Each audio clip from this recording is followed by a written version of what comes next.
Good morning. Rise and shine. Another day. Oh, I left my watch in the bathroom. I gotta go get it. Good morning. I haven't started yet. Today we're gonna get Kayla Montgomery testifying again. If you guys remember the last time that we left Kayla, something happened to her in the court. I don't know if she wasn't feeling good. She got a headache. Got tired of being asked the same questions over and over. But they cut for the day. And she was testifying like the entire day, you know. Let me make sure I have the right chat up here too. Boom, pop this on here. Okay. Perfect. Closed captions are on. So if you need closed captions, just hit the button at the bottom of the window screen somewhere, and you can the CC button, and you can turn that on. What's up? What's up?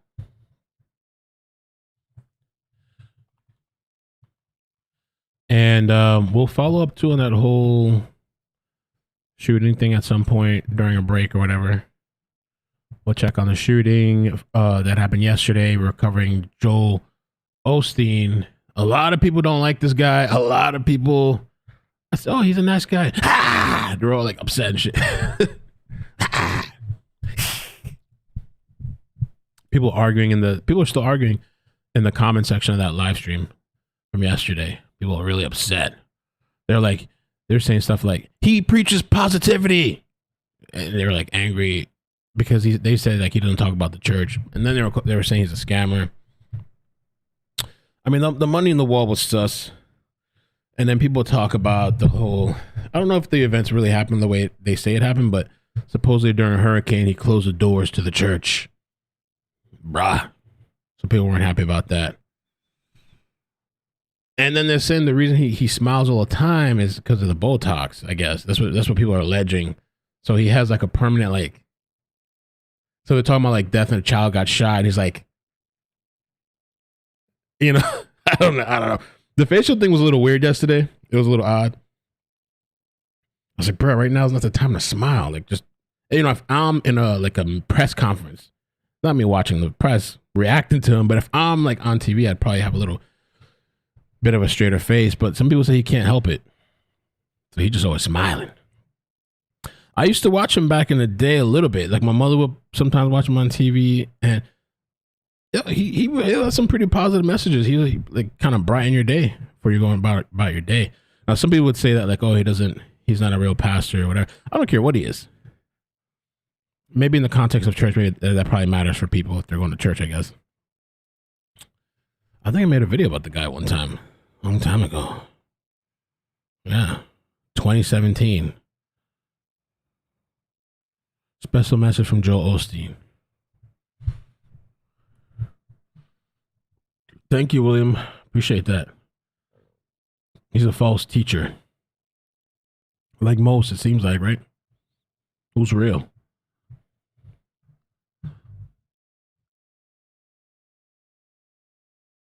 You haven't slept? Oh no, man. I've been getting good sleep. I've been waking up early. I've been working out. I've been eating. I've been everything. Everything. Today's what do they call it? Rest day. I was doing some of the stretches this morning. I didn't realize I was getting stretches today. So I started kind of late on it. I only got to finish. I did one. And there's like 4 more. I think later this evening, maybe I'll do some more stretches and stuff. The stretch feel like a workout, though. I can't lie. I almost gave up on the first stretch routine. Click on the workout again.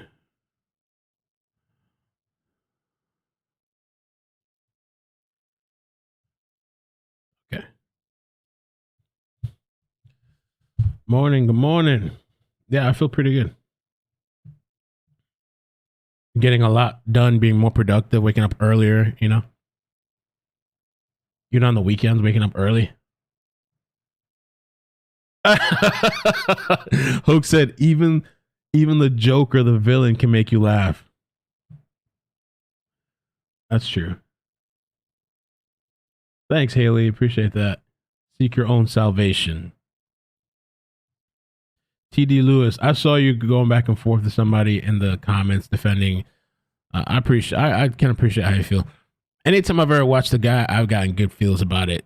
But I understand there's a whole bunch of, I guess controversy behind it. I guess I'd have to research it to really, whatever. I like how he kind of makes it easy to understand and relatable. That's the thing too. A lot of people aren't relatable sometimes when they're talking about the church or whatever. But I was going to say a lot. Maybe some of the people that I've seen aren't really relatable. He's very like relatable and like brings it to this time type of thing. What's the Houston shooter's name? I don't know. I was thinking during when we get like a little 15-minute break, because these people are about to start any minute now. I don't want to have to like stop. I sent myself an article this morning that I think has information, the latest information. I wanted to talk about that. I know I sent myself something this morning, or unless I thought I sent it to myself. I don't know who I sent it to. Oh no, it was on Twitter. Okay, I'll open that up. It was that, and there was something else with Jennifer on a different topic. Jennifer Crumley. I forgot where I saw that one. And I've also been sending myself little end of time clips, just randomly. I'll send myself emails of end of times. And I started collecting clips that whenever we do another end of time stream where we have fun, we could watch some stuff. What I think of Kayla Montgomery's testimony, I can tell you right now by a tweet that I made on Friday, because it's kind of still the same for me. Where did I tweet this? Oh, here it is. This tweet here. I don't buy Kayla's, and I spelled buy wrong. I don't buy Kayla Montgomery's cries. Was she crying when she watched Adam beat Harmony, or when she lied to cover for Adam, or was crying when she was getting pregnant with another kid while the little girl was in the ceiling above them? I don't really buy. I think the testimony is just to save her own skin. I don't think she, killed the girl, but I think she's just kind of saving her own skin, and I feel like there's more people that knew about what was going on and happening than just these two.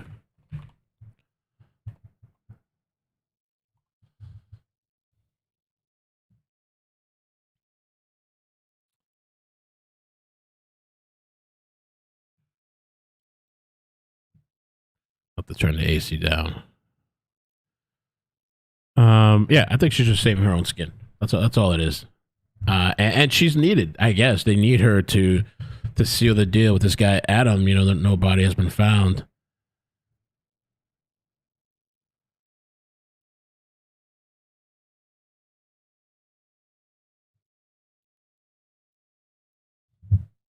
Grammy T, thank you for the membership. It's honeybee for me. Only watching this child with through you, Mel. Thank you. Yeah, I mean, that's kind of what I think of her testimony. Just saving her own skin. And but it's not enough for the defense. The defense is trying to say that she's the killer. They haven't shown that to me. I mean, they still have to present their case and stuff or whatever they're gonna do. But to me, they've just shown that she's a liar, and we know she's a liar.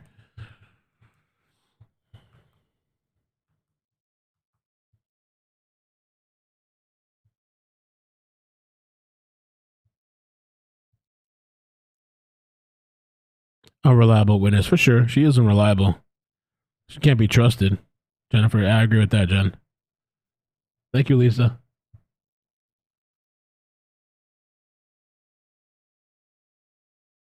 You were watching documentaries on Colts? By the way, the Kansas City Chiefs won last night. I didn't watch anything of the game, but I heard they won.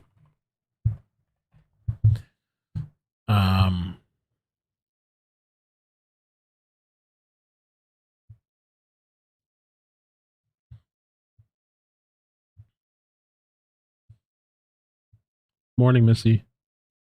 Yeah, it was a woman shooter. Isn't that crazy? Went in there with a kid. It's got to be some type of, because I thought like the reason women kill is most of the time different from men, right?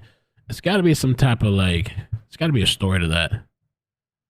Oh, woman's motive for opening fire in a celebrity pastor Joel Osteen's megachurch was unclear Monday, a day after the shooting sent worshippers running for safety. Police say 2 off-duty officers working security at Lakewood Church, one of the largest megachurches in the U.S., shot and killed the suspect. 2 other people were also shot and wounded, including a 5-year-old boy who entered the church with the shooter and was taken into a hospital in critical condition.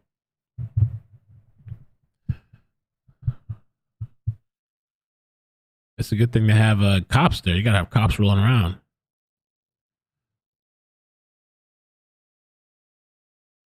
I don't think they've identified the suspect, like the name of the lady yet. And we don't know the relationship between the woman and the young boy. I don't know if that's her son or what. She had a long gun. It could have been worse.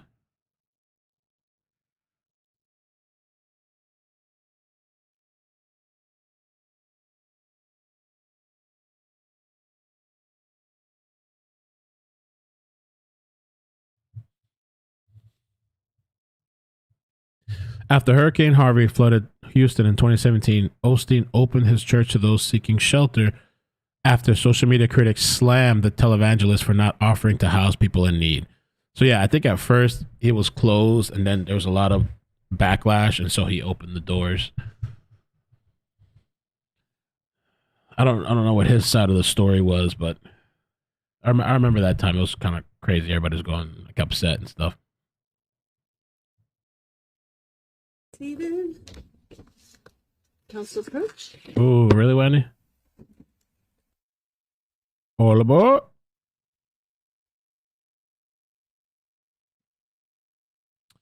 I'm going to go get my watch and turn on the AC, cool it in here a little bit. They gave her a name? I'll have to look at another article then. This article doesn't have her name.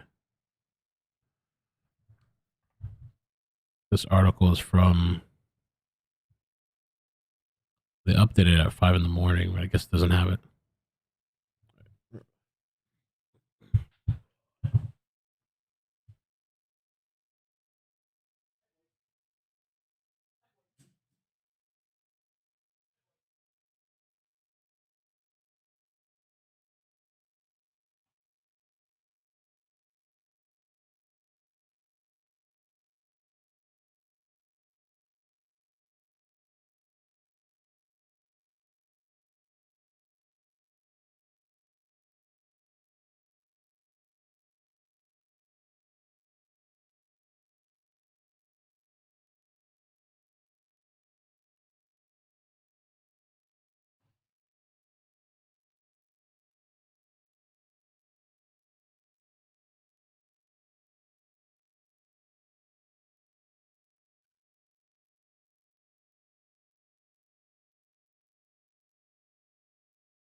Alrighty.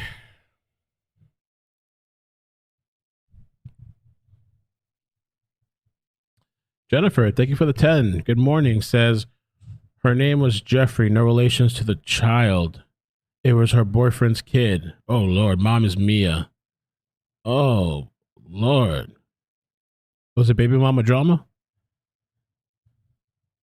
Wow.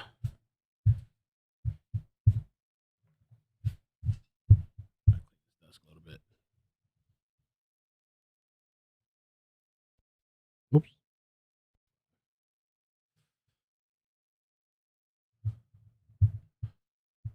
Let's see. It's Honeybee Me. Thank you again. Appreciate that. Thank you for the 5. Adam Montgomery. Let's see what today brings. It's supposed to be a 3.5-week trial, from what I saw in one of the articles.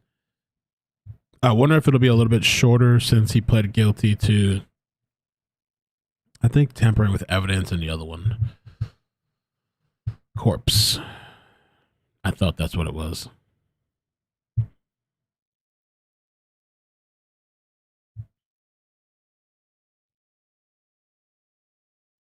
This one's 1080.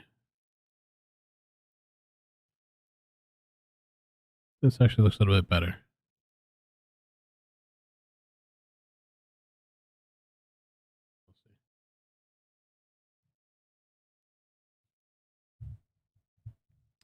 I don't know yet. Let me look it up. See if I can find out. Joel Osteen shooter. Let's see. Let's see some of the recent updates. There she is. This is Cassie. She never really paid attention to her. Wendy, thank you so much for the 10 memberships. Holy moly. Thank you for the 10. Wow. Oh, I forgot we were supposed to do members live this week and we didn't do it. Oh, Lord. I got so caught up. Right, if everyone's ready, please rise for the jurors. Hold aboard.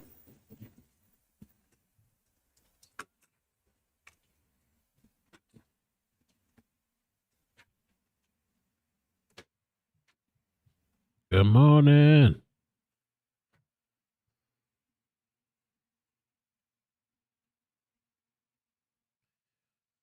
So she should be fully rested, had the whole weekend. The defense should be ready to go too.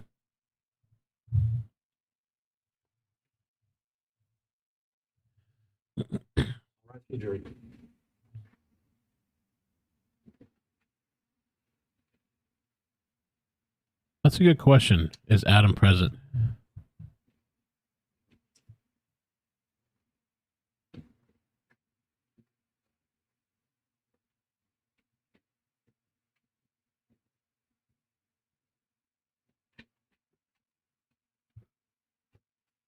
You may be seated.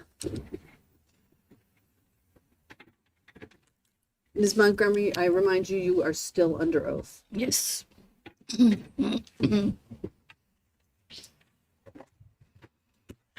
Morning. I believe when we left off on Friday, morning, by the way, when on Friday we were talking about getting ready to sit down and talk to police after you were arrested on 2 charges of perjury. Yes. And you told the police that you wanted to talk to them, but it took a while before you actually talked to them because they had to contact your attorney and write up the letter that set out the terms of what would happen to you based on what you said. Yes.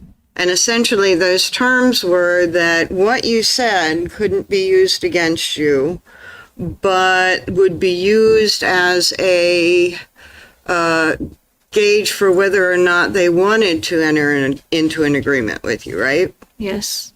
And so if you said something that hurt you, they wouldn't be able to say Kayla admitted to this and charge you with a crime, right? Right.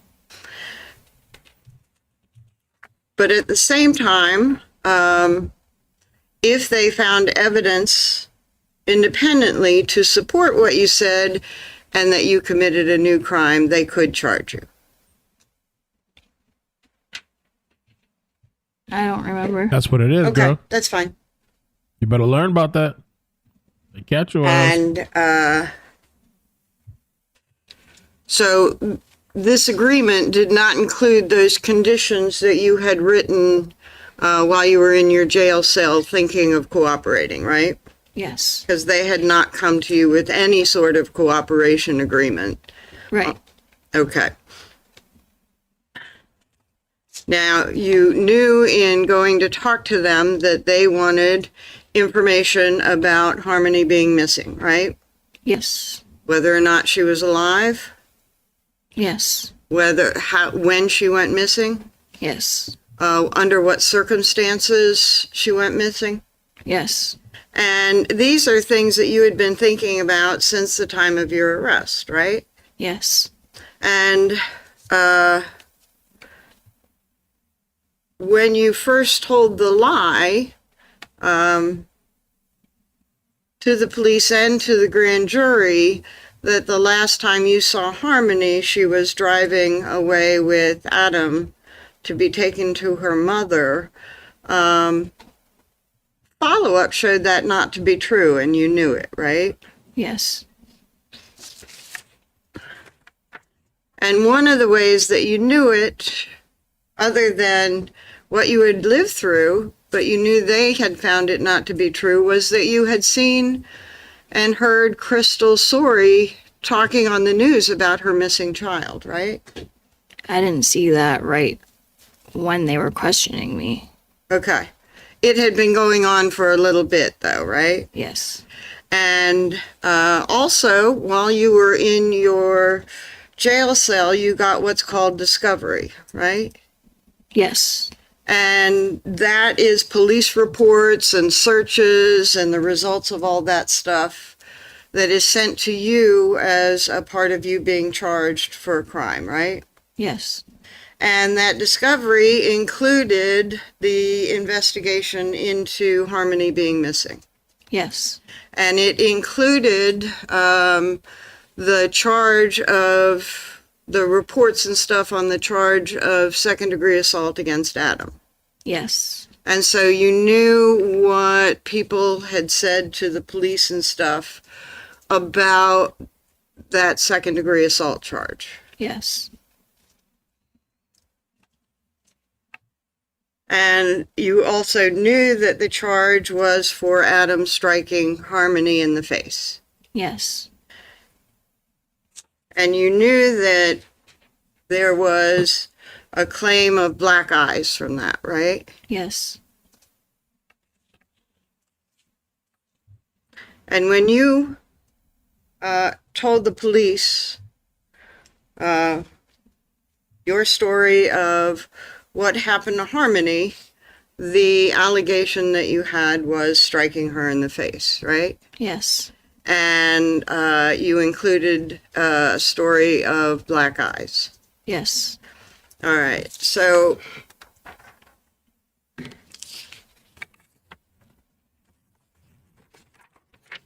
Damn. They're saying Janice Morado. Oof. We'll have to update about the shooter next later. thing I want to talk about is the timeline of your accusations against Adam. So on June 3rd, you met with the police for a pretty long time, right? Yes. And it was the meeting that you had was audio and video recorded. Yes.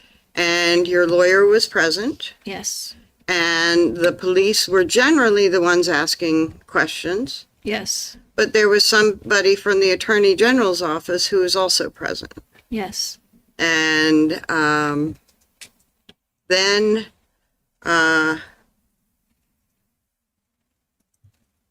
after that interview, and it was fairly long, right? Yes. And there was a break in between, but between the two of them, it was really long. Yes. And then you got booked for the perjury charges. Yes. And during booking, you said something to Detective Dunleavy about Portland pie, Yes. and that Adam had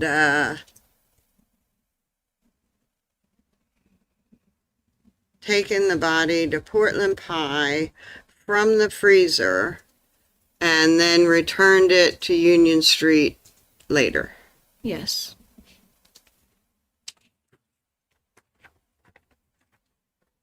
The plea agreement, well, then you talked again on the June 23rd. Yes.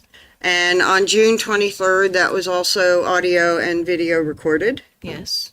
and about the same amount of people were there, Yes. and generally the same people. Yes.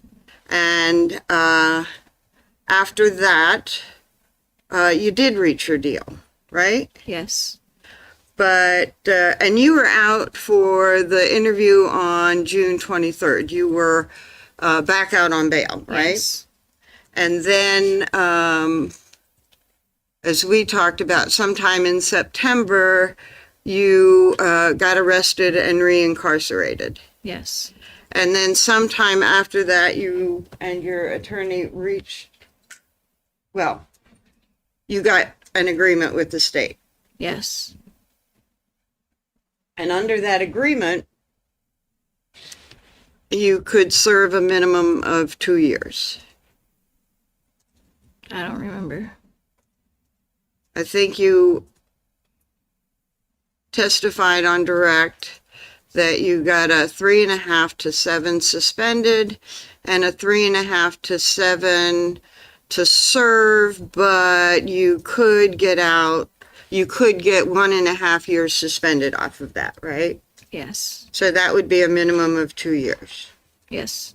And you also got credit for the time that you had put in while on bail. Yes. And so your parole hearing comes up in a month or two?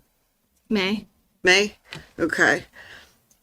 Now, after you reached the agreement, you pled to that agreement in November of Yes. 2022. Yes.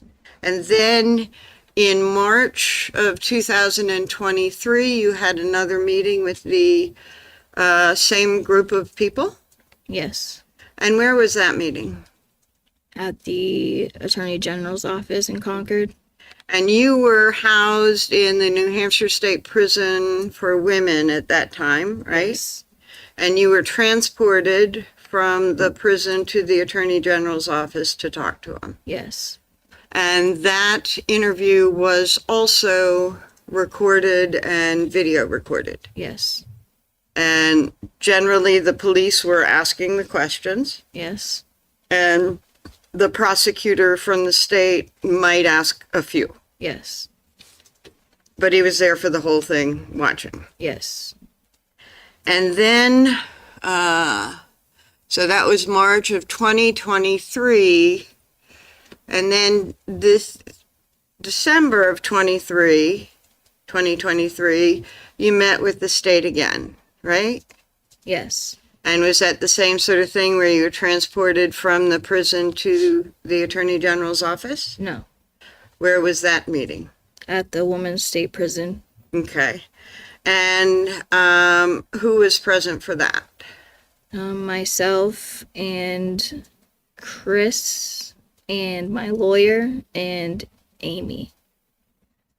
And Amy's somebody who works with the Attorney General's office? Yes, she's an advocate. Okay. And there you were not recorded, right? No. And that meeting was also a long meeting?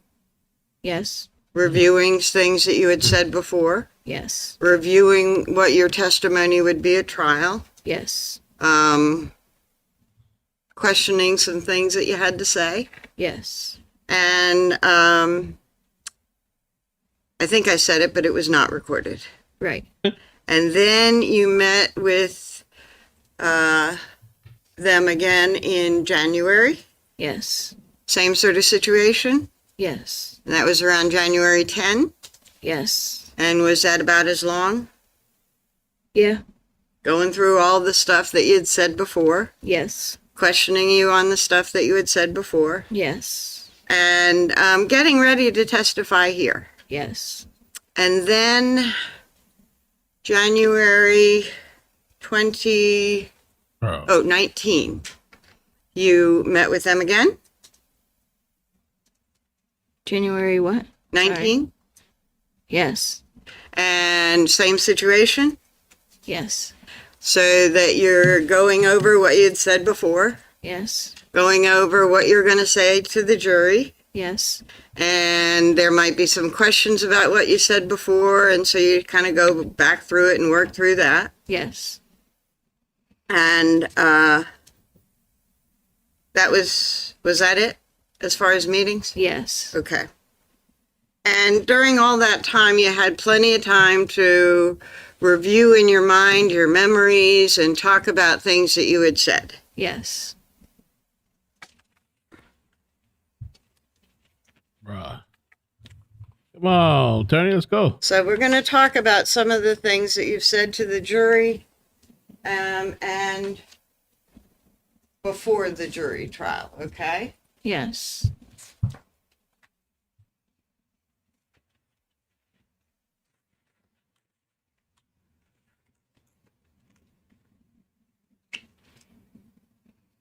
So you talked about after your eviction, which was November 27, Yes. you lived in your car for about 2 weeks. Yes, a few weeks. From November 27 to the day it broke down on December 7. Yes. Little under 2 weeks. Yes. Okay. And as you're evicted, you take some items with you. Yes. Take some clothing for the kids. Yes. You take the toothbrush for Harmony. Yes. Make sure she can brush her teeth while she's in the car. Yes. We all had toothbrushes. Huh? We all had toothbrushes. Okay, so Declan and Seamus also were brushing their teeth? Well, they had baby toothbrushes. Okay. And so you made sure that you packed those things that the kids need for their hygiene. Yes. And some clothes for each of them, Yes. in addition to what they were wearing. Yes. And then you probably got some extra bibs and stuff for when you're feeding Declan, Yes. and diapers, Yes. and food. Yes. Okay. And extra underpants for Harmony. I don't remember. Okay. You had outerwear for the kids, Yes. coats and shoes, Yes. and socks. Yes. And the next day was Thanksgiving. Yes. And do you recall where you stayed on Thanksgiving? No. I don't remember. You didn't celebrate a Thanksgiving on Thanksgiving Day, right? No. Okay. And the day after Thanksgiving, you went to your mom's house. Yes. And you went the day after Thanksgiving to see if she could put you up. Yes. And she wasn't able to. No. But you were there at her house for a while. Yes. And you used that time to clean up the kids Yes. because they had been in the car the night before. Yes. And to clean them up a lot better than just wiping the boys when you change their diapers, right? Yes. And brushing their teeth Yes. and changing their clothes. Yes. Did you use her laundry while you were there? I don't remember. Okay. And your mom took that time to get to know her grandchildren, Yes. including Harmony. Yes. And she couldn't put you up, so you had to leave. Yes. And you stayed in the car that night. Yes.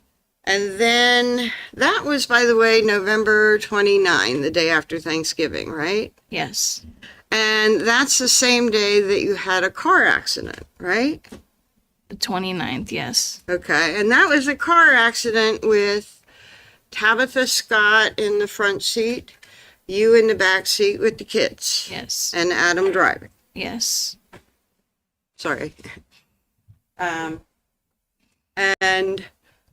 police came after the accident, Yes. and you had Declan in a car seat. Yes. Seamus was in some sort of He was in a car seat. okay, and Harmony was not. No. You did not have a car seat for Harmony, right? Right. And you were in the back, so She wasn't in a seatbelt either, right? No. And that was a problem when the police officer came, right? Yes. And blanket was thrown over Harmony, and she was told to hide so that the police officer wouldn't know that you had too many kids in the car and one was unrestrained. No. Okay. You were hiding the fact that you did not have Harmony restrained in the back seat at the time of the accident. Yes. And then Adam had his license at that time, right? I don't remember if he lost it then or not. Okay. Well, he was able to drive away from there after the police officer talked to you all, right? Yes. So he probably had his license, right? Probably, yes. Okay. And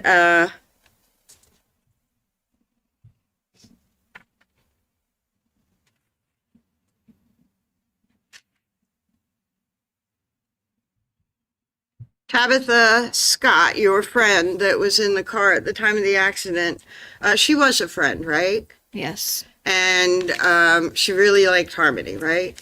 Yes. She would play with Harmony, right? Yes. And sometimes play dress up and stuff like that with her, right? No, but okay. I don't remember that happening. Okay. Remember taking photographs and like photoshopping them to put stuff on them and stuff like that in Yes. photographs? Okay. And Tabitha was somebody that you would have babysit the kids sometimes. Yes. And sometimes it would just be Harmony and you would take the two boys with you, or sometimes she might do all three. Yes. And your accident on the 29th, do you recall that being in the afternoon? I don't remember. Okay. And do you recall if you went to your mom's before or after that? I think I went to my mom's later that night. Okay. And Harmony did not have black eyes when you went to your mom's, No. right? So she did not have black eyes when she was in that accident, right? No. Pardon? No. Okay. Now,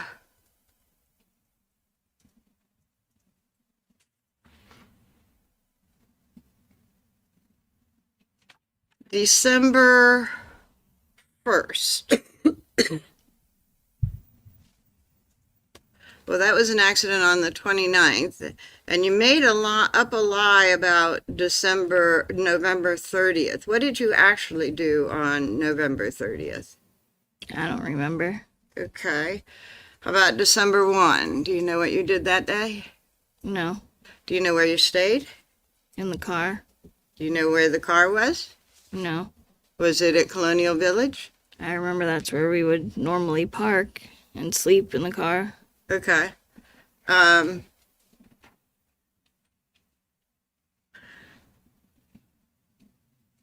You said that Anthony Bodero, and am I pronouncing that right? Bodero? Yes. Okay. That he would come down to the car while you were in the parking lot. Yes. And I think that you said that he would give you drugs. Yes. Ooh, I didn't know that. And that he would see Harmony Drugs during everywhere, dude. that less than Lord. 2 week period that you were in the car. Yes. And that he would come down, she would wave to him, Yes. and he would wave back. Yes. And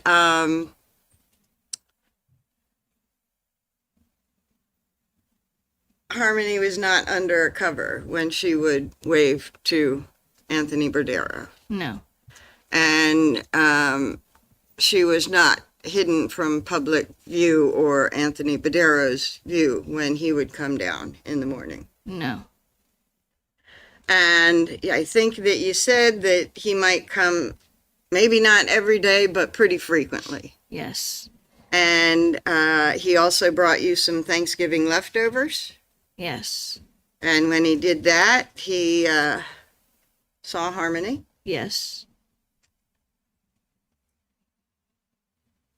Now, there was another accident on December 2nd. Do you remember that? No.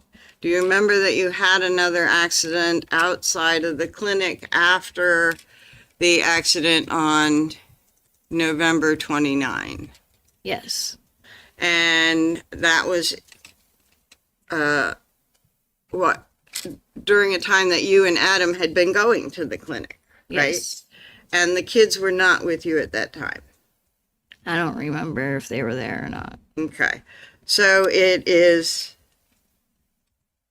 and I think you said reviewing the accident report would not refresh your recollection? Or would it? I don't remember. If I gave you the accident report, do you think it might She don't wanna refresh your look at it. recollection? I will try and remember. She don't want to remember. That's what it is. Was she hooking up with Badero too? Dang.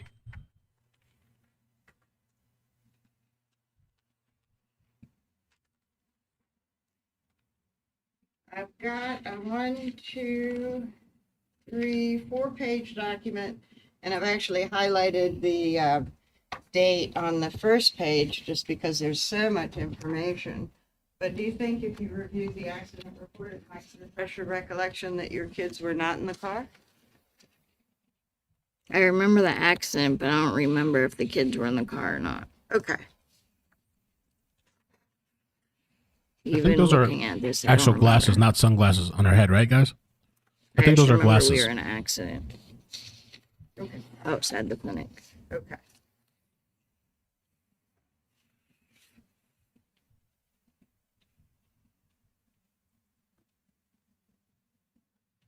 And I think we talked about that a little bit on Friday, that the police asked you about that as well Yes. during your interview, right? Yes. And that you said that maybe Tabitha or maybe your mom was babysitting the kids. Yes. So if you were in the accident and the kids were not with you, they would have been with somebody that you trusted to babysit them. Yes. Harmony would not have been hidden from whoever that babysitter was. No. Harmony would not have been hidden from public view. No. Harmony would not have been hidden under a blanket. No. Now, do you recall it snowing at all while you were staying at the Colonial Village parking lot? I know that there was snow on and off. Okay. There was actually a bit of a storm. Do you remember that? Yes. Okay. And that was when you were parked at Colonial Village. Yes. And did you go inside to the Bodero's residence during that storm? I don't remember going in there. Okay. Did you ever take the children into Mr. Bodero's residence to brush their teeth or to clean them up or anything like that? I remember bringing the kids up to his apartment, but I don't remember when that was. Okay. So let's talk about living in the car. You got a couple of boys that are quite young. Yes. One is about 11 months, Yes.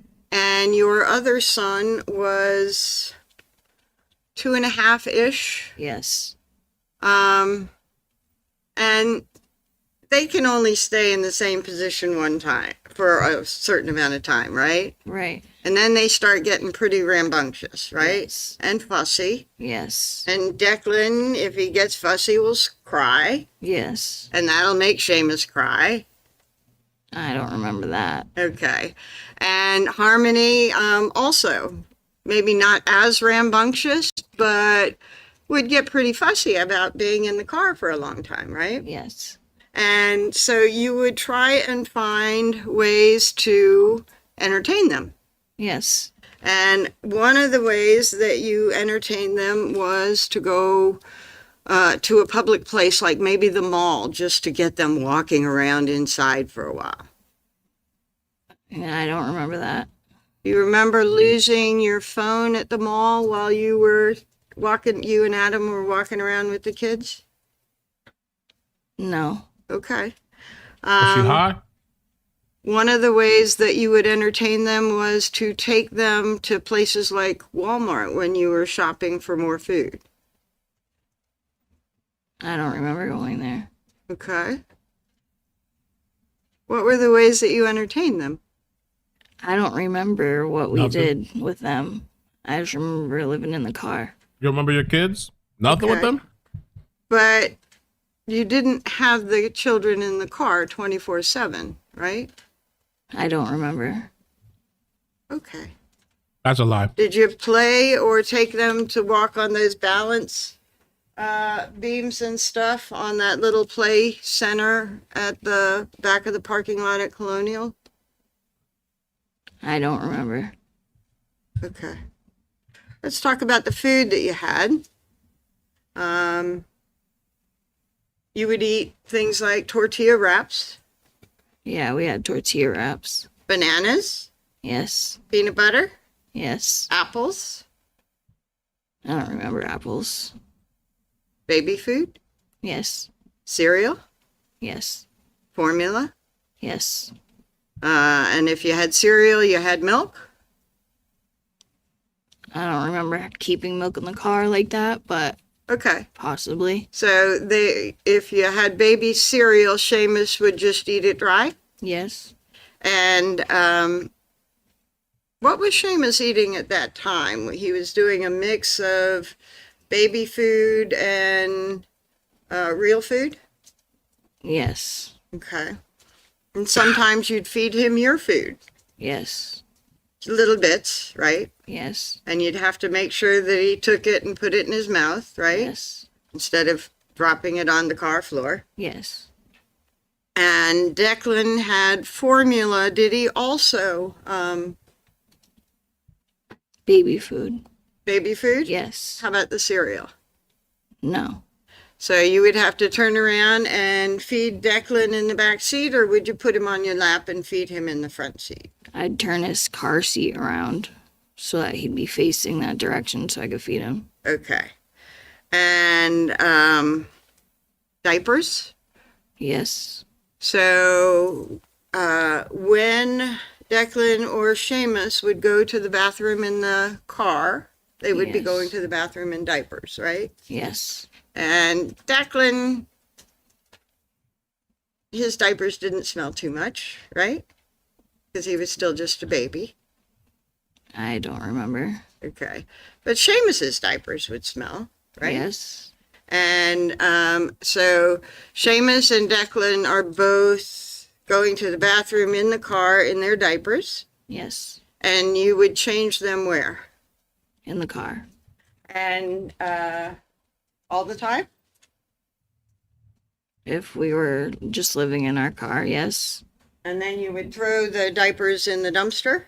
Yes. And certainly in Colonial Village, you had a dumpster nearby. Yes. And then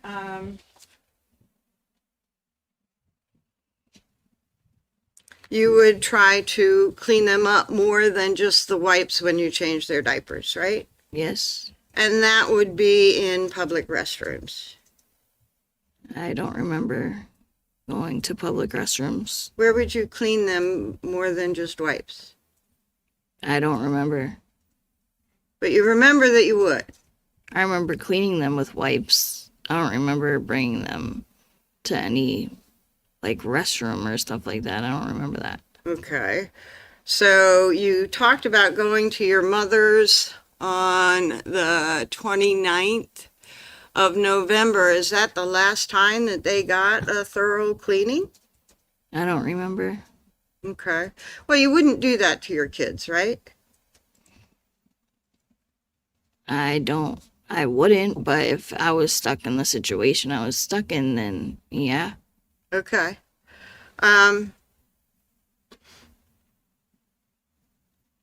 You had your own hygiene to worry about in the car, right? Yes.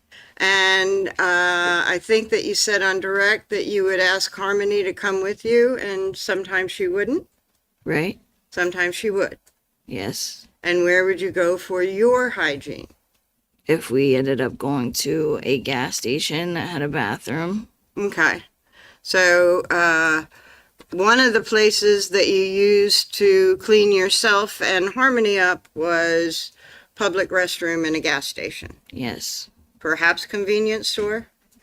Yes. Perhaps Walmart? I don't remember going to Walmart. Okay. So sometimes she would come out of the car with you and go into the convenience store and you would clean her up, right? Yes. And she would not be under a blanket. No. Right. And sometimes she didn't go with you. Right. And if she had not gone to the bathroom for a long time, would you insist? I would ask her. Uh-huh. And she would say what? She would say no, she doesn't have to use the bathroom. Okay. And if she hadn't gone to the bathroom for all day, would you insist that she go to the bathroom with you? Yes. And when you insisted, did she go with you? No. Okay. Okay. Now,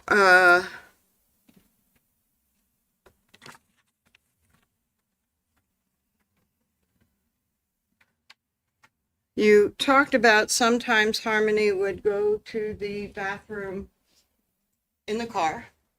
Yes. Was she wearing underwear during that whole time? Yes. Where did you clean her underwear? We didn't clean her underwear. Okay. So and I think that you said it was urinating and defecating in the car. Yes. And I'll call it pee and poop. Okay. Yes. And so you said that she did both. Yes.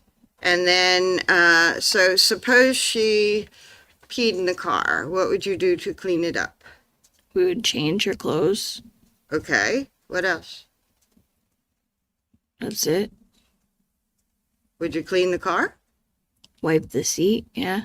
Okay. Wow. And would you clean the underwear that she was wearing? No, they'd get put in a bag. Okay.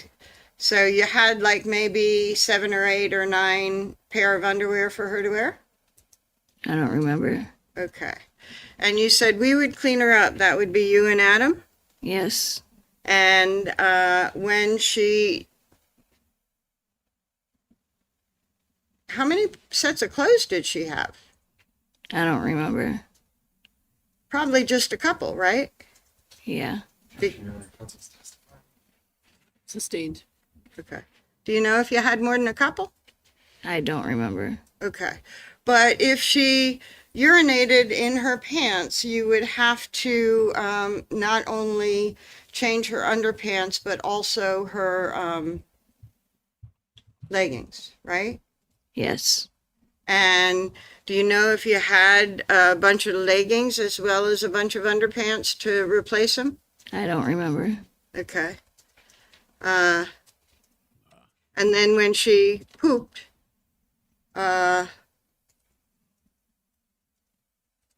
you would clean her?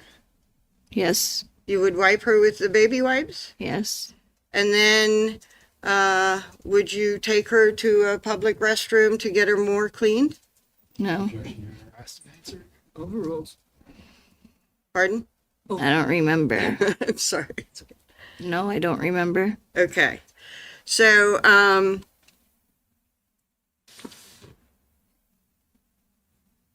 and you would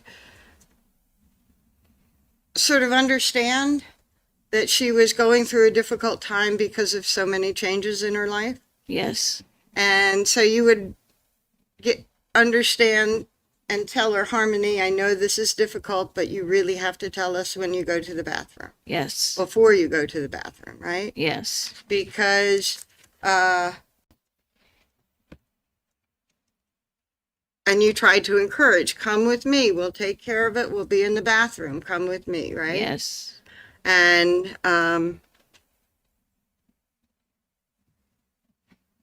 did you ever buy pull-ups for her when it became more than a one-time thing? I don't remember. Too busy spending all that money on drugs. Something you might have thought of, right? I don't remember. Okay. And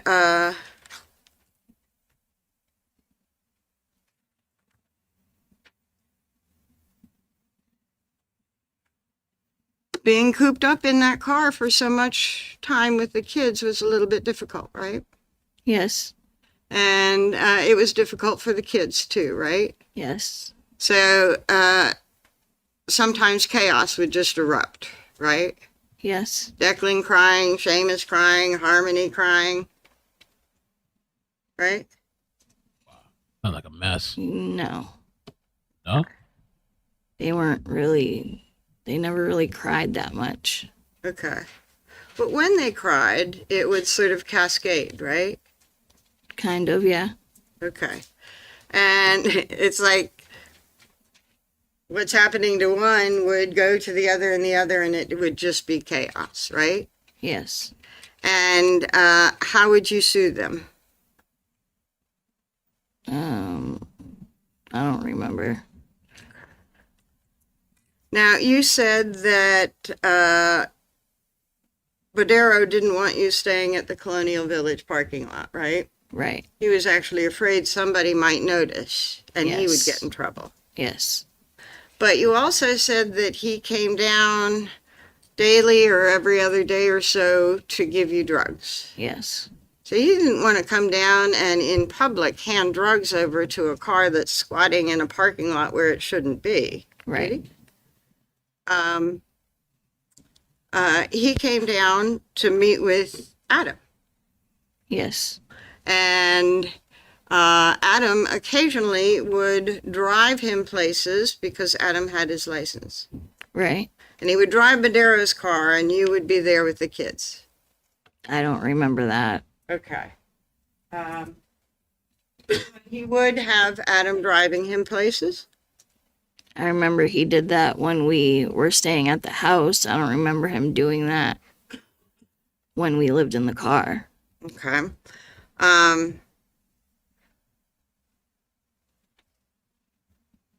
Well, Bodero wasn't. Did you have money while you were in the car? Not really. Okay. So you pretty much had to count your pennies when you bought more food and stuff like that. Yes. And drugs. And you couldn't splurge in anything because it was pretty tight, right? Yes. But when Adam would meet up with Mr. Bodero, he would be able to get some drugs. Yes. And Anthony Bodero was not giving him drugs for free. No. Right? Adam was doing Anthony some favors. I don't remember that. Hold on. Approach. Oh, wait, whoa, hold on. Whoa. Let's rewind for a Was second. not giving drugs. Anything because it was pretty tight, right? Yes. But when Adam would meet up with Mr. Bodero, he would be able to get some drugs. Yes. And Anthony Bodero was not giving him drugs for free. No. Right? Adam was doing Anthony some favors. What? I don't remember that. No, you remember. Hold on. I knew somebody had to be getting down. Somebody had to be getting down for those drugs. So who was it? Adam? Adam was throwing down for Bodero? Hell Adam no. and Anthony got together. No wonder he's not showing up to court. I knew it. After a while, Adam would be able to come back with some drugs. Not when we were That's living around in it. the car. She knows. She knows. Anthony Bodero was not giving out drugs for free, right? Then why they dodge that shit? I knew it. Sometimes he would, sometimes he wouldn't. Okay. And actually, on the day, No wonder his ass That is not your showing up to car court. I'm died. glad that shit came out. and you described going to the clinic and coming out and going to Burger King and then going back to the parking lot, Adam asked you to go up to Anthony Bodero's to get some drugs, right? I don't remember. Okay. And he asked you to do it because Anthony might front you a bag because he never says no, right? Approach. Yeah, don't stop it. Let it come out. Let it come out. I knew this. I just thought this guy was just a coward. But I see now why this guy wasn't showing up in court. I hope he's watching this shit, cringing in his little jail cell. You know, his cellmates kind of looking at him with a little smile out, a smirk. Ooh, we didn't know you get down like that, boy. Oh, yeah. Oh, we're going to have fun with your ass. Ooh. Yes.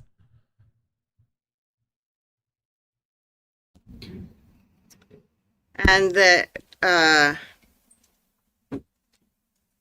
he asked you to go to Badera's to get drugs that day because Badera would front you. Don't run from this shit. Don't run from it. Overruled. It's cross-examination. You may proceed. Would front you a bag because he never says no to you, right? That's not true. Which part? That he never says no to me. Okay. But on that day, that's why Adam asked you to go up to Badera's to get some drugs. I don't remember that day. You remember that shit. You don't remember nothing. Tired I'll of this hoe. show you.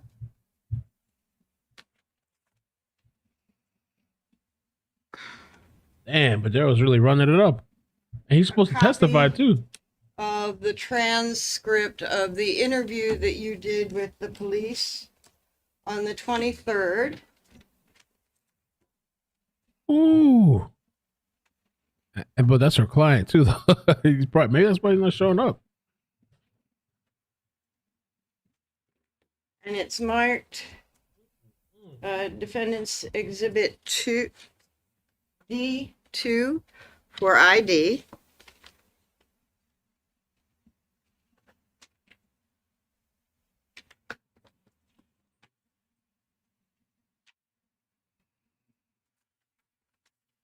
Could you say that? Could you just repeat the Exhibit number D2 for ID. D2? Okay, D2. Ah. Thank you. So may I approach, Your Honor? Yes, you may. Okay. My chat messed up. We talked about your interview on June 23rd with police. I'll come into in a second, right? Yes. And that interview was recorded, right? Yes. And Detective Jack Dunleavy was there, Yes. and Detective Max Love the boy. Randall, Yes. and a U.S. Marshal was there, Yes. and an Assistant Attorney General was there, Yes. and your attorney was there, Yes. and you were there. Yes. And that was June 23rd. I'm going to show you a copy of this transcript and point out some stuff so you'll know that's what I'm talking about, okay? Mm-hmm. To the date Yes. and the people that were present. Yes. And so I'm going to point you to page, and like with anything that I give you, I'm going to point to an area that I'm interested in, but you can read before and after to sort of orient yourself, Okay. I'm going to point you to page, to that area there and ask you to take a look.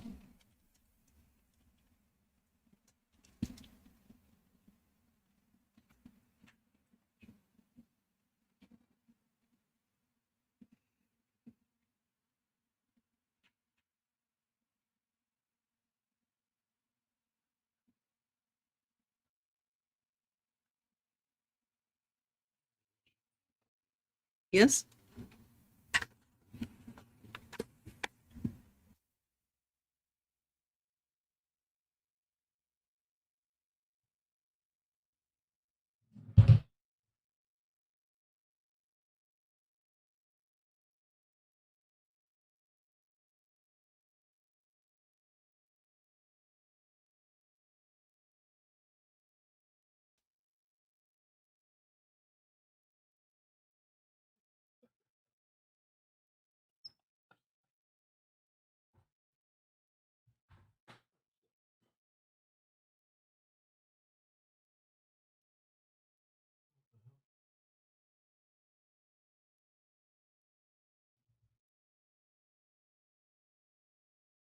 What are they doing right now? Hello? Okay. Okay.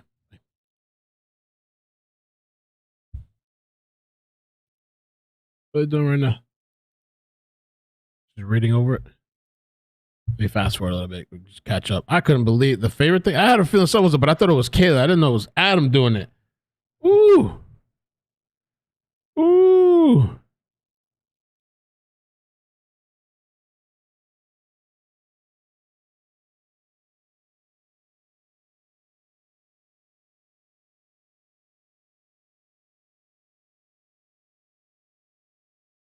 Lord, maybe wording it carefully. About what I'll you read this did after. that day?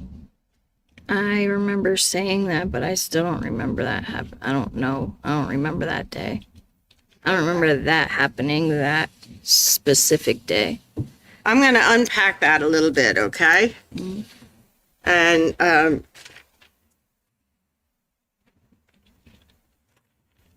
I pointed you to something that you told the police officers and everybody else that was there on June 23rd, right? Yes. And on June 23rd, you were present to let them know, maybe to correct some stuff from June 3rd and talk more about what happened back in December of 2019. Yes.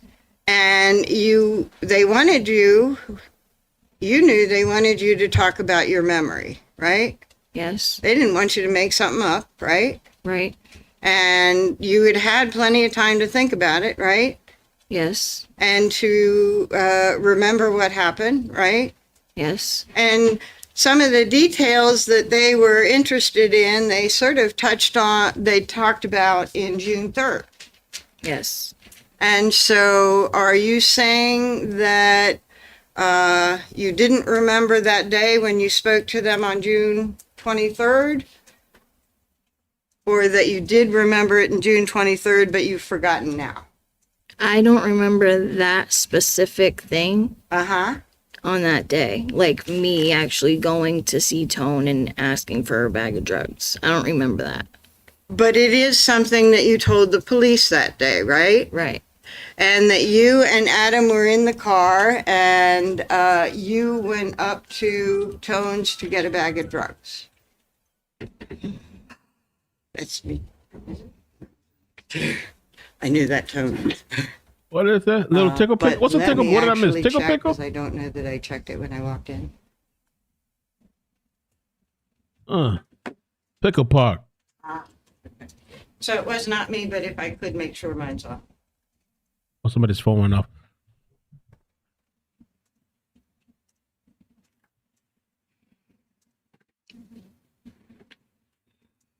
A little strange for some change, baby.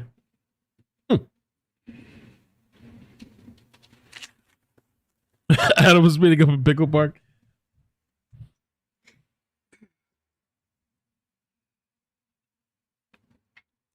You're not disagreeing that you did tell the police that, you just don't remember telling the police that. Right.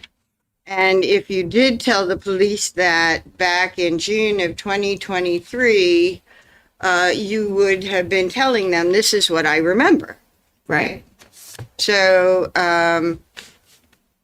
you don't remember it today, but you told them that you went up to get Approach. Oh, asked and answered. Overruled. Go ahead. drugs from your friend Tone Badero. I don't remember that specific thing happening that day because I've done it a lot of times. Okay, but All you're right. not disagreeing that you told him that that's what you did that day. Right. Okay. And Tone sometimes will give you drugs for free, Right. but that's not what he normally does. Right. Okay.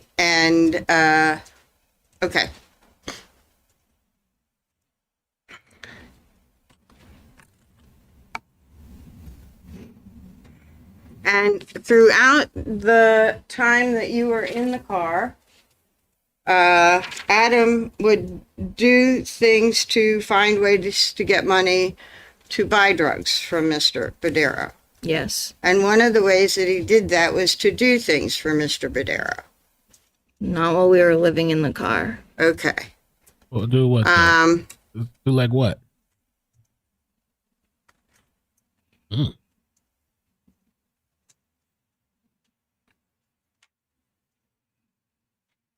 Now, there were a lot of people that parked at the Colonial Village parking lot, right? Yes. And it might not have a whole lot of people during the day, but in the morning before work and in the afternoon after work, it was pretty full. Yes. And you did not want to be noticed in the parking lot Right. because somebody might tell on you and you'd have to leave. Right. And you wanted to be there close to Mr. Badero's apartment. Yes.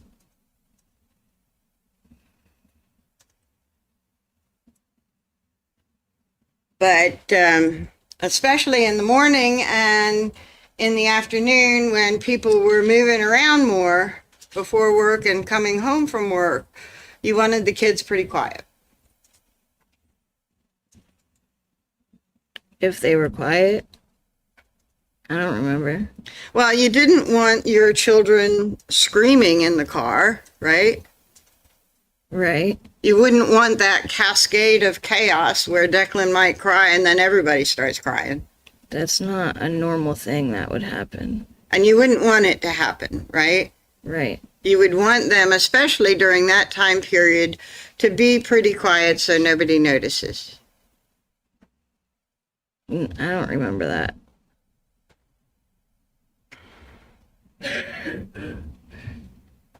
Almost every morning, you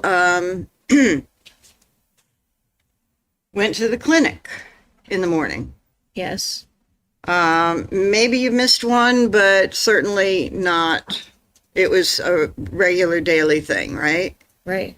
You would get up and you would leave the parking lot, go to the clinic, get your dosage, and then go off somewhere else. Right. Might go to Burger King, Yes. might go to a gas station, Yes. might go to some other place and use the facilities and restroom. I don't remember that. Okay, if you went to a gas station, you would use the facilities, right? Right, but never mind. Okay. There were other places that you went besides a gas station and Burger King, right? Right. Okay. And if facilities were available to use, you would take the opportunity to take the kids out and clean them up. Yes. Okay. And if Harmony had messed her clothes, would you hand wash the clothes? Objection, Your Honor. Asked and answered. Overruled. No. Okay. We'd change her clothes. Okay. But if she peed in her pants, her clothes would still smell like urine. Right. And if she did it a lot, you had a limited amount of clothes, right? Right. And if she pooped her pants, you'd also have to remove the clothes and change them with something else. Right. And you didn't have 2 weeks worth of clothes for Harmony. No. As a matter of fact, you described what Harmony was wearing, and it was pretty much the same thing the whole time, right? No. The leggings that you remembered that she was wearing, Right. those were the leggings that she was wearing when she left the house. No. Okay.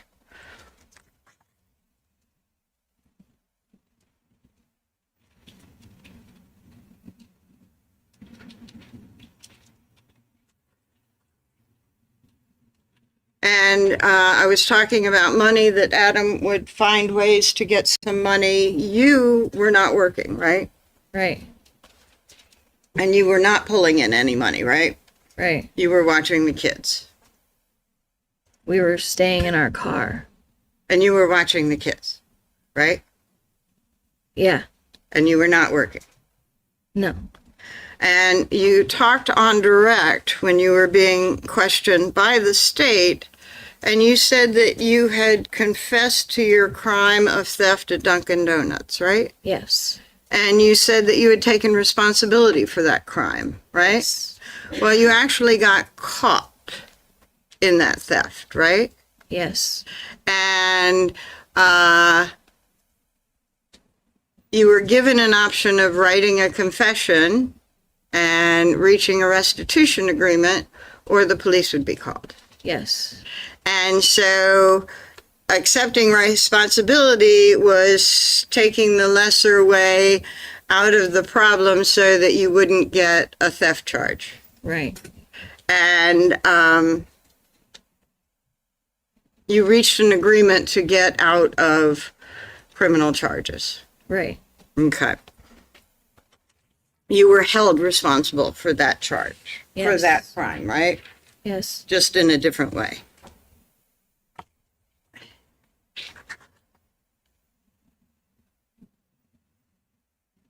Well,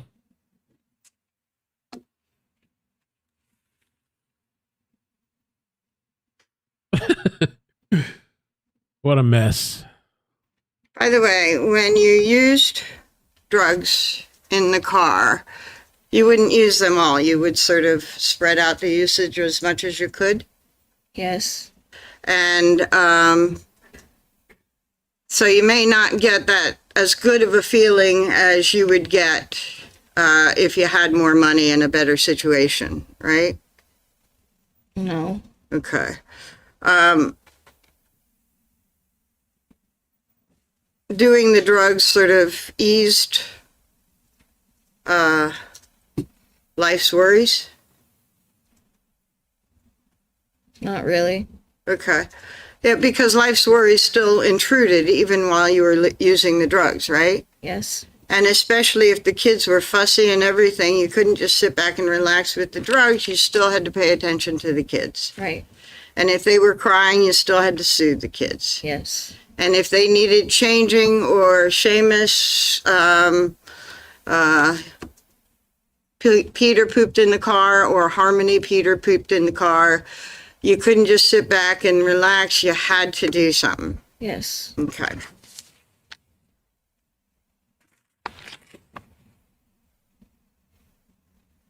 Very nasty car, horrible conditions the kids were in, and these people were just high. I guess most of the time it seems like around them.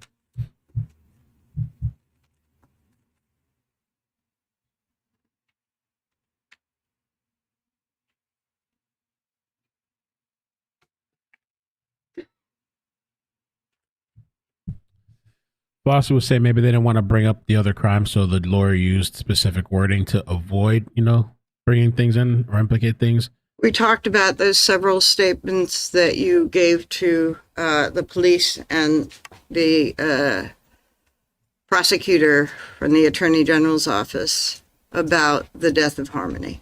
Yes. And those stories changed a bit over time. Yes.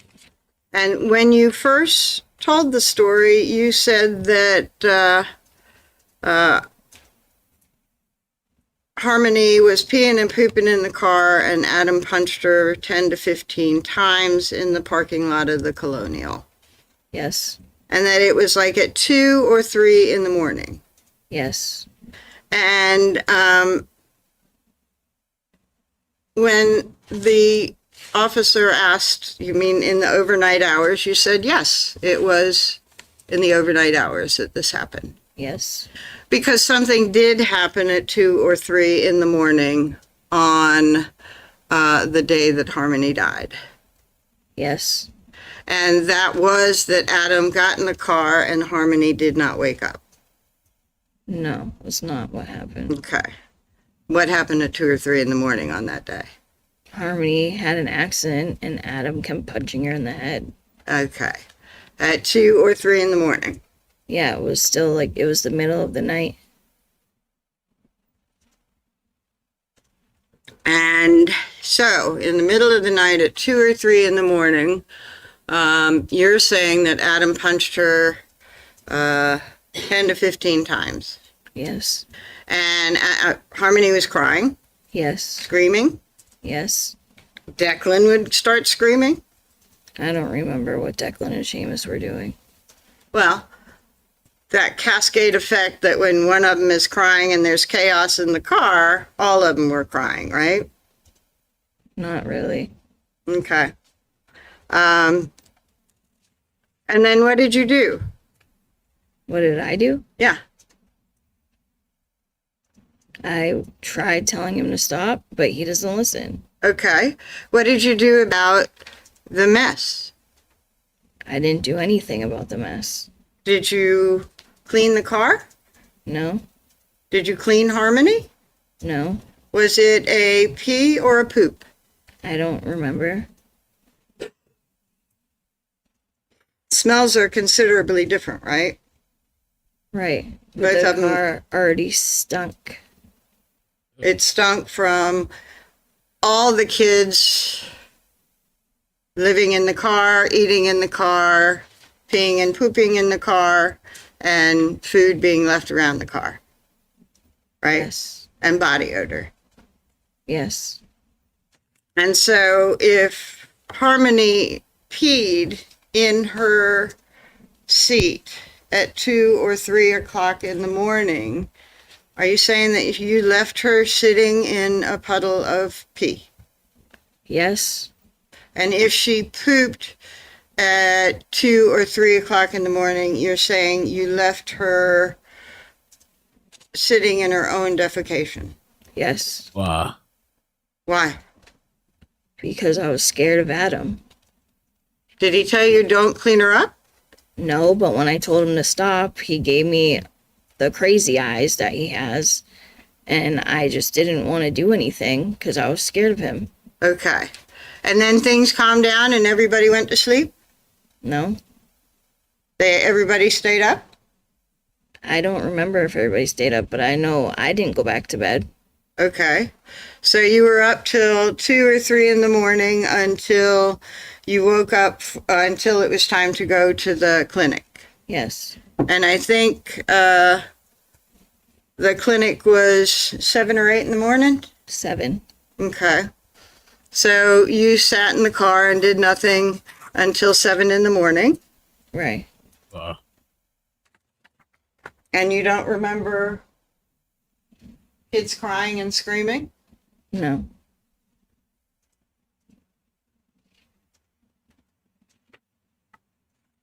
That's crazy. So, yeah, they just sat with her in the car all those hours after? Until I methadone believe clinic? that you testified to on direct that Adam woke up and smelled pee or poop. Yes. Do you know which that was? I'm sorry. Urination or defecation, do you recall? No. Okay. And he got mad at her for peeing or pooping in the car. Yes. Was it a fresh pee or poop? I don't know. Okay. So you don't know if she peed or pooped in the car from 2 or 3 in the morning? No. Okay. And one of the things I think that you described Adam saying at one of the things was, why don't you let us know? Yes. Like he's surprised at Harmony that she's smelling in the morning.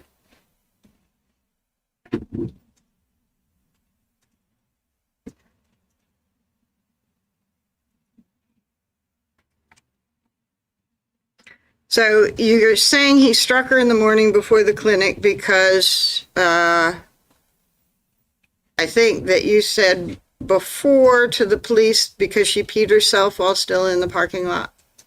Yes. And that made him mad, you said? Yes. And so she peed before you went to the clinic? It just smelled like urination all the Okay. time. Okay. And she didn't have any injuries that you saw that morning, right? No. And you go to the clinic, right? Yes. And at the clinic, the two of you have to go in one at a time, right? Yes.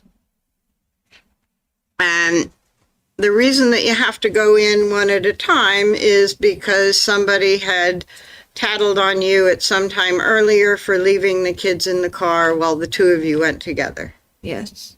And so you were parked in the clinic right out front, Yes. and other people are also getting their dosage. Yes. And at least at some point, people were paying attention about, well, I'll take that back. So you're right out front of the clinic. I think you, looking at that paperwork, saw that you went in first, Yes. and then Adam went in. Yes. And did you take that time to clean the car? No, Why? because I didn't. Okay.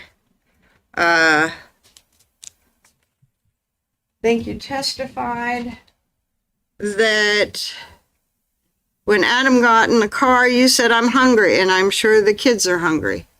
Yes. And it was you that wanted to go to Burger King for food. Yes. And did you want to go to Burger King because you were hungry? Yes. Did you want to go to Burger King because you wanted to clean the car?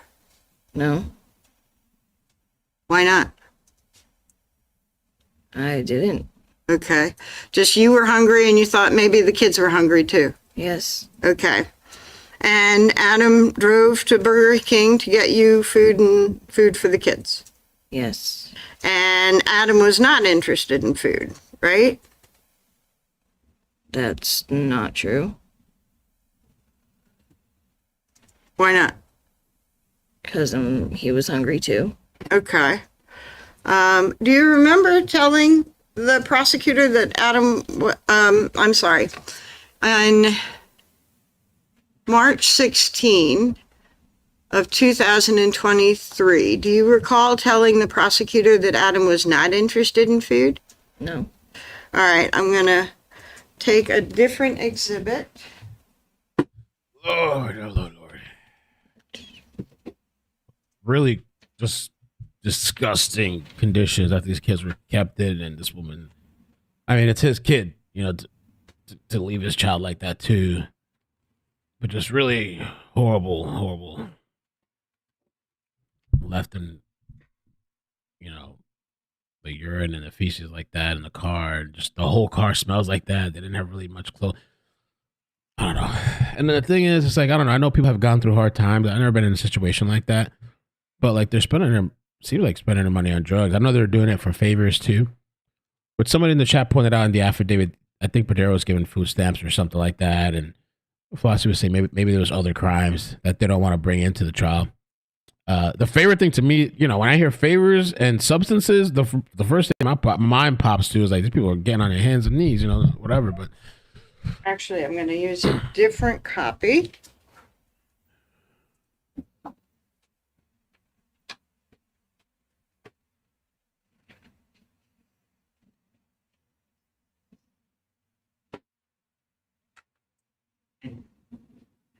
and this woman's, we know she's a liar, but there's more. It's like a whole bunch of lies. Like, I guess the defense is just pointing out more and more and more and more. This is not obviously a trustworthy person at all. Like I said, I still stand on this woman is just saving her own skin. I know some people have felt sympathetic for her. I still stand on, I don't feel sympathy for this lady. I don't. She gets to get out, I think, in a couple of months or something. I don't feel sympathy for this lady.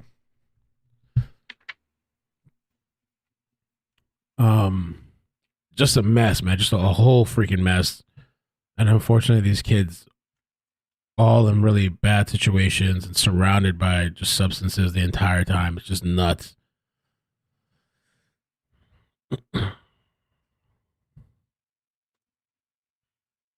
You know, I don't know. Maybe it's true he hit her. Like they show the black and blue pictures or one picture, you know, I don't know. Maybe he did that stuff, I guess. You know, but she's just had so many, I don't know.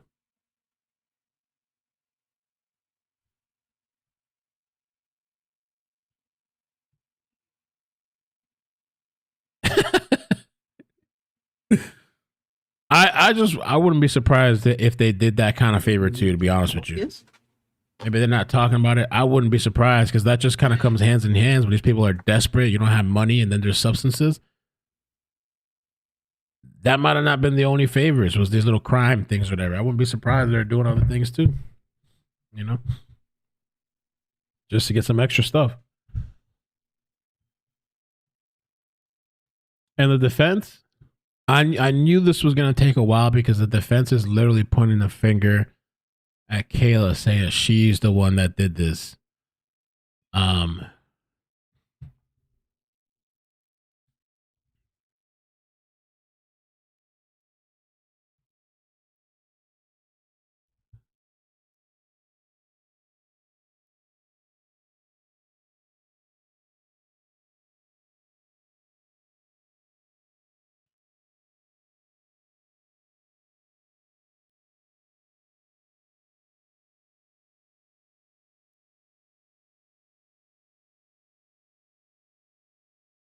Okay, sorry.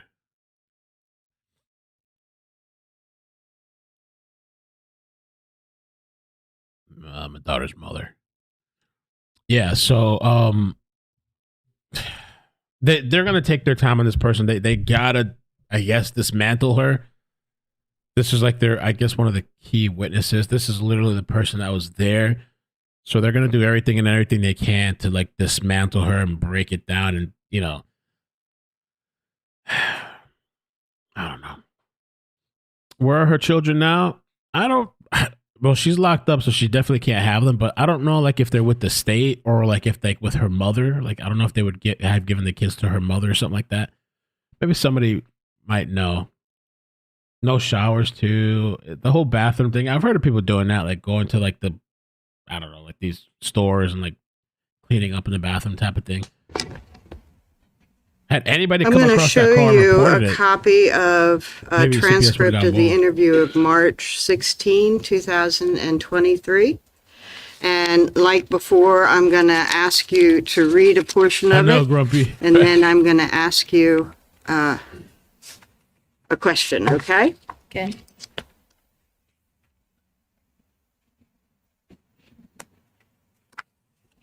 So here it is, not quite as pretty. I'm going to be asking you about this, but you could read before or after. Okay. Okay? We know he's ready.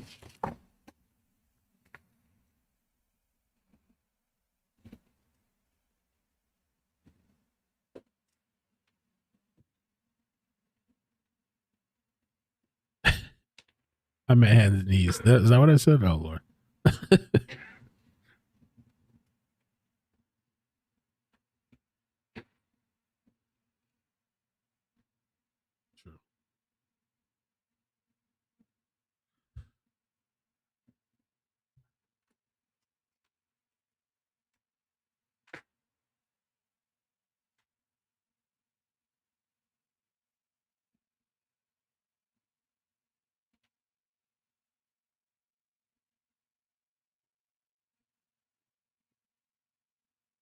Yeah, really? Those dealers take food stamps? I wouldn't bother with that. If I was a dealer, I got time for that. But I know people sell it for cash, right? But I got time for that. All the conversion and stuff. I got time for that.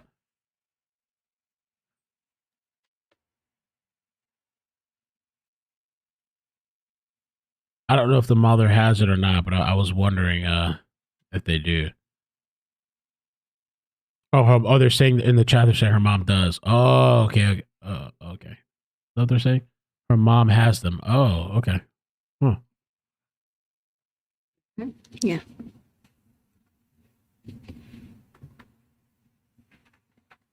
And so you, during that interview, told the police that Adam didn't care if he ate or not, right? Right.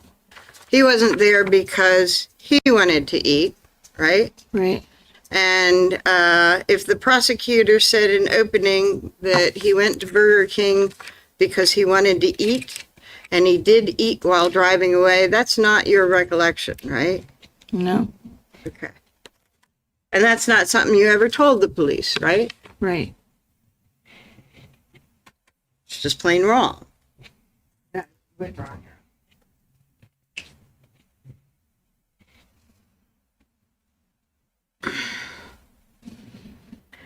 And one of your claims is that on the way to Burger King, and I think that you said that he gets in the car at the clinic and smells Urine. urine and says, Harmony, why do you keep doing that? Why don't you tell us when you have to go?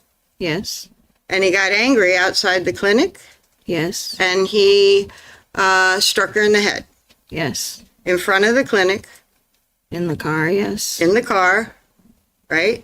Yes. Where people are going in and out of the clinic. Yes. And where at one point somebody had noticed that you left your kids alone in the car and Wow. told on you, right? Yes. Now, why was Okay. nothing done? You said that he was also yelling at her. Yes. And you told the jury that she was making weird noises on the way to Burger King. Yes. Okay.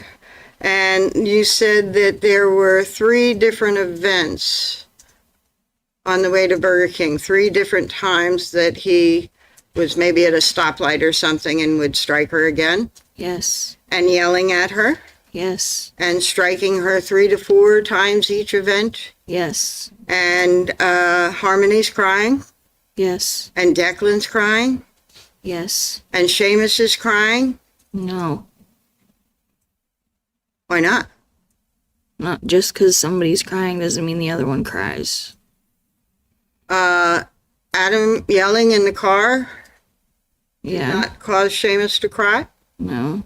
and Adam striking Seamus's sister right next to him didn't cause Seamus to cry, No. He didn't. and know what was Harmony going crying in pain didn't cause Seamus to cry. on. No.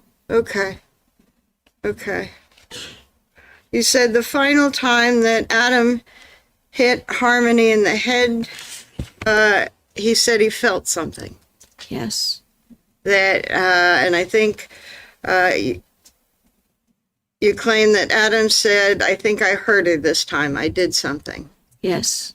And was that in a scared voice? Yes. Okay, so Adam thought perhaps he went overboard? Yes. And this was pulling into the parking lot at Burger King? Yes. And so, being scared, he drives up to the drive-in window. Yes. He orders the food that you want. Yes. He pays cash. I don't remember. Okay.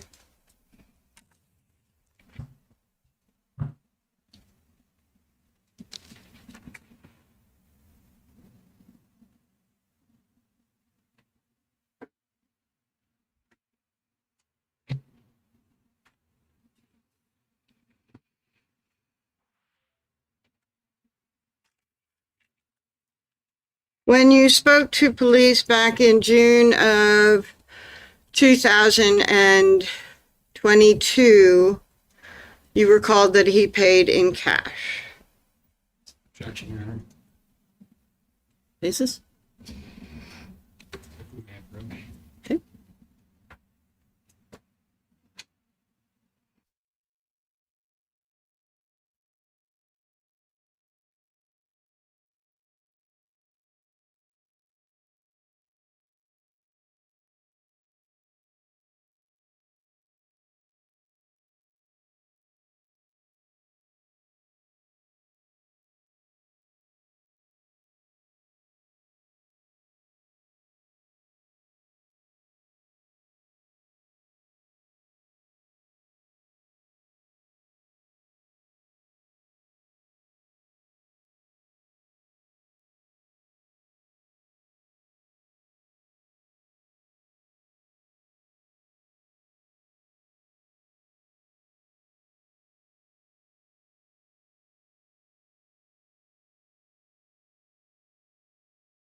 this is a good time for a break. I'm going to ask the witness to stay there. We'll take 15 minutes, and then we will resume the testimony. All rise for the jurors, please.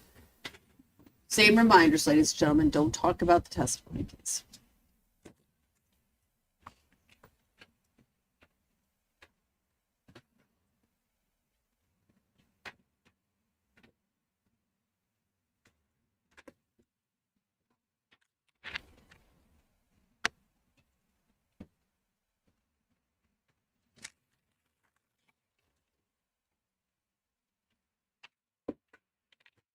You may step down. All right, 15 minutes, everybody.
Okay. All right. I have a few things going on. Okay, let's see. So I took a little morning break. Wonderlust, thank you so much for the 10 super chat. Says thanks for the great stream. Wouldn't watch anywhere else. Much love. Thank you. Green Eyed Peas, thank you. Wonderlust, thank you for the 3 months. Hey, just got here. Wanted to say happy Monday. Happy Monday. Mama 454. Mama 457 Rose, thank you for the 5 cents. Thank you, mods and chat. Mary Queen of Shots, thank you for the 5. Says they had to make a deal with this demon to get the devil. Yeah. I think they should have got both to prison for life.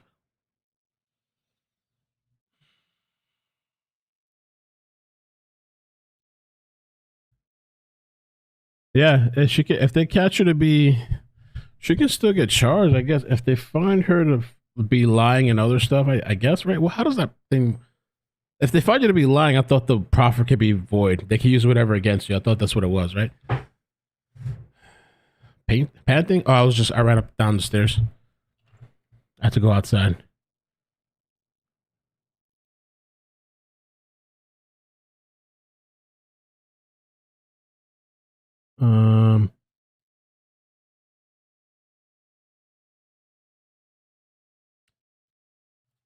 Yeah. Well, what a day. The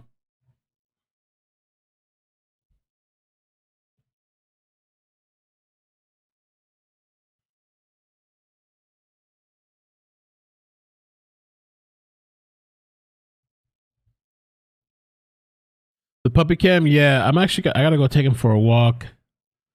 They got walked super early in the morning. Then before I went to go take Maddie, I walked them again because they had some food. I'm trying to figure out like when's the best time for Ricky. But when I walked him again, he didn't go. I think Ricky went early this morning, not Fred. I forgot who, but they didn't go. So I'm gonna take him in a little bit now to see if get it out of their system. And then I'm gonna let him out here. And I should set up the dog cam. The camera acts a little funky sometimes. It should work now. Sometimes when I go to use the cameras again. Like the other day, you saw me on stream. I was trying to turn on this camera, wouldn't turn on for some reason. I had to like unplug, replug. It was acting all funky. So, but yeah, I'll set up the camera a little bit. I'm gonna take him for a walk. There's somebody outside washing the car too, because the car is like overdue. And I saw this guy have his own little business. So I was like, let me try to, hit up this guy that has his own little business. He comes right out here. And breakfast so far, early morning. We'll talk about it real quick. So I'm working out now. I'm waking up early, going to sleep early. I'm not starving myself anymore. I'm actually eating healthy and all that. Today's a rest day for me. I thought I took a picture. I don't know where I put it. Instagram. I had some first thing, early morning. I had a little oatmeal.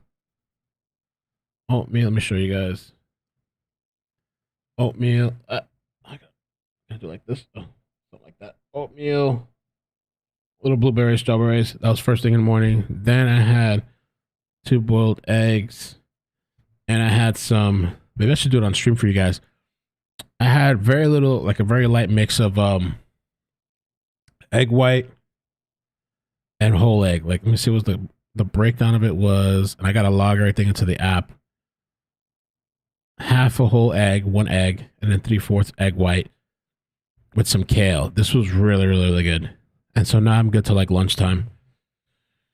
And everything's meal prepped for like 4 days. It's crazy, bro. Crazy. Everything's meal prepped for 4 days. So I get to pick whatever I want to eat today for lunch. Going through my water. This is my first one. I'm pacing myself, I think, at a better pace with the water. I'm going for like about 100 ounces a day. So this is a 54-ounce container. So I'm just drinking more water.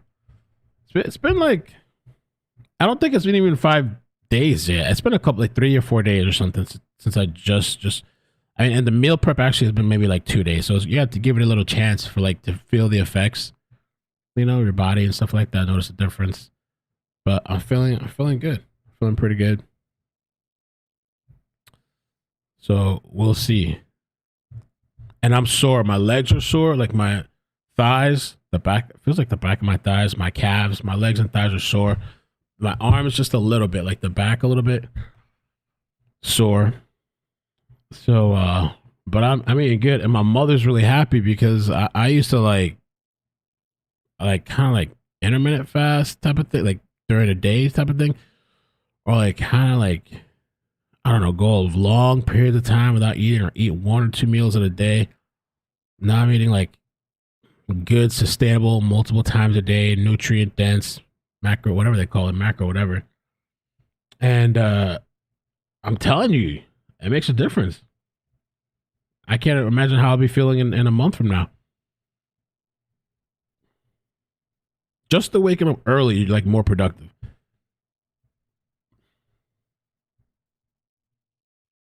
Did you eat kid cuisine? No, I didn't. No, Maddie has a kid's cuisine. She oh man, she loves that thing. She has kids cuisine. But last night she had what did we eat last night? We had pasta and shrimp last night.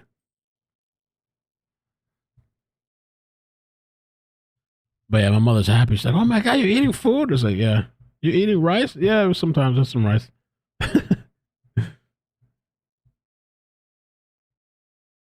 Live streaming.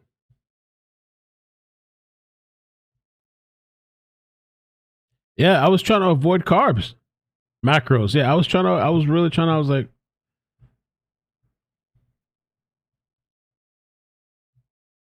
I wish I had kid cuisine too when I was growing up. I think it's bomb. They get like a French fry thing in there, like some, what do they got? The chicken thing, a brownie. Comes with a brownie and stuff. I do have avocados.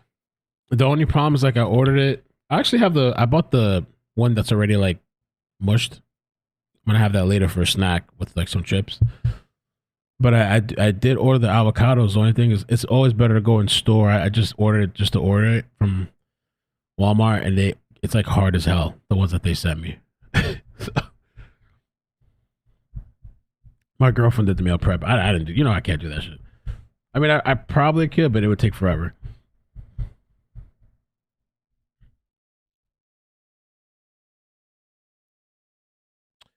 Thought we was going to look up that. Oh, so the shooter. Let me show you this. Wait, we still have a couple minutes. This was sent to me on Discord. Let's take a look at this link. Kirby. So this is the Hood News. Pete posted this. This is the person. Allegedly, this is their name. All right. So Janice Moreno, and I feel like we're gonna have to look more into this. It says here's a photo of the Lakewood Church female, looking crazy. Hood News Peep. This is I should check out her Facebook page. This is Grizzy. Grizzy's Hood News. She's a local Texas person. Grizzy's Hood News. She's on Facebook. Mainly on Facebook. I think she got a YouTube too, but mainly on like the main thing is Facebook. Let's see if she got some more posts we can look at. Here it is, 2 hours ago.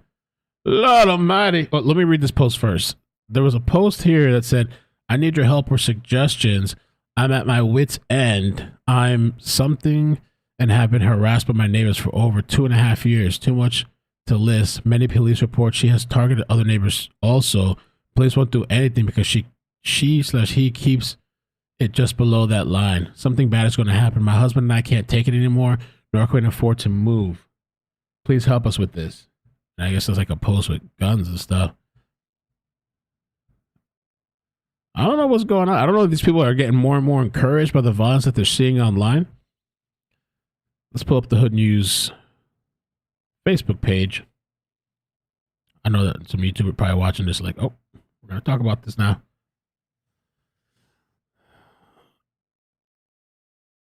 Grizzy's Hood News. People say, well, I'm a sinner. I cannot be in church. Well, I know I'm not perfect. Although, here I go. Trying to be close to God is a process in the making. Enjoy life. Give back.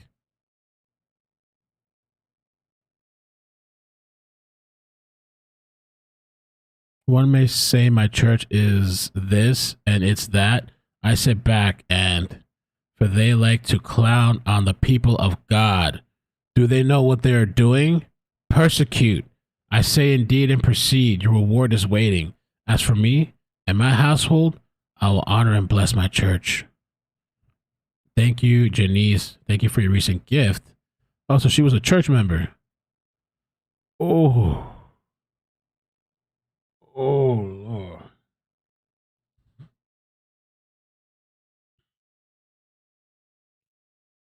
Lord Almighty. We're gonna have to we might have to do a whole live on this, see what else comes out.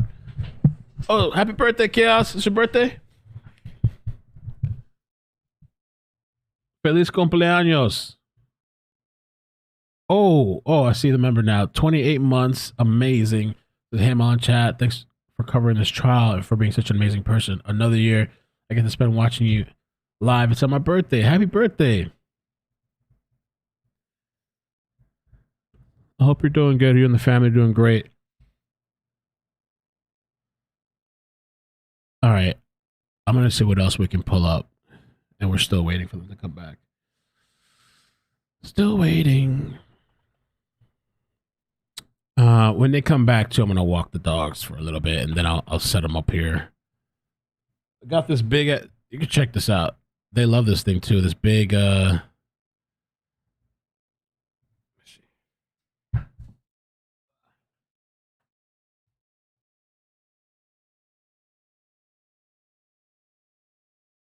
at this.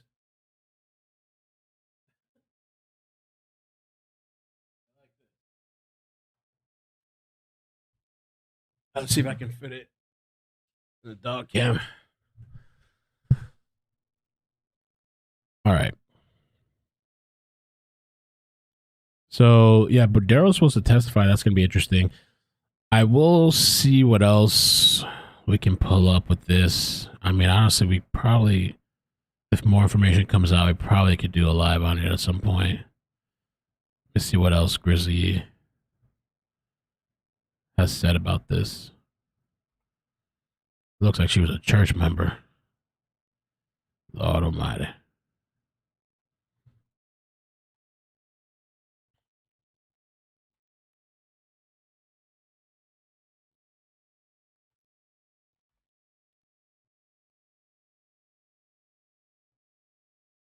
Grizzlies, Hood News. Boom, boom, boom, boom.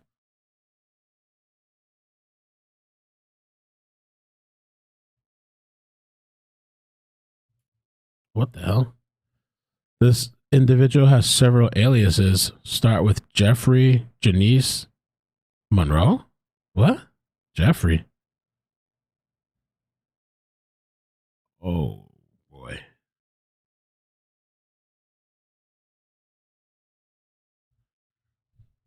I've confirmed this last night with several neighbors. I went down the rabbit hole with my friend Charlotte.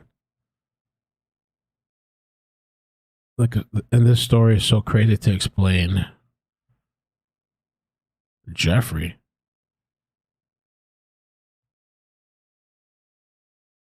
Z, back again. We are on a street called Gulfstream here in Sterling Place subdivision. We're here at the house. Yeah, it's possible it could be a trans person. There was a shooter like that. I forgot which one. I don't know if it was a Nashville shooter. It was a trans shooter too. Could be with those aliases. Where the Lakewood shooter is said to have lived. This was her place of residence. Oh. Now, let me tell you guys, this person was problematic, man. She had, she had problems with the neighbors.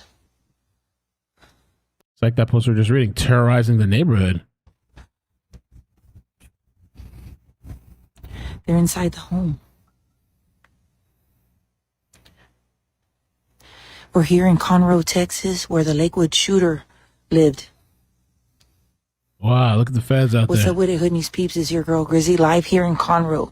Conroe PD is out here. Conroe SWAT. We've got HPD, FBI out here. Wow. They have made way into the house. They're currently searching it. Now, I was told that this individual, Back in court. Let's see. what a character. That's all I can say. Like, very problematic, always confronting the neighbors, always some kind of issue. FBI is currently inside the house. Mom, she might be in for... All right, we'll check this out later. I think we're going to have to do a live on this story and check out the details of it.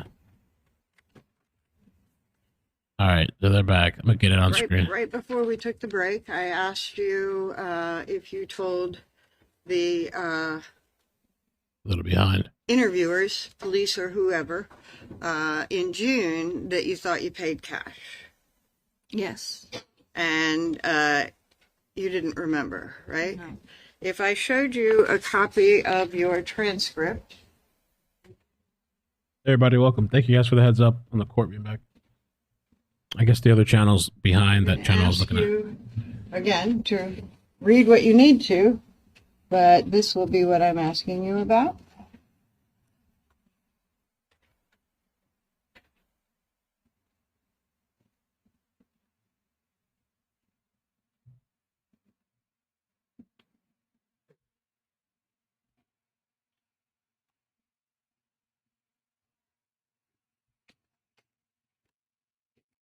So you told the police in June 23rd of 2022 that you thought you paid cash. Yes. And that would make sense because Adam was doing little things to try and collect cash, right? Yes. And you certainly had no money in the bank on your card, right? Right. So after this panic that you say that Adam feels, goes up to the drive-through, right? Yes. And the jury was at the Burger King, and you sort of make a roundabout way into the drive-through, right? Yes. And it's wide open there, right? Yes. And people are coming in and out of Burger King, right? Yes. And you stop at one place to make the order, Yes. and you ordered croissants and hash browns. Yes. And this was for you and the kids. Yes. And then you pull around, turn, and go to where you actually have communication with a live person. Yes. And the first thing that you do before you get your food or anything like that is turn over, but Adam is doing it because he's in the driver's seat, right? Right. Turning over the cash. Yes. Might have been card, but probably not, right? Right. You know, do you have a specific recollection now of whether it was cash? No. Okay. So assuming cash, but card would be the same, you turn it over to the clerk, right? Yes. And then the clerk does what the clerk does with money, Yes. and then opens the window again and maybe counts out the change. Yes.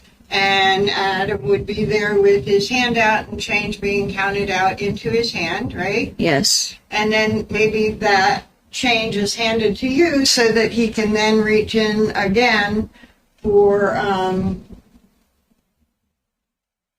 the food. Yes. And when the food comes in, he probably takes the bag and gives it to you. Yes. And you said that just before that, the Adam was scared because he had been striking Harmony and something different happened. Yes. And while he's striking Harmony, the children are screaming. Yes. Going in through the Burger King parking lot.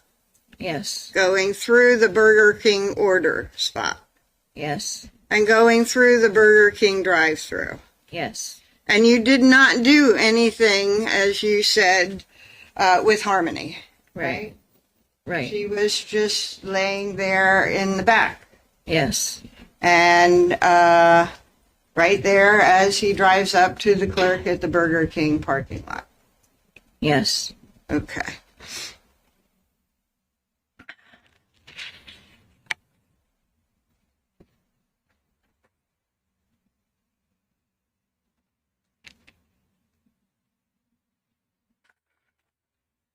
And you said Harmony is moaning in the back seat? Yes. And I don't think you said it, but you were, was it a moan that you understood to be a dying child? No. Okay. What was the moan? I don't know. She was making a noise. Okay. And you didn't check on her, right? No. Didn't throw a cover on her? No. Didn't have to turn around and soothe the boys in the back seat to make them quiet? No. They weren't always crying just because one other kid was crying. They weren't always crying. But violence, chaos, yelling, and screaming would make them cry. They never really cried that much. Okay. Okay. Did you ask to run in and maybe get some extra napkins to clean up the urine on the seat? No. With that smell lingering so bad, did you think maybe to ask if Harmony could go in and clean up? No. Did you do anything to deal with the smell of urine? No, because Adam said she could just lay in it. Okay. All right. And he was upset with the smell? Yes. Okay. All right. And I think actually you say that the kids may not have been crying. I think that, did you tell the police that you thought the kids were sleeping? Yeah, they didn't really make any noise. Okay.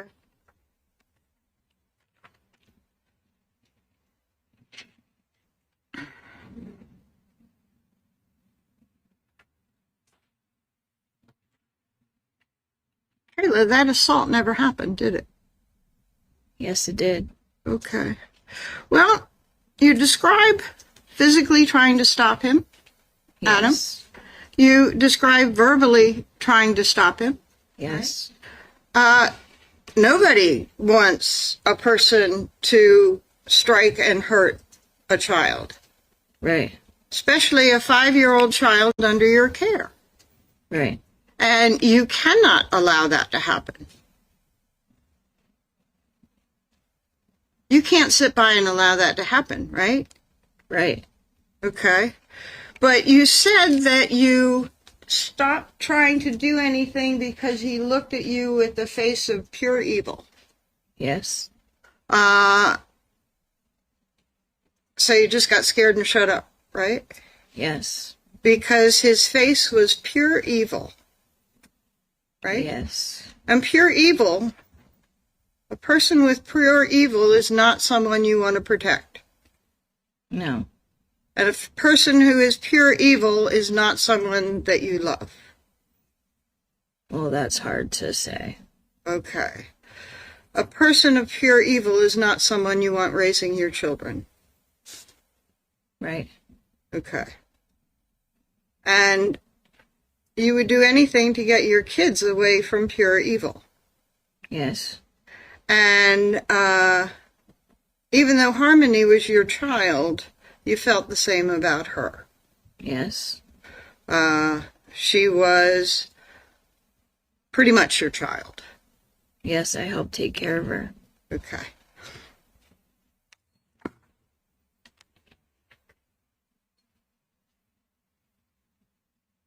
And when you and Adam split up years later, or March of 2021, you wanted him back. We were both trying to fix our family and get back. You wanted him back with the family and raising the children. Right. And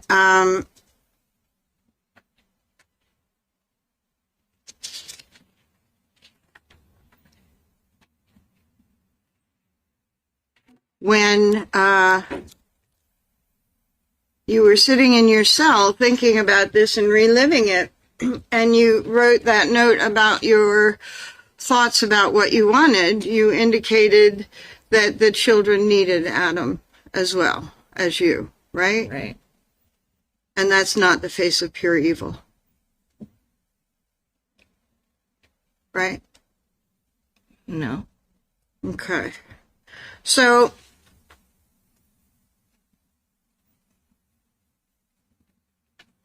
you said to the jury Friday, I believe, that you fed the children at the Burger King parking lot?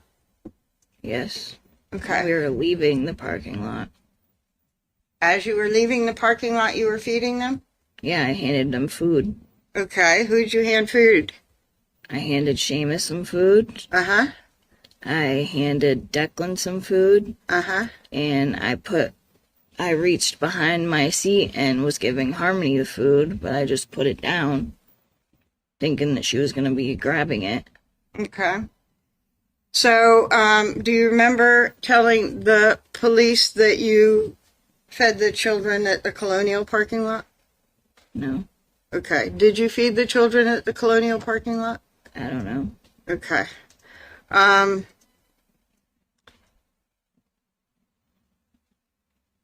Now, your car died at the intersection late morning-ish.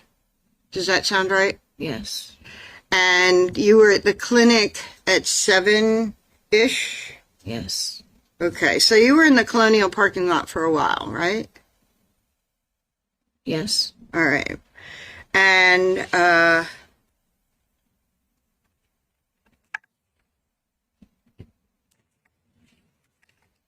you don't recall talking to the police about feeding your children in the back seat at the Colonial? No. All right.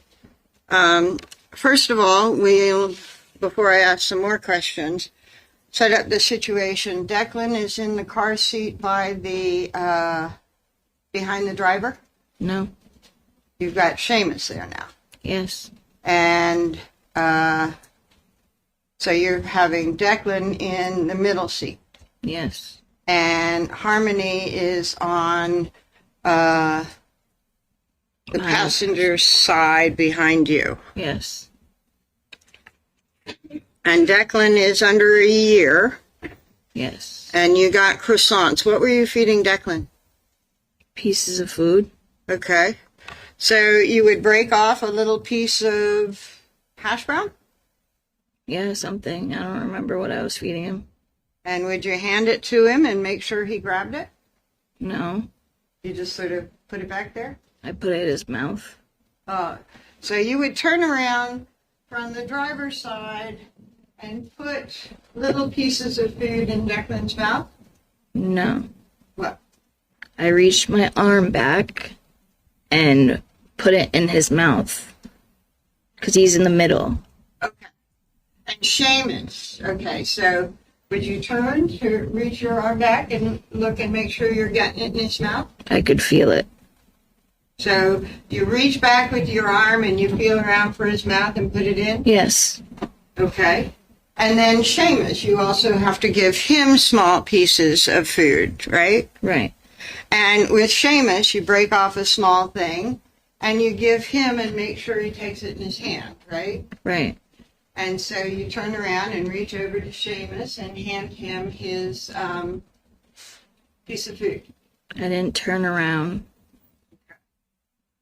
Why not? because I could see him.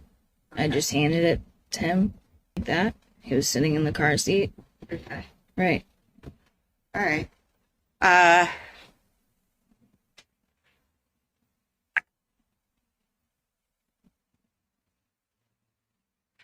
Do you remember describing to the police? Oh, and also you said that you took some and you handed it back to Harmony? I gave a sandwich to her, yes. You gave a croissant to her? Yes. So you bought the croissant for Harmony or for you? There was 3 of them. Okay. There was one for her, and then there was one for Adam, and one for me. And the one that I had, I broke apart and gave to the kids. Okay. And so what'd you do? Put the whole sandwich back there for Harmony? Yes. Did you check and see if she was eating it? No, Or not? because I didn't. Okay. Okay. And Harmony's position while you're doing that, I think she's leaning against her brother beside her. Yes. And then sometimes she's leaning up against the door, I think. Yes. And you don't check on her. No. Don't check and see if she's eating. No. But you make sure that you've put the food in Declan's mouth. Yeah, because they're younger. So you weren't concerned about Harmony at that point. That's not what I'm saying. Okay. You feed them directly because they were younger. You don't feed Harmony directly because, or make sure that she's eating. Why? Because she can open the package and eat it. Did you hear her open the package? No, I don't know. I don't remember. Okay.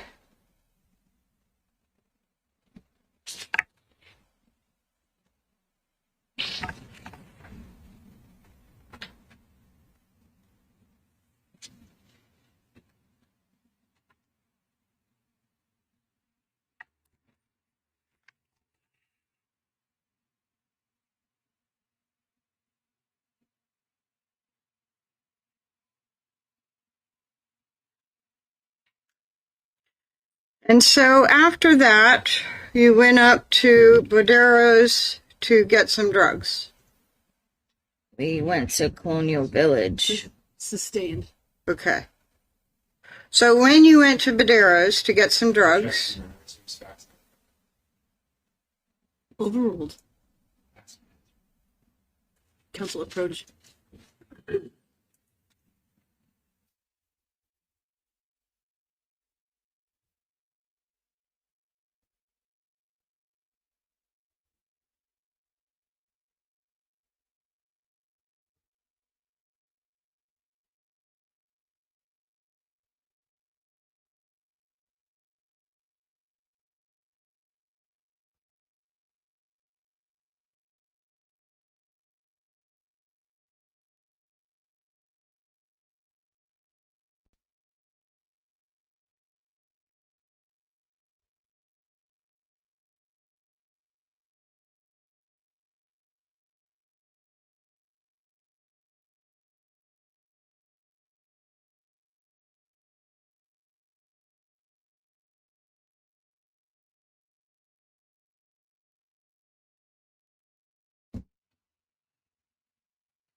So after you ate, you got some drugs.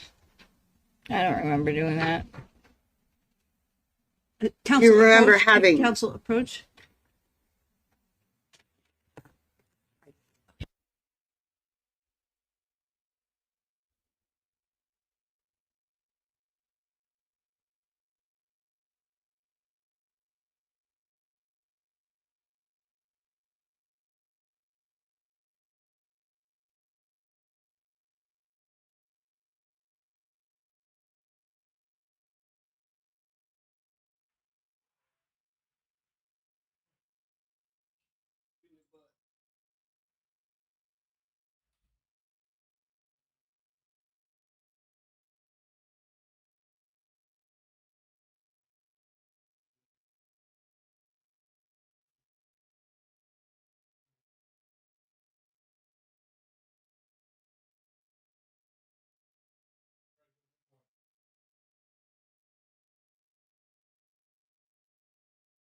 Rephrase the question.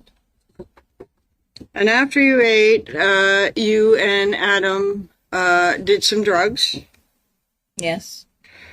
And you did not ask Bodero to call 911.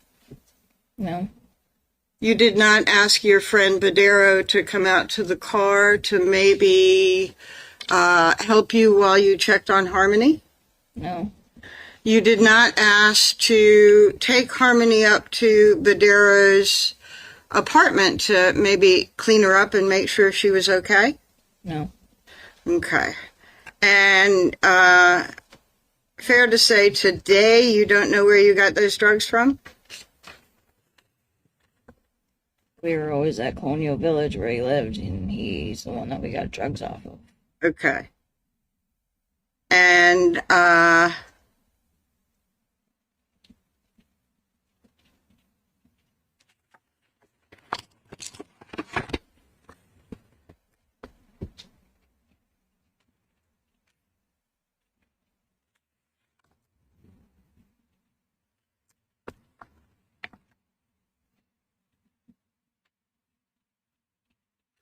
but you do recall actually feeding all three children in the back seat, right? Yes. And you recall that you were feeding them, and do you recall that you said that you were feeding them with one hand because your other hand was in the bag for your food? No. Okay.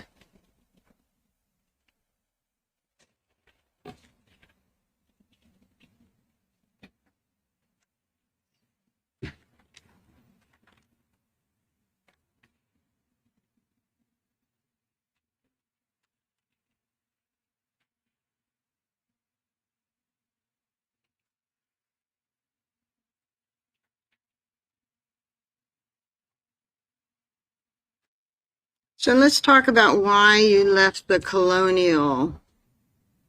At that point where eventually the car broke down. Okay?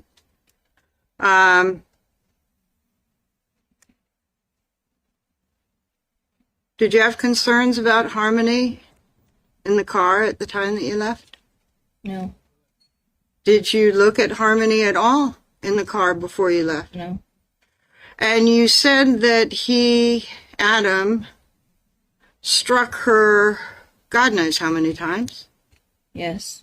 And that she had been crying, and that Adam actually got scared that he had hurt her. Yes. And you never checked. No.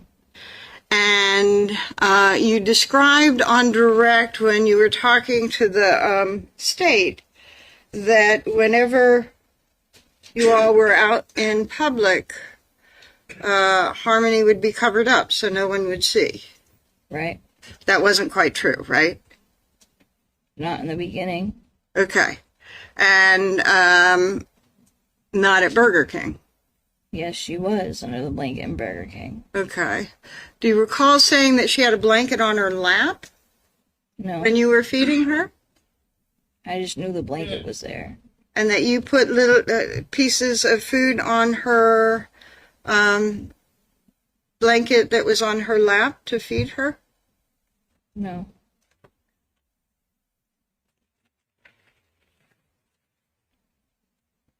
I don't remember putting pieces of food on her lap.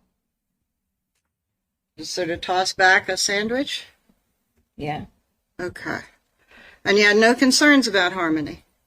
No. You said that she was moaning before she was at Burger King? Yeah. And you said that she was moaning after Burger King? Yes. And that moaning had you concerned? Yes. But you didn't check? No. And I think you just said because you weren't concerned. No, I am concerned. I was concerned. Okay. And you didn't check on her? No. And Adam, you described as being scared that he would hurt her, had hurt her. Yes. And where did you go from? Where were you going from the village? I don't remember where we were going. I don't remember if we were going to figure out how to get money to get more drugs. I don't remember what we were doing. I don't Okay. remember why we left. Okay. So that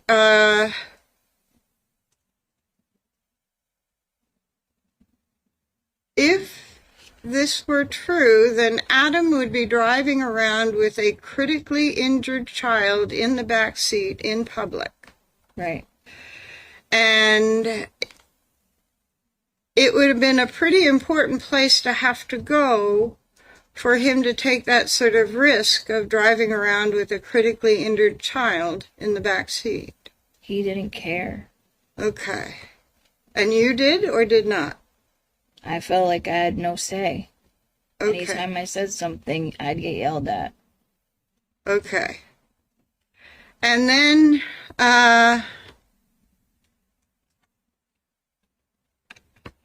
you say that at the intersection. By the way, what drugs did you do that day? I remember doing heroin or fentanyl. Okay. Not crack. I don't remember if we did that or not. Okay. So when you said on direct that it was heroin and crack, that's not what you recall. I don't remember doing both or not. But you do recall heroin and fentanyl. Yes. Okay. And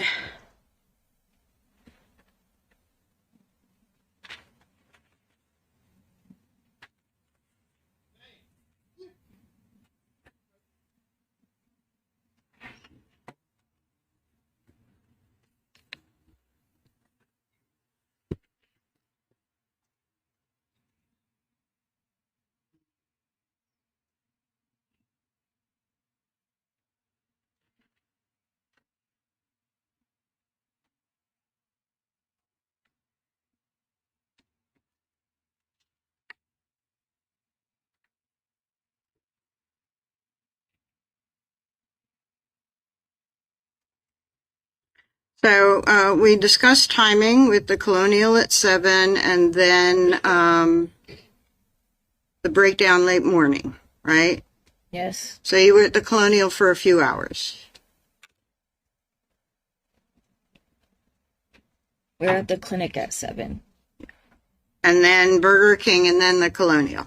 Yes. And so you were at the Colonial parking lot for a few hours or a couple of hours before you left for wherever it was you were going.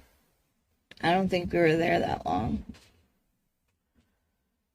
Do you recall the tow truck driver, do you recall going back to the intersection and the tow truck driver was there? You're talking about after the car broke down? Uh-huh. Yes, I remember when we got brought back. Okay. And that was like after 12:30 or so, right? Yeah, something like that. And how long did it take you to walk to Mr. Vadero's from the car? I don't know. It felt like a long walk. I don't remember how long. Okay. Okay.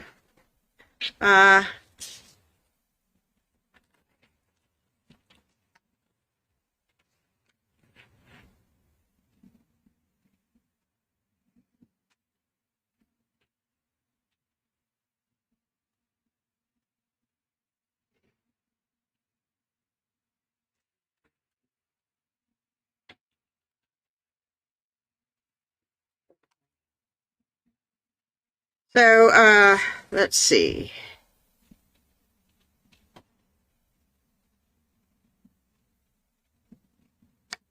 In that time that you were in the Colonial parking area on the 6th, prior to the car breaking down, Harmony was in the car, but she was dead, right? No. Basis? It seems fast. Maybe we approach. Yes.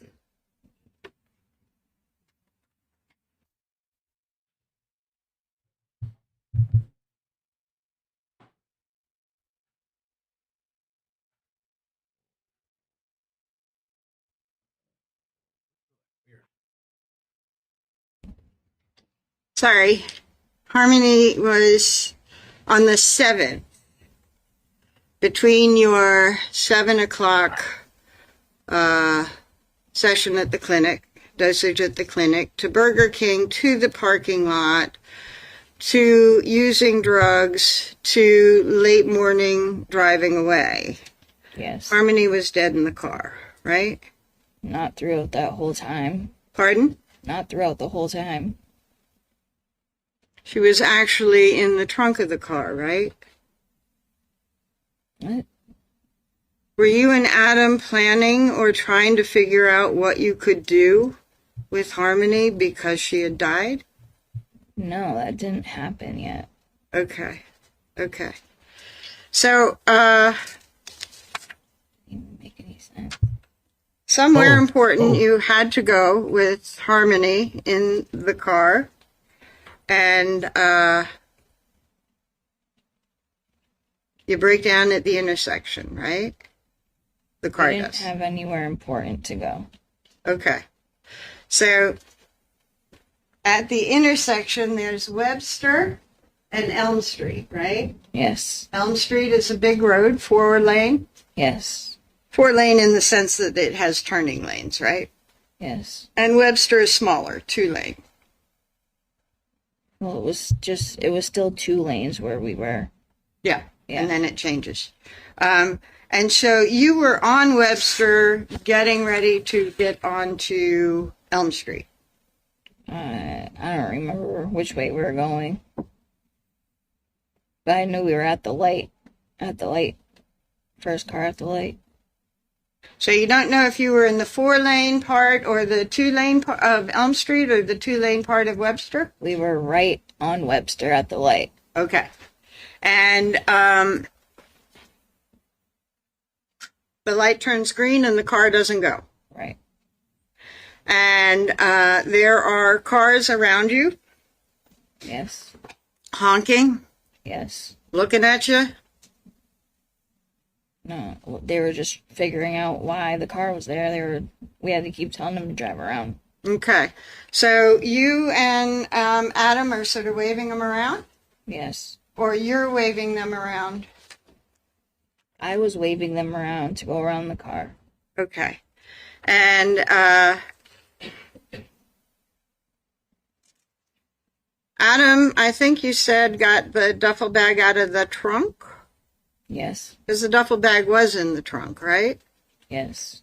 But Harmony's body was in that duffel bag already. No. Overruled.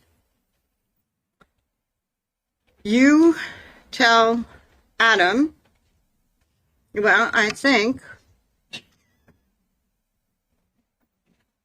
Adam asked you what to do, right? Yes. This is a pretty bad situation, right? Right. With Harmony in the car like she was. Yes. And Adam asked you what to do. Right. And you tell him that you should... Yes.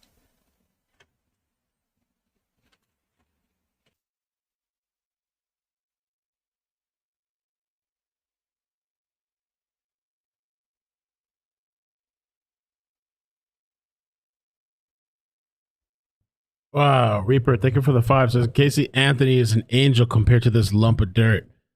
Whew.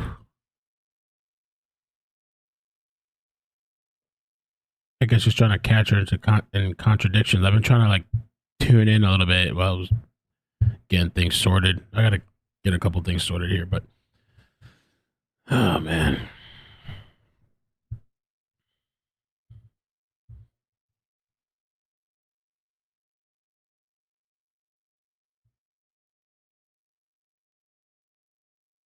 Yeah, I think Kayla started to get irritated. Yeah, I do agree. I think she's kind of starting to get.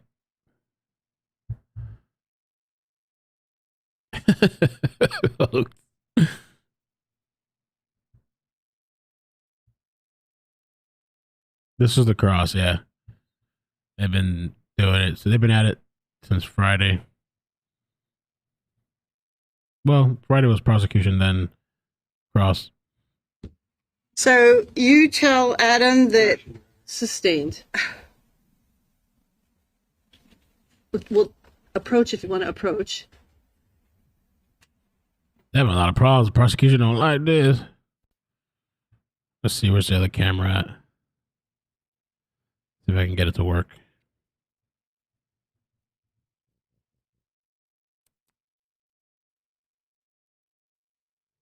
Oh shoot.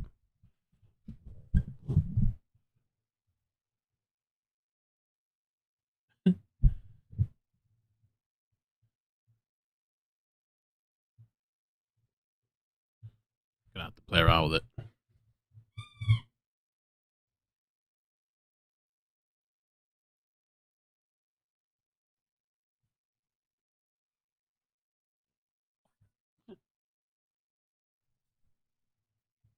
Elaine. It reminds me so much of Elaine. Yeah. Oh my gosh. I want to see Bodero take a stand too.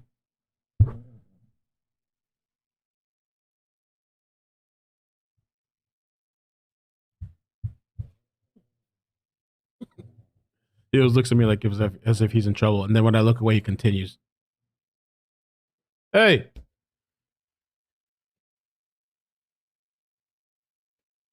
and at that intersection,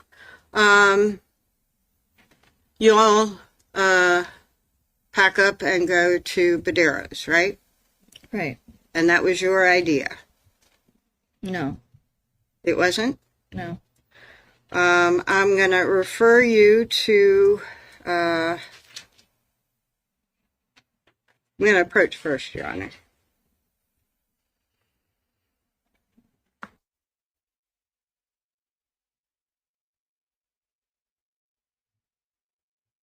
Ooh. Okay. Oh, I read that wrong, JD. JD said, I'm not convinced she did it, but think she might have. I don't think they've done enough so far to say she did it, but she's a complete liar. You cannot trust anything she says, for sure. You can't, nothing. I mean, I believe she was there when it happened and everything. I do believe that, but like, ugh. Skeezer. Oh, Dan, what's up? I see you tagged me. Let's see what this is.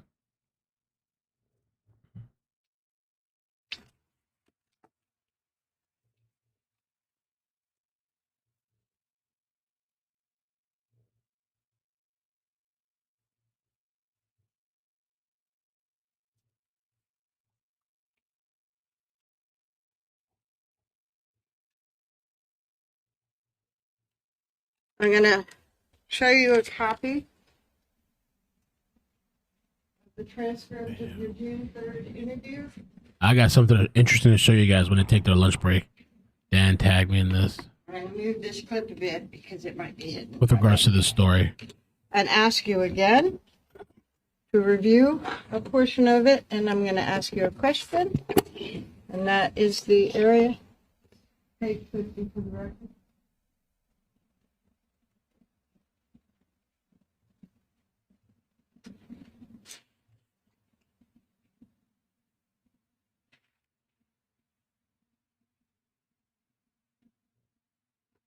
Okay. And you told Adam that you should go to Badero's, I right? asked him if we should. Okay. So it was your idea. Right? Yeah. She has to keep pulling up transcripts to prove that she's like said these things before. I don't remember. She might remember some of this stuff, but I totally believe she's using that. I don't remember. And you gathered. Adam grabbed a duffel bag from the trunk. Yes. You got your person stuff from the trunk. No, my purse was not in the trunk. Okay. So you got your purse and you got some stuff in the trunk. You gotta Is answer. that correct?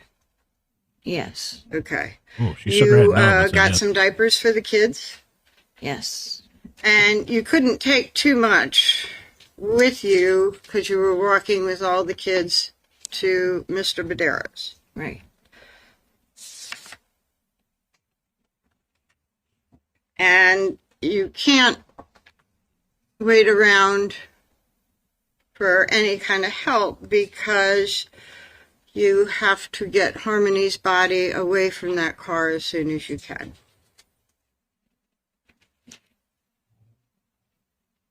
Yeah. Okay. Now, I want to talk to you about discovering that Harmony was dead. I think on direct you said that Adam opened the door and said something like, baby girl, wake up, or wake up, baby girl. Yes. And she wasn't moving. Right. And that's when he popped open the trunk, you said. The trunk wouldn't open. It did eventually, though, right? We moved the car seat out of the car so that he could move the seat to get into the trunk. Okay. And Adam checked her breathing. He was just trying to wake her and she wouldn't wake up. Okay. Do you remember Adam saying that Adam put his hand over her heart? No. And so that didn't happen? You don't have a recollection of Adam putting his hand over her heart? No, I don't. Okay. But you did tell the police that in June of 23rd that he put his hand over her heart to check her. He was checking her, but she wasn't waking up. Okay. So he did put his hand over her heart to check her. He tried waking her up. I don't remember the hand on the heart. Okay.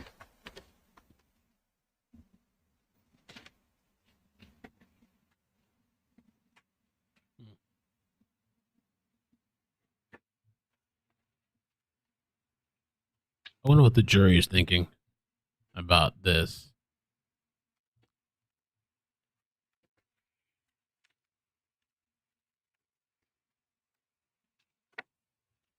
And Hoke said something interesting too earlier. He was more interested in getting high than checking on Harmony. Do you remember telling the police on June of She was getting high on 2023 the throat that that Harmony he in the back. checked her breathing and like put his hand on her heart? No. Okay, I'm going to show you.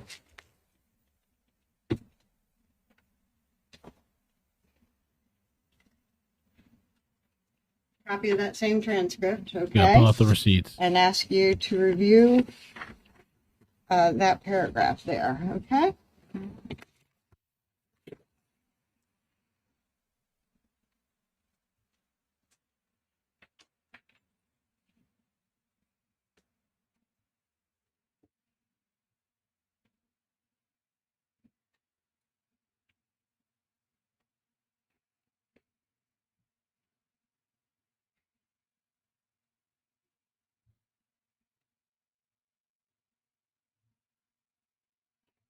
Don't remember that, but I can see that I said that, but I don't remember it happening. Okay. But what you told the police back in June of 2023, you were telling them as if it was a memory, right? Right. So either it wasn't a memory or that memory is gone. I don't remember.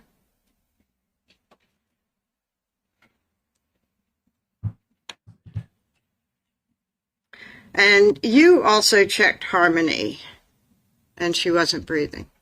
Right. You checked her neck and you checked her wrists. Yeah. And you were looking for a pulse. Yeah. Must have been panicking. Yeah. Did you do that before or after you were waving cars around? After. Okay. So, after you have checked Harmony, you're saying that you went to the back of the car and you're sort of moving, waving cars around to get them around your car. Yeah. Okay. And how long did you do that? Until we got the stuff out of the car that we needed to get out. Okay, so are you doing that while Adam is getting stuff out of the car? No, we're both on each side of the car doing the same thing, trying to get stuff out. Which side of the car were you on? I don't remember. Okay. And you claim that as these cars are going around and beeping and everything, that Adam put Harmony into a duffel bag. Yes. And the four of you walked to Colonial Village. Right.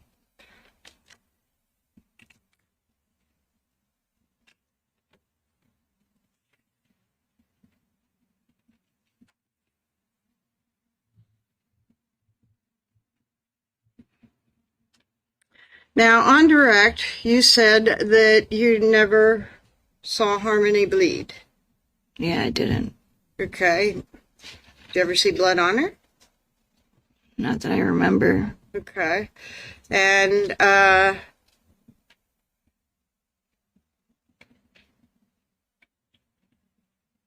you told the police that while Adam was throwing stuff in the back and cleaning the car, that, you told the police that Adam was putting stuff in the bag and cleaning the car, right? After what? After we got to Anthony's and he brought us back to the car to get stuff out. Uh-huh. And he cleaned it. Okay. And you said that he cleaned the back seat because he had blood on his hands from hitting Harmony. I don't remember. Yes?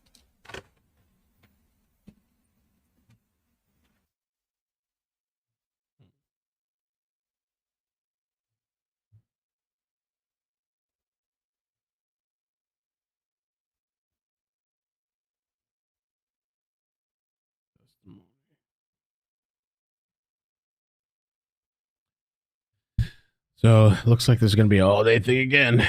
And yeah, of course, there had to be blood. Question of witness.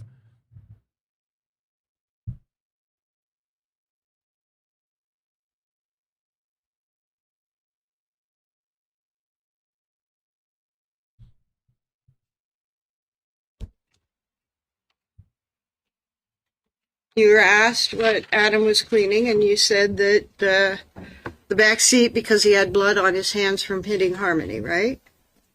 I don't remember that day of him doing that. I just remember cleaning the car after. Okay. I'm going to ask you the questions, and then we'll do some more. You said that Harmony had a bloody nose, and he had blood on his hands from hitting her, and he was wiping the seat with a napkin, right? Overruled. I don't remember it that day that she passed away that was happening. Okay. And you were asked if Badero said anything about Adam's bloody hand, right? Not that day. Okay, I'll go through. And you said no, he had already cleaned up his hands because that event, the bloody nose thing, happened days before, right? Right. And you were asked more about whether Harmony had blood on her on her that day. Right. And you said you saw dried blood on her face, right? Right. And you said that that was the day the car broke down, that you saw dried blood on her face. Right. Okay. So I'm going to go through the transcript and ask about some of those other things that you didn't remember and see if it refreshes your recollection.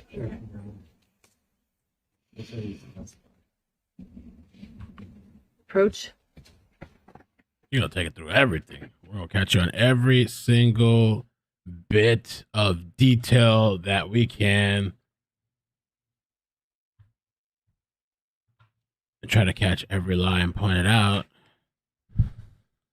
She said she don't remember nothing, so she's taking her through all the transcripts.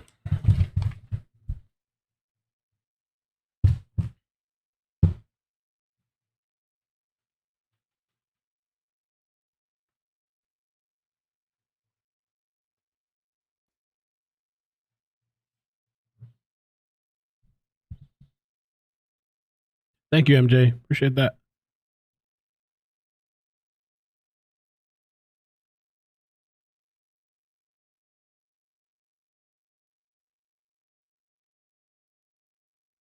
Somebody that said that she looks like she's high or something.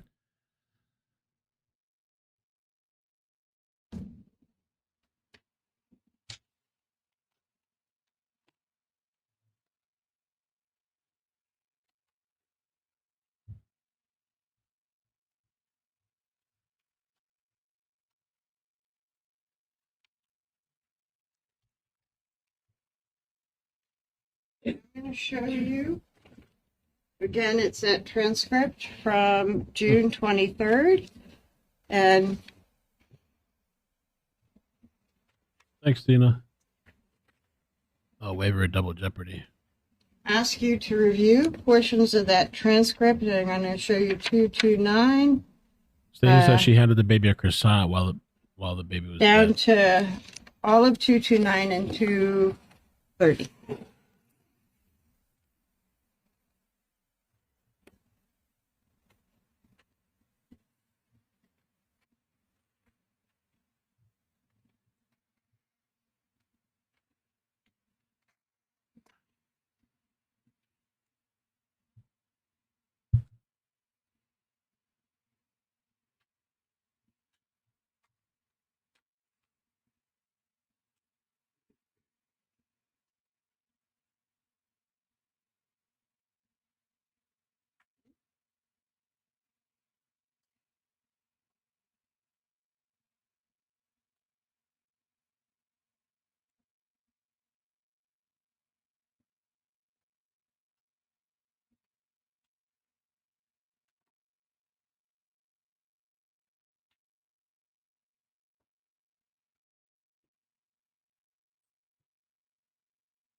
Might get another puppy cam.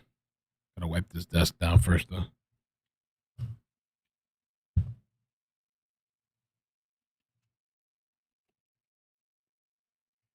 Basement.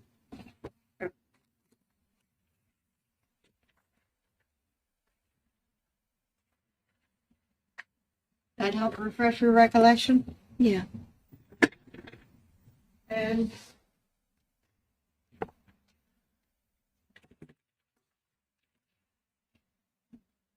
so,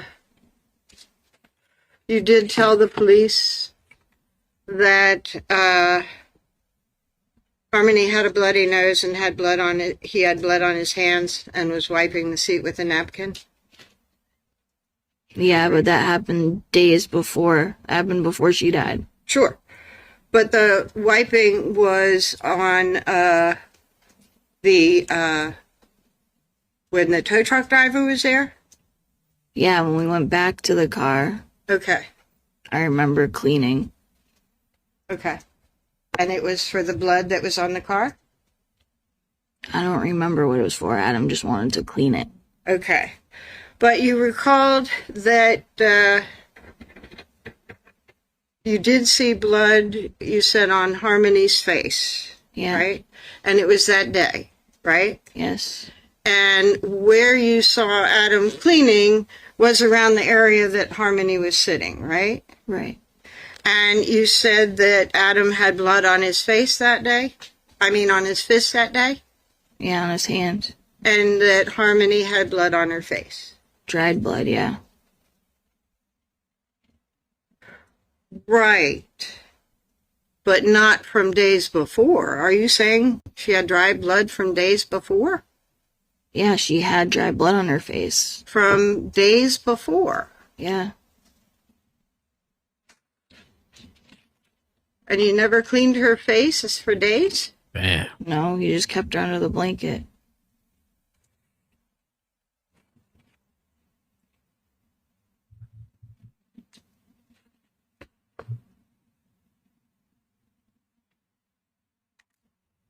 Okay.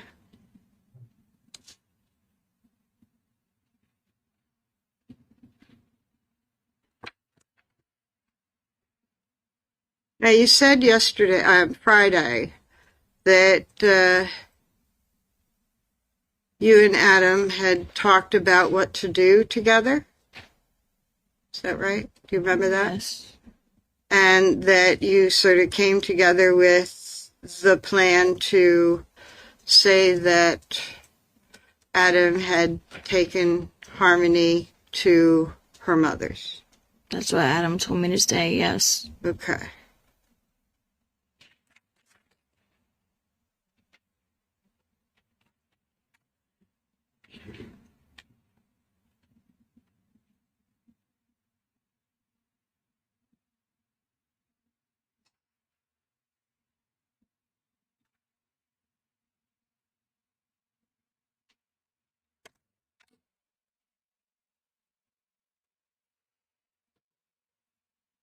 I am going to switch over now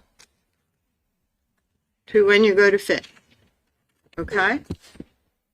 Which time? With Adam, Declan, and Seamus, Okay. and the body of Harmony. Okay. And so, Adam no longer had a car after December 7th, right? Right. And he no longer had the freedom to drive wherever he wanted to, right? Right. And when he drove, there would be somebody else in the car, right? He would be driving someone else's car, right? And sometimes he drove Badero's car, right? That was way before. Okay. And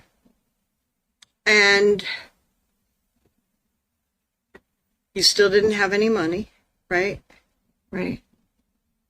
And from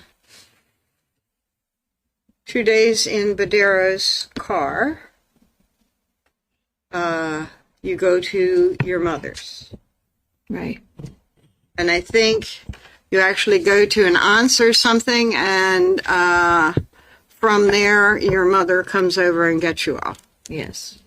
And you could only stay for a very limited time. Yes. She might get in trouble with her landlord. Yes. And so you were trying to get into the shelter. Yes. And you worked and applied and everything like that for the shelter. Yes. Would you walk over there to do that? Yes, we did. Okay. So you, Adam, and the kids would walk over to the shelter to apply for shelter there. We walked to city welfare. Okay. And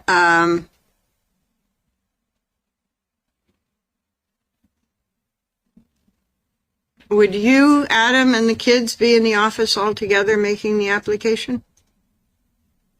When we filled out the application, yes. Okay. And then I saw the case manager. I don't remember if we were together or if it was just me. Okay. Now, when you told the jury that it fit, you had taken the duffel bag from the ceiling. Overruled. Yes.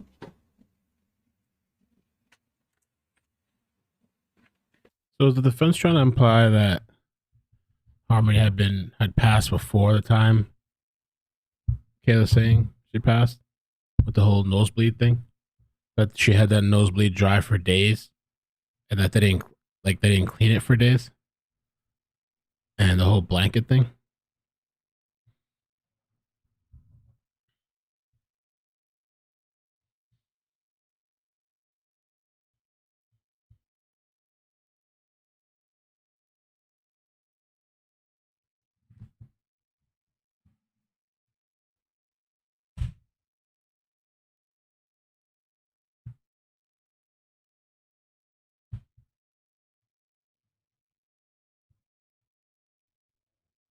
Seems like it, right? I don't know.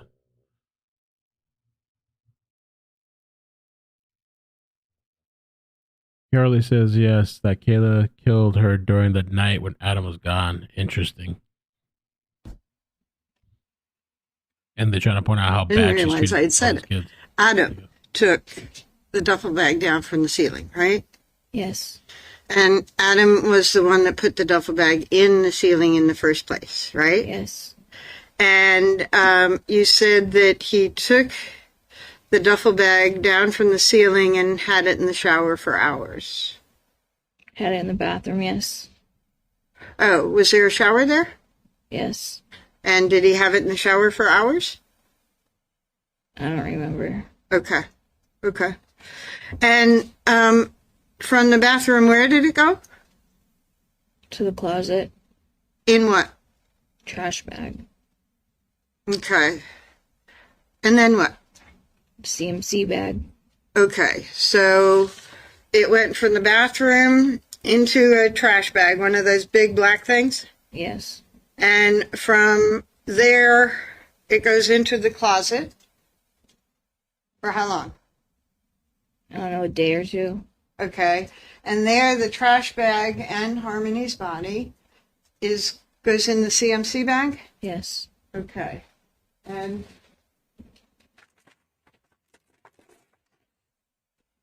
I think you identified Exhibit 85 as pretty much a duplicate of the bag that you got from CMC, right? Yes.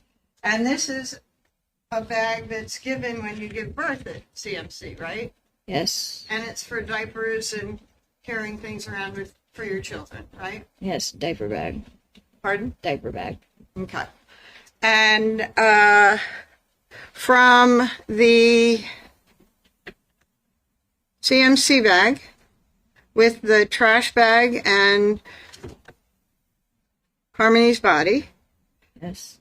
where does it go? To Portland Pie. Okay. And then where? To Union Street. How? In a tote. Okay. From where to where did it go to Union Street? Where did it get in the tote? From the shelter. So how did the CMC bag get back to the shelter? It came back from Adam's work. To the Okay. shelter. Who brought it back? Adam. Okay. Who brought it to Portland Pie? I did. Okay. So,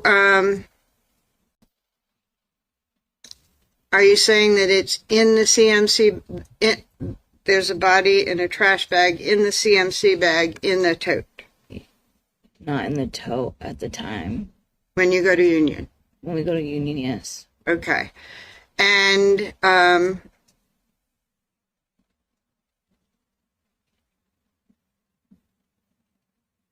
so you told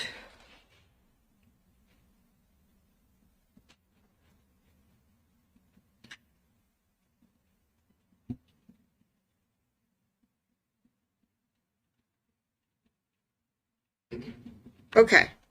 So you take the tote, you take the CMC bag, but not the tote, to Portland Pie. Not the plastic, right? I'm confused. So am I. I'll back up. Sorry. to reorient ourselves, at some point, you say that Adam takes the body down from the ceiling tiles. Yes. And it's because there's a smell. Yes. And it's because other people in FIT are concerned about the smell. Yes. And you all are concerned that somebody might be checking the place to find out about the smell. Yes. Because you've heard the complaints Yes. and you're scared. Yes. And I think you said Adam takes Harmony's body down into the bathroom Yes. and takes her body out of the duffel bag Yes. and puts her body in a trash bag Yes. and puts the trash bag in the closet. In the CMC bag in the closet. Okay. So from the bathroom, is her body put in the CMC bag? In the trash bag. The trash bag's in the CMC bag. And that all happens in the bathroom. Yes. And then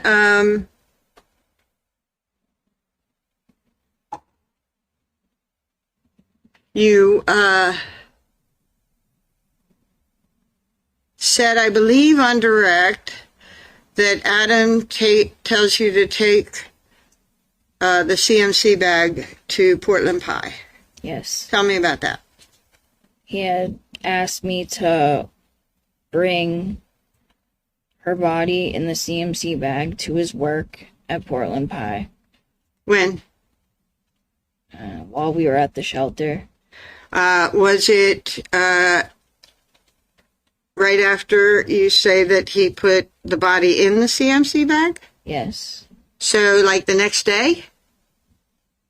I don't remember if it was the next day or a couple of days. Okay. And where was he when he did this? Was he in the shelter with you saying, bring this body to me? Yes. So he's in the shelter with you and at some point goes to work Yes. and has told you to bring this CMC bag to work. Yes. Why didn't he just take the CMC bag? I don't know. Okay. So you have 2 kids and a stroller, right? Yes. And so tell me about those arrangements, getting and you take all of that to Portland Pie. Yes. Tell me about how you did that. It was a double stroller. So I had one kid in the front and there's a basket underneath and I put the CMC bag in the basket and then the other kid was on the other side on the other seat. Okay. So you take the CMC bag out of the closet and put it on the stroller? Yes. And is that inside fit or outside fit that you loaded on the stroller? Inside. And then you get your kids arranged Yes. as well inside. Yes. And then you walk down the street, and I think you said it took about 15 minutes or so. Yes. And you are walking with your children and the body of Harmony in a CMC bag to Portland Pie. Yes. And why? Why was it going there? Did you know? He asked me to do it. Okay. You didn't say anything, ask him why or anything? He said he was doing it so that the smell wouldn't be at the shelter. Okay. Did you tell him he should take it with him? No, he called me when he was at work and told me to bring it. Okay. So he didn't tell you to do that while he was at FIT. He was thinking about it, but I didn't think he was really going to do that. Okay. So he mentioned it at FIT, but then calls you from Portland Pie and says, come on down. Yes. Okay. And then you have a place at Union Street, right? Yes. And somehow the body has returned to FIT? Yes. before you moved to Union Street. Yes. And you don't know how. Adam brought it back. Did you see him bring it back? I don't remember. Okay. I don't remember if it came back. Yeah, because we had to bring it to the apartment. Okay, and you brought it? The CMC bag in a plastic storage container, right? Yes. And you went to the Union Avenue apartment, and again, you have a stroller with your two sons, Yes. and now it is a plastic container that is on the stroller. Yes. Okay. And it was in a plastic container on the stroller when you went to Portland Pie. No. Okay. That's how like despicable this person is. We knew this already because we went over the probable cause affidavit and posted And when the you video, got to but Portland Pie, you and Adam put the body in a refrigerator? It was his job, Okay. so he did. That was his job. It was His to job handle. was at Portland Pie. Okay. So he took the CMC bag inside, and he said he put it in the freezer. I'm sorry. I meant to be asking about Union Street, and I know that I misstate sometimes. So at Union Street, you're on a second floor, Yes. and you sign the lease and everything like that, and Adam brings the body upstairs, Yes. and the CMC bag is put in the refrigerator. It's in the tote. Okay. When we were walking to the Union Street, the bag was in the tote. He brought the tote upstairs and put it in the closet. Okay. And from the closet, it went to the refrigerator? Yes. Okay.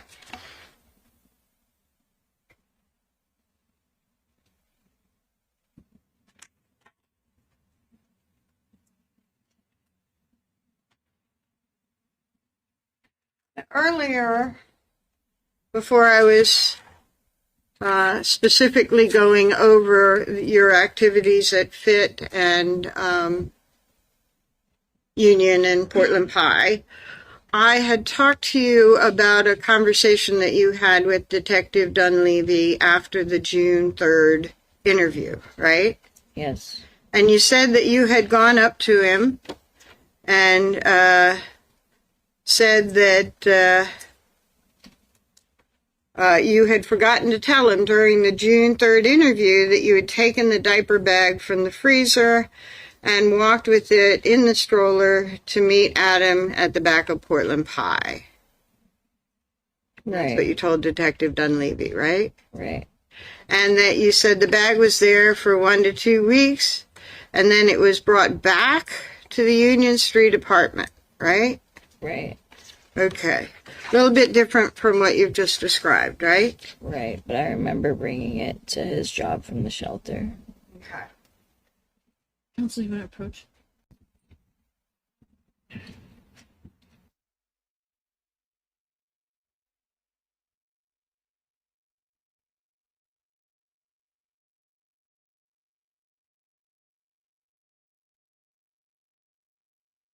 As I said, I look for what we consider to be natural breaking points. This sounds like one of them. So we're gonna break for lunch. So I'm gonna ask you to come back in an hour. So come back at 1 o'clock, please.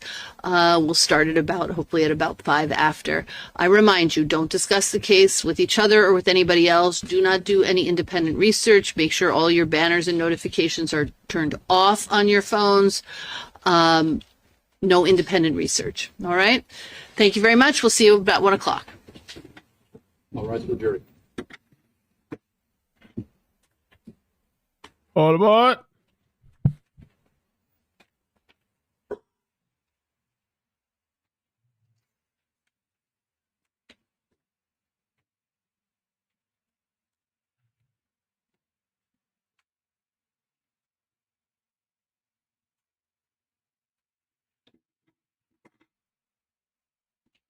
Ms. Montgomery, you may step down. Council approach.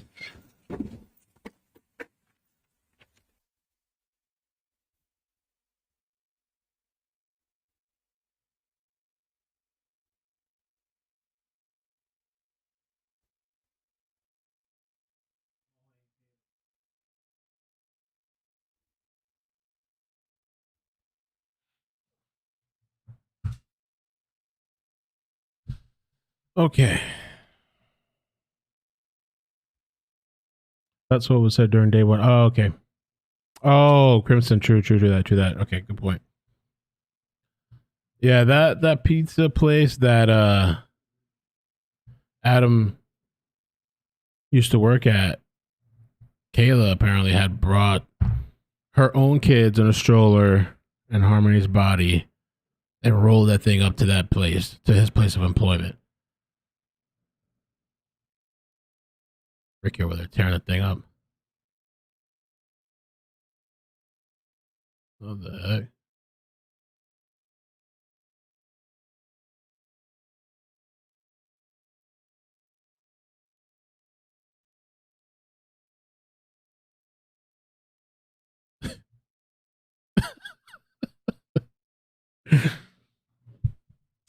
Thank you so much, A2A Caroline. Thank you so much. Oh, Carolyn, thank you so much for the 10 memberships. Holy crap. We got to do another. We were supposed to do it this weekend. I'm sorry. I got so caught up. We'll do one next weekend, this coming weekend, a members live. And maybe a Q&A. And Heather, thank you so much as well. 5 memberships. Amazing. Thank you. Valley Girl, thank you for the 12. Thank you for the 12 super chat. Says, do you need help potty training one dog every day? I don't know. When you say one dog every day, I don't know if you were saying to take one dog at a time to go, or you're saying one dog potty train. Fred is really good. Fred doesn't have, he's the blackish brownish dog. He doesn't have any problems. He's actually like great. Doesn't have any potty issues. Ricky, I think Ricky, I don't know. He's like improved, but then he was kind of like struggling. I think he has a very sensitive stomach, so he can only eat his certain food. I don't even think treats are really a good thing too much to give him. He has like a very sensitive. I call him like my little geriatric dog, geriatric baby dog. He's like a baby, but also geriatric at the same time. So the other day he had an accident. He was doing really well, but the other day he had an accident. His food had ran out. It's actually coming today. And so we had gotten like some raw food that they've had in the past and had no problem. But I guess, I don't know. I think Ricky's to the point where his stomach is just it just has to be very like plain. Very plain. So, and believe it or not, because Ricky is really beloved in the chat. He can be very aggressive with Fred sometimes. Ricky, I feel like he used to kind of, I don't really know what he used to be, but when he first came here, they play around and Fred would always kind of win. Fred was always kind of he's the more alpha one who kind of win and whatever. Lately, Fred's been putting up a fight, snapping, barking back, pushing him off, pushing him back and down and stuff. Even last night, I think Fred was afraid of Ricky. Ricky was like giving him a look and growling, and Fred like backed off. I don't know what's gotten into Ricky lately. He's not taking nothing. And when we're outside and walking, anytime there's another dog, he's the one that runs and throws himself to go at the dog. Fred's just chilling, relaxed back. Ricky's like jumping in. And the dogs are like 5 times the size bigger. He's ready to go to war. Ricky's something else. Fred is the one, he's like very chill, very like whatever. You go to put on his harness. He lifts up one leg so you can put in his harness, and then he lifts up his other leg. He's very peaceful, whatever. The other one, Ricky, he's like, he's like all over the place. You can't even barely put the harness on. He's like scratching and scraping and all kind of. He gets crazy.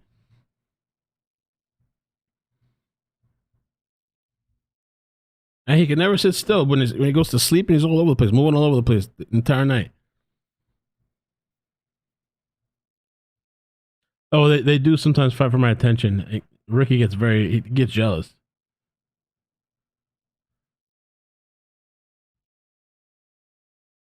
So for now, I just have that little band thing on him, which he actually doesn't go away. He doesn't pee in there. I don't know. I might give it like a week before I take the band off and trust it. But if you have the band on him, he's not going to pee in the house. Because when he first came here, he was kind of peeing around. I think he was kind of feeling his surroundings, maybe nervous, anxious. I don't know. So with that thing on, he doesn't poo or peep in there or anything like that. Well, the accident happened. He had the thing on. He pooped when he had the band on, which the band on is really for kind of peeing. So I don't know. We'll see. So that's why, like in the mornings, now my routine kind of just to keep my peace of mind, because I don't want to have to keep cleaning up. I don't want to start my day like that. So like they'll go for early morning walk. If I have time, I'll walk him again before I leave. Twice, when it depends. And then like early now, kind of take him for a walk like I just did, and then I'll bring him in here. I'll let them hang out in here for the rest of the day. They're not actually biological brothers. I heard that brothers actually biological Frenchies, they have a lot of issues. I heard, like if they together. Let me see. That's what I was told. Let me look. Frenchie brother or siblings issues. Getting two French bulldog puppies from the same litter can sometimes lead to an issue known as litter mate syndrome. This is where sibling puppies develop a very strong bond with each other, making it much more difficult to train them. Separation anxiety.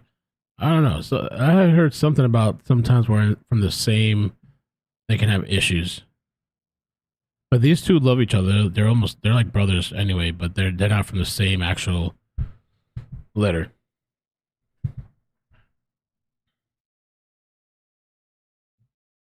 Yeah, I was walking yesterday with them, and there's some guy, like he hangs out of his balcony and he's like, "Hey, oh, what kind of dogs are those? Oh, there's a lot. How much you pay for them?" I didn't pay for them. How much you pay for them? And he kind of like licked his. Well, I'm exaggerating with the lick of the lips, but anytime somebody talks like that, I'm kind of like, it's like he's prowling. Like, how much you get them dogs for? It's like, hi. I just kept walking. I know I'm gonna have to start carrying something with me when I walk these dogs. It's like you're walking around with a what do you call that? A bullseye on you.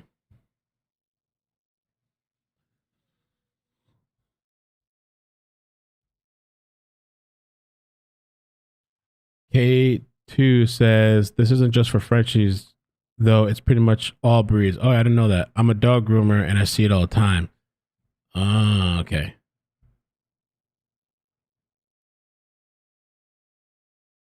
Looking out for the dogs. Yeah, I think Ricky. They're both really good dogs. Ricky he's the problematic one. He's the one with like problems and issues and stuff. He's emotional and needs a lot of attention. He wants to all the time.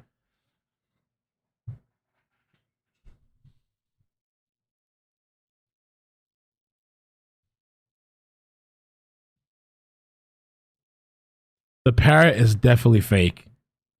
There's no way that thing is real. I walked by it again. It's in the same position, facing the same way. I think it's a taxidermy, I think. And then across the street from me, there's people that have fake owls on their balcony. And I guess that's to keep birds away, I guess. That's the only thing. I don't know why somebody... Because the owls look very overt. They're literally taped on to the balcony. It's like electric tape or something. So the owls are definitely fake. The parrot is definitely fake. It looked kind of real. The owls that Maddie noticed, they're very, very fake. For sure. There's no way. I think they're standing in the same spot for days. No way. Nicole says, I don't walk my dogs in public. I don't need anyone trying to stay. I honestly feel like there's people out there that are prowling looking for those types of dogs. I mean, I was walking this morning and I saw a car like slow down when I was walking. I'm like, I don't know, they were looking. Dogs. How much you pay for them? Like, what the hell? What the heck? Yeah, fake owls. It's just to keep the. And let me show you some interesting document too, by the way. Well, let's take a look at this.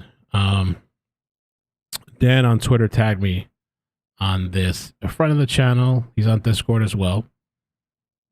And I don't know if the page document starts like this.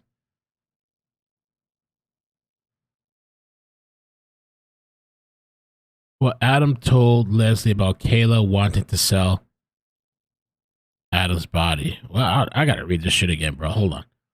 Okay, I don't know. We'll try to start up here. It's kind of cut off. I don't know if this is a repeat or repetitive. It's kind of the way it's cut, but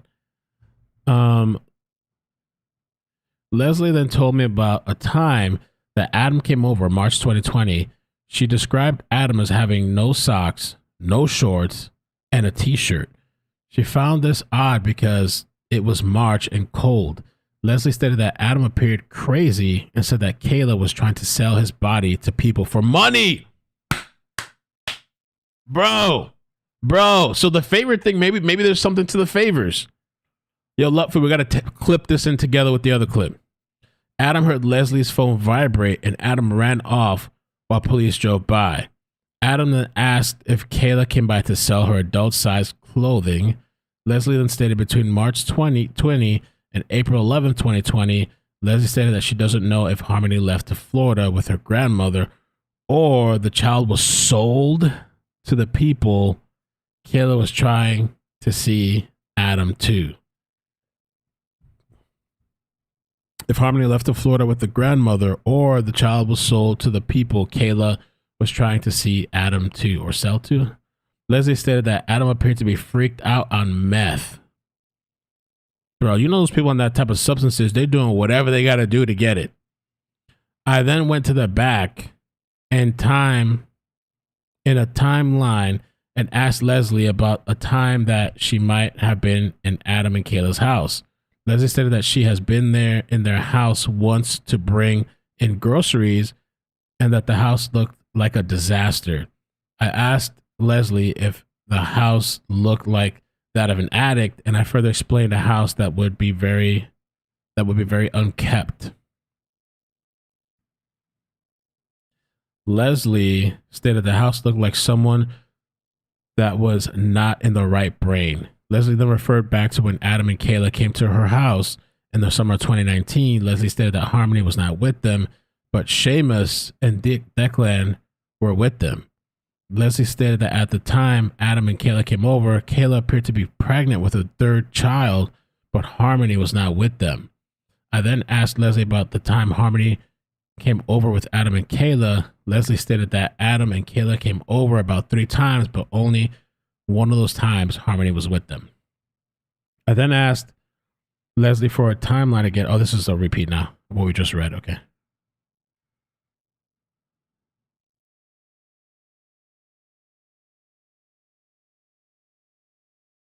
Okay, well, let's read this.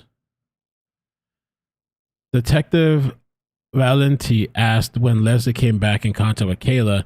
Leslie stated 2019. Detective Valenti asked Leslie how often she saw Adam and Kayla. Leslie stated not often. Detective Valenti asked how Adam and Kayla knew she resided on Woodbury Avenue. Leslie stated they drove by and saw Leslie at her house. Leslie then confirmed with the Detective Valenti that Harmony only came over once, and that was to shower. Detective Valenti confirmed that Adam came over between March and April 2020 and was not acting normal. Leslie stated that Adam appeared to be methed or cracked out. Detective Valenti asked if the last time she saw the children were in the fall of 2019. Detective Valenti asked Leslie what kind of people Kayla and Adam were and asked Leslie if she thinks Adam and Kayla did something to Harmony. Leslie stated that Adam and Kayla were good people prior to being on substances and stated that Harmony might have gotten sold based on what Adam told Leslie about Kayla wanting to sell Adam's body. So I don't know I don't know what they mean by that. Sell how? Just get him off, or sell him for substances, or what? That's interesting. Leslie then spoke about the message that Kayla sent her about Adam going missing. I looked at the message prior to Leslie really speaking about it. Kayla had sent Leslie a message about Adam being in Jackson, which I would assume is Jackson, New Hampshire, and also made mention that Kayla hoped Adam did not get robbed. Leslie then stated that she did not get involved in asking about Adam going missing in Jackson because Adam and Kayla were having too many issues and didn't want to get involved. What in the... I don't know. I'll try to give the benefit of the doubt and just assume that the attorney was alluding to other criminal stuff that they didn't want to bring in.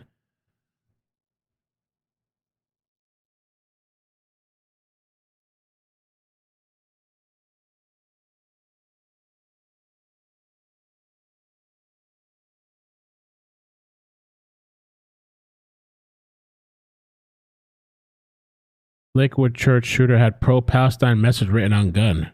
Whoa. Sources tell ABC. I mean, it's not too surprising to me, that part. Wow. It keeps going. It goes deep, like pulling guns on neighbors, etc. Kind of deep, all about being trans. So maybe this person, I guess they were trans, it says, like, maybe people are saying. This church shooter. Wow. Crazy. Oh, that's what I'm thinking too, Crimson.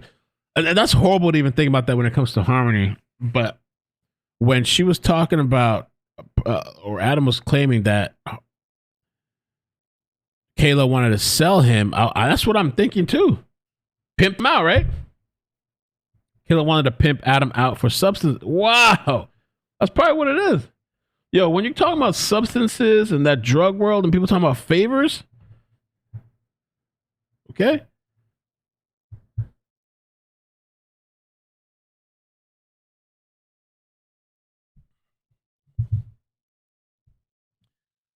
Wow.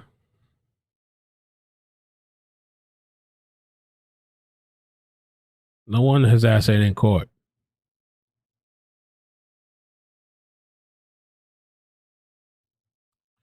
All right, let's see what's going on. Anything else? Let's see if we can pull some new updates. I mean, I really should do a different stream later, but oh wait, manhunt for suspected accused of killing Tennessee deputy. That's still happening too in Tennessee. A manhunt. Also,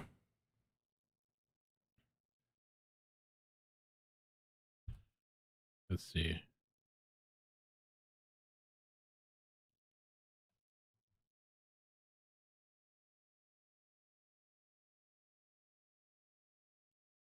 Wow. Incredible.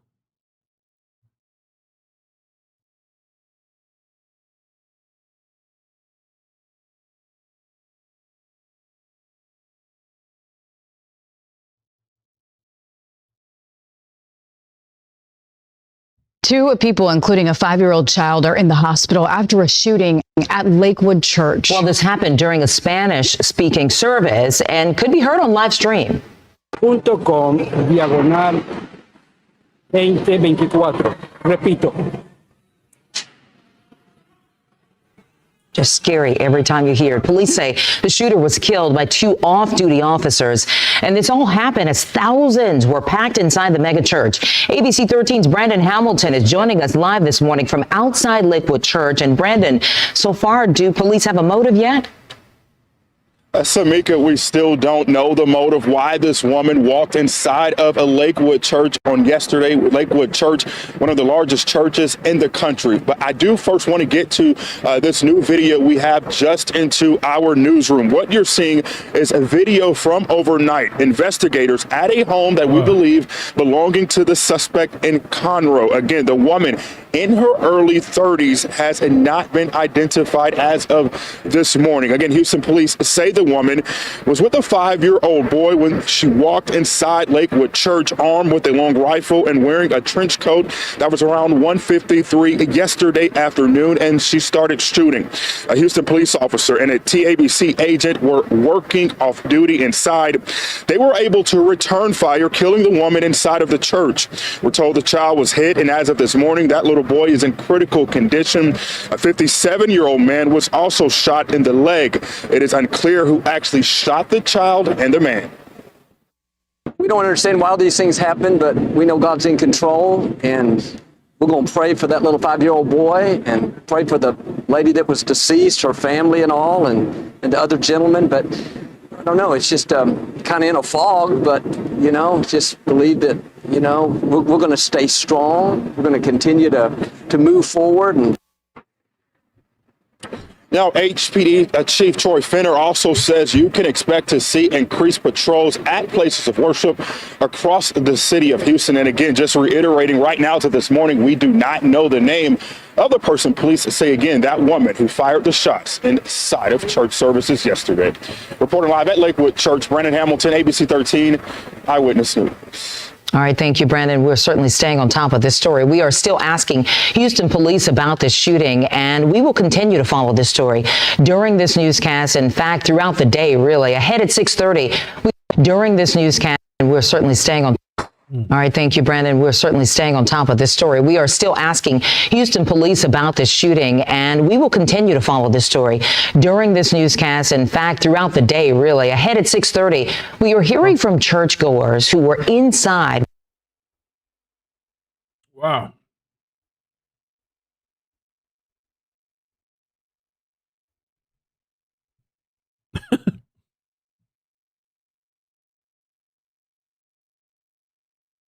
And here is a live look right now at Lakewood Church after a shooting this afternoon ended with a suspect dead and a child and another man. I don't know why are they not showing the suspect's name, keeping it protected or hidden, or not releasing that. What's the point of that?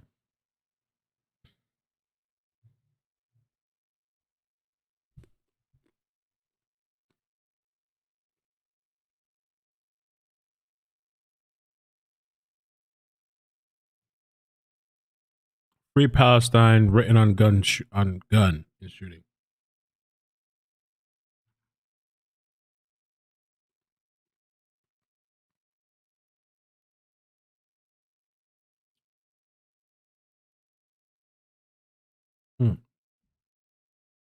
To the shooting at Joel Osteen's megachurch in Texas.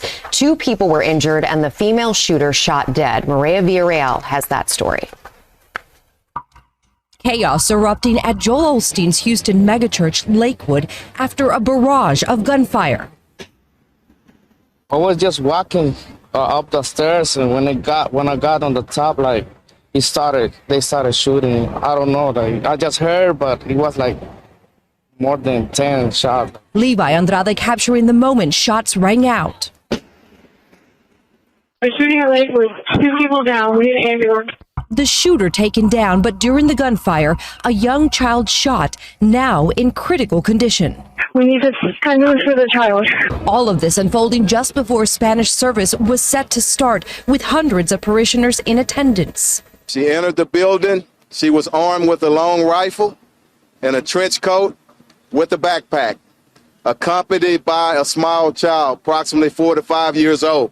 Dozens of first responders on scene as parents reunited with their children. This is my church home. I go here every Sunday. You know what I'm saying? I'm praying right now for our pastor. Despite the shooter claiming to have a bomb in her backpack, investigators did not find anything. In fact, law enforcement says this could have been way worse had it not been for the heroic actions of 2 off-duty officers quickly stepping in. As of right now, they are not speculating on her motive, but say they do believe she acted alone. Robin.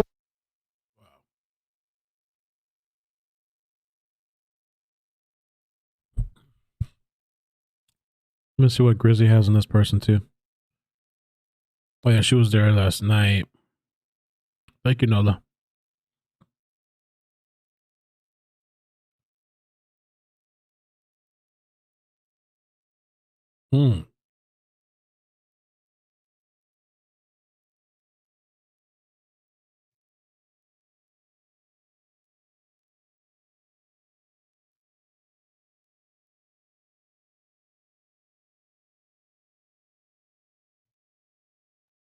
all I needed to do was screenshot a picture and send it to myself.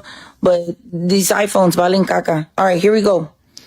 All right. I'm going to go in a chronological order. My girl, I consulted with my girl, Charlotte, to bring you guys this tea, this juice, this jugo, this coffee, whatever. This morning's serving of some real crazy stuff. This is rabbit hole edition with your girl Grizzy and Charlotte. What's up, friends? Man, so as you guys know, I just dropped this picture. This is a mugshot of the Lakewood shooter. This is Lord Almighty. What is going on? And this person apparently has been a problem, an issue in the neighborhood. And I guess nobody's really, I guess neighbors have reported it, but nothing really happened, I guess. A problem in the community.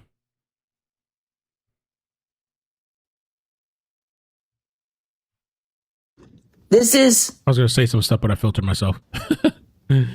A female by the name of... Hold on. This is a female named Jeffrey. This is crazy. Okay, this is what we've got. Hold on. What's the name I gave y'all? She's got so many aliases. Genesee Moreno. But we started this search with Genesee Moreno. We pulled up the mugshot. We got some pictures off of Instagram. I confirmed with neighbors last night when I was out there that this was the neighbor. And they said, yes, that's her, right? The actual name is Jeffrey Genesee Moreno. Okay? So this is a woman that a woman that identifies as a woman, like, but the name was Jeffrey Genesee Moreno. So we're gonna start with that. The little boy does not belong to Genesee. We're gonna call her Genesee, but the records indicate Jeffrey, and then the Genesee Moreno. Okay, that's what's the balloons? Who sent me the balloons? Okay, thank you. All right, so that's one thing. Let me show you guys some images here. There were guns. If you go to her Instagram, if you go to Genesee's Instagram, there's a lot of rambling. You'll see that there's a lot of like things that are peculiar, like they don't make sense, right? Is her Instagram still up? Yes. Some images here. There were guns. If you go to her Instagram, if you go to Genesee's Instagram, there's a lot of rambling. You'll see that there's a lot of like things that are peculiar, like they don't make sense, right? Yes, friends, yes. A trans woman. All right. The child does not belong to her. Who kid is that? The child belongs to her ex-husband, who is a sex offender. Oh. Man, this shit gets so crazy, friends. I know. Wait, Just what? wait. I'm going to show you everything. The child is in critical condition. They're not going to give us any updates. Bro, the times that we're in. The child does not belong to her. The child belongs to her ex-husband, who is a sex offender. Man, this shit gets so crazy, friends. I know. Just wait. I'm going to show you everything. The child is in critical condition. They're not going to give us any updates. You know, they're not going to give us any updates. Ooh, and I'm going to read y'all some things. Let me look at what she's got. She's got an itinerary for me for this. All right.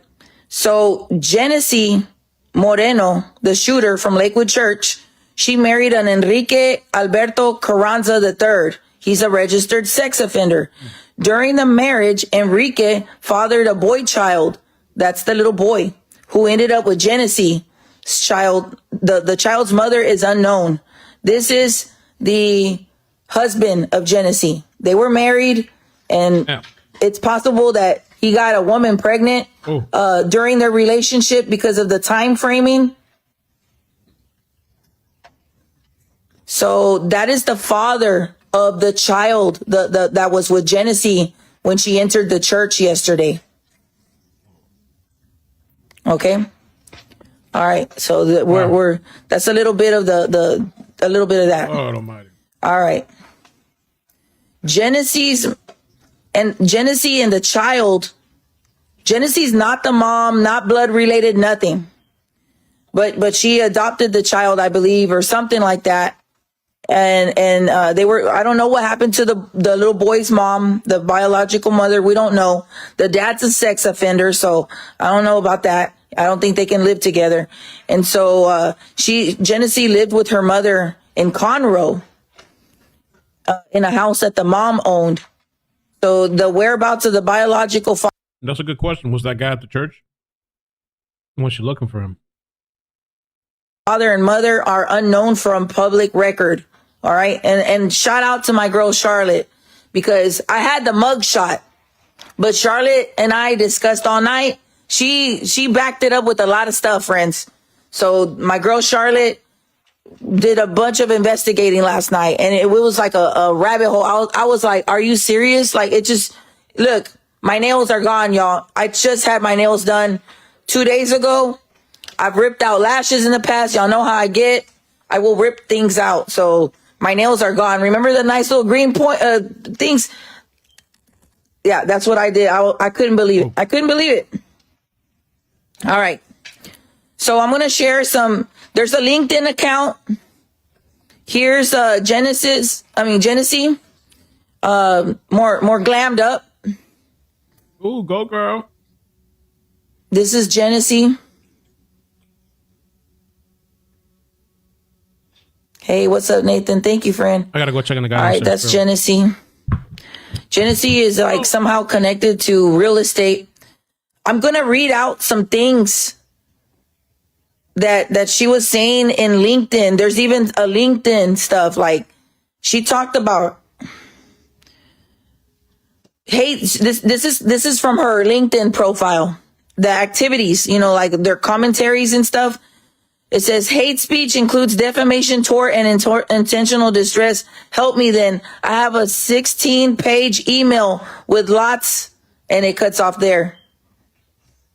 I am not a lawyer. These are grounds for tort by libel and slander. Is that not right? I mean, she's constantly, let me see. Perhaps it was the mistake done from the DPS agency whom ran my background and gave me the right to own all my guns. Okay, so her prior charge was, let me see, what was it? Hold on. Unlawful carry or something like that. I forgot what she had. She had some sort of charge for this mugshot. This mugshot came out of Fort Bend. Anybody can y'all stop calling me on for real? Cause stop calling me on Facebook Messenger. Anybody got the details? I don't want to unlawful carry of a weapon or something like that. She's already had that prior. This is her. This is the Lakewood shooter we're talking about, you guys. This is the person. What a rabbit hole. There's another picture. We got a picture of who we believe to be the little child. There's not much in the picture. We believe that's the child. And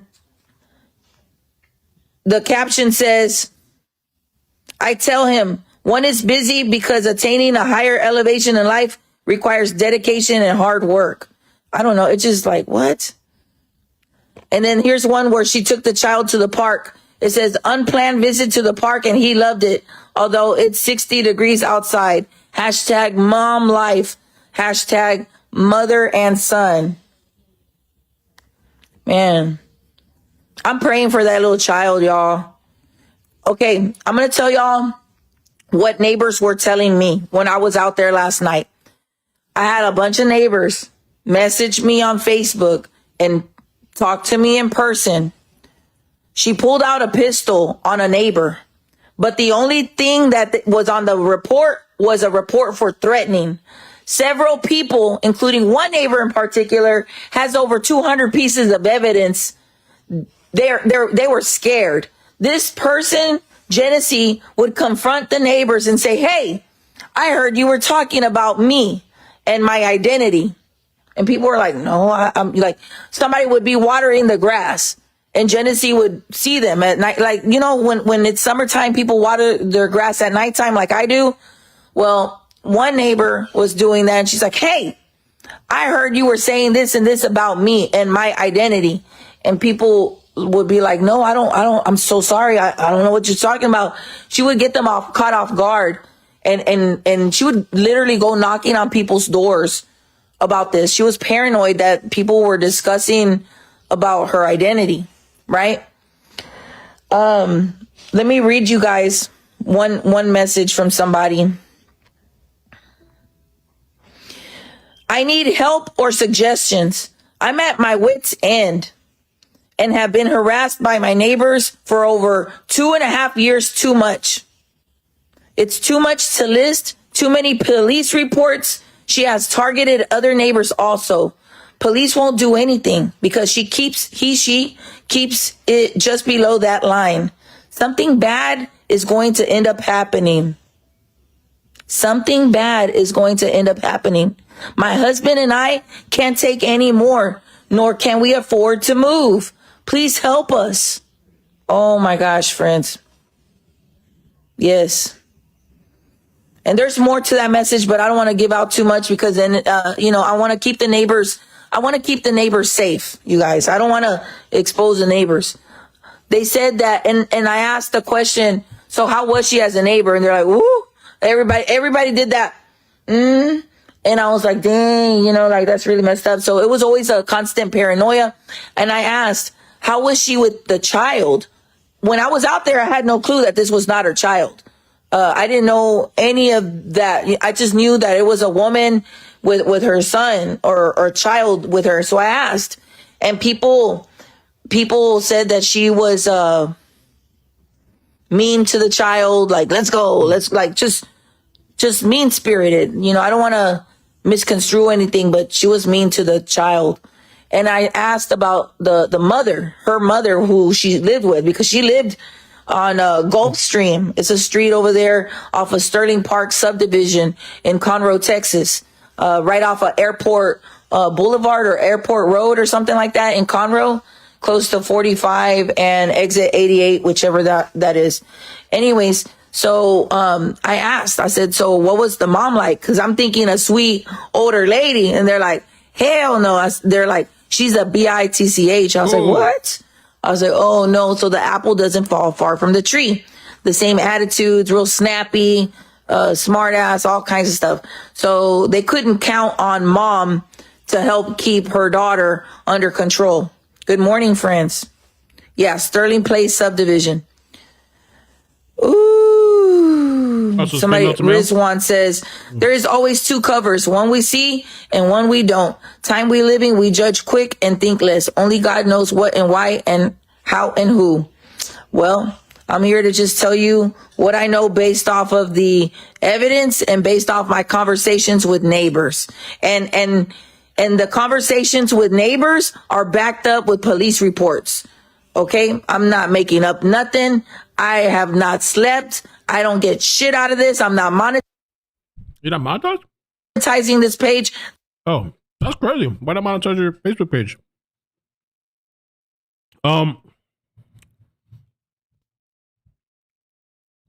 Did somebody heard child talk about defamation? The person's dead. What? I don't know. Pretty crazy. Problem person. And I think it was more. This was more than just Free Palestine. It wasn't even, probably had nothing to do with that. That person got no life, living for nothing. Let me just write this shit on here, scribble it. and go out with a bang, and maybe those, I'll be a martyr. You see, she did it. She right.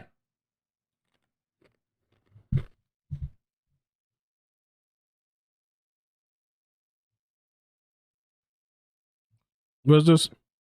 This is I'm surprised I still got this up. I need to record all this. Building wealth.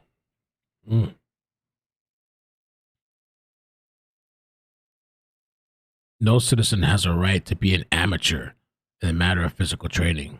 What a disgrace it is for a man to grow old without ever seeing the beauty and strength of which his body is capable of. Socrates.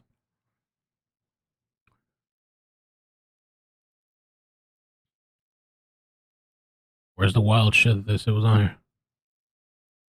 Oh, huh? If it looks like a duck.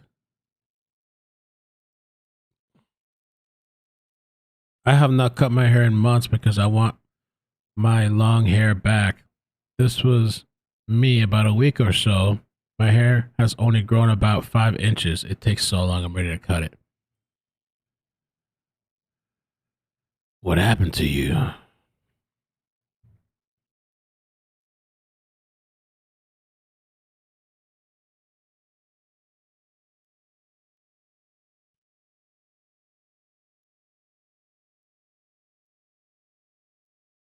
How come she didn't speak about Palestine on her page?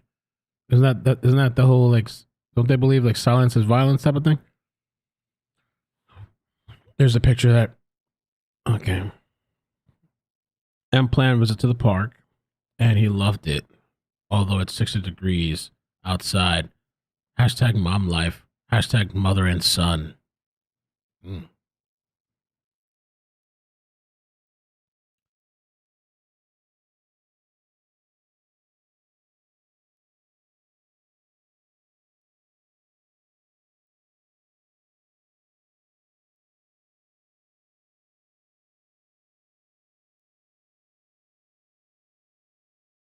Don't tell me to turn the other cheek while you killing and destroying my people daily. No, until I see you turn your cheek and stop destroying people globally, then maybe I'll think about it. But until then, we're going to fight for our rights to be as powerful race by any means necessary.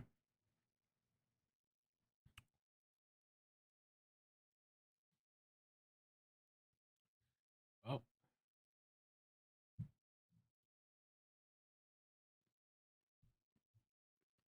Yeah, I know. I'm going to get Ricky back in this thing. This is not exploitation. This is trying to find out what the hell happened. What would have motivated somebody to go shoot up a church? So take your little only God, that, whatever you just said, that, like the 2-layer thing, take your 2-layer thing and bye. Have a good day. Have a great productive day at work. I'll see you. Bye. Bye. Bye. Look at my nails, y'all. Oh my goodness. The child is not her son. I think you might have to start this video all over again. All right, so let me continue through a little more. There are some guardianship emails about guardianship of the child. Hold on. I gotta look for it. It's so much shit, y'all. This stuff is really insane. Here's a picture. She's showing everybody on Instagram how to take the guns apart to clean them and all that kind of stuff. She says, how does one clean an AR-15? Easy. Follow these steps. Oh my goodness. What's so crazy about that? All right. That's the caption that it had. And here's one of the reports. One of the reports. And it's, even though a gun was pulled out, they labeled it as threatening because they couldn't prove anything, I guess. I don't know how that works. All right, so let me continue on here. Where's that email? Hold on, friends. I gotta look for that email. Did I include this? So yeah. So Genesee Moreno also goes by Jeffrey Moreno. And several, Genesee, aka Jeffrey Moreno, also has other aliases, like lots of aliases. There's Like she's had numerous encounters with police or being in jail or something, and there are other aliases. Yeah. Mm-hmm. I had this. Yeah. I was in Publix yesterday, and they're giving the samples out. This buffalo style chicken breast dip. Oh man, this thing is so good. I ended up buying it. I normally don't buy the end up buying the sample stuff. Oh, I had to buy it. It was freaking good. Ew, there's sour cream in here. I don't like sour cream. No. It says with nochefilate cheese, hot sauce, and sour cream. What? Oh, hell no. I don't know I can eat this shit now.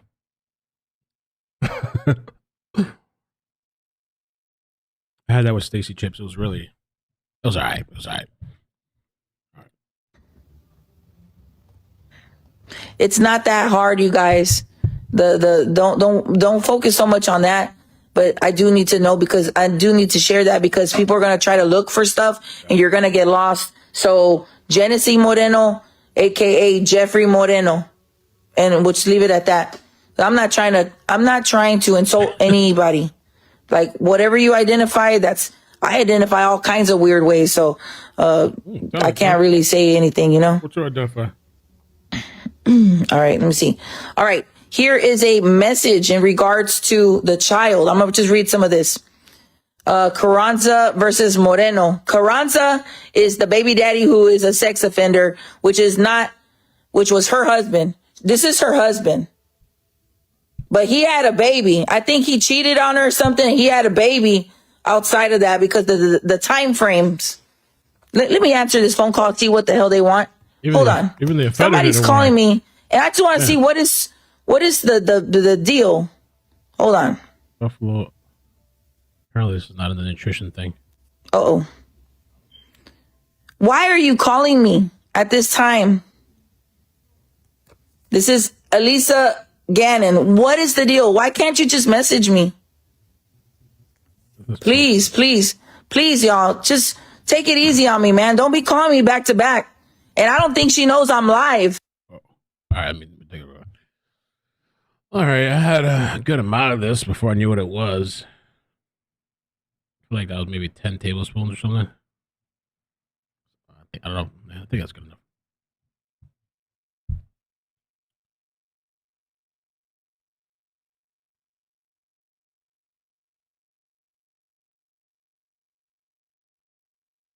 That was like a little lunch. I mean, that wasn't lunch. It was actually a snack. Yeah, I can't believe that, man. Oh, no.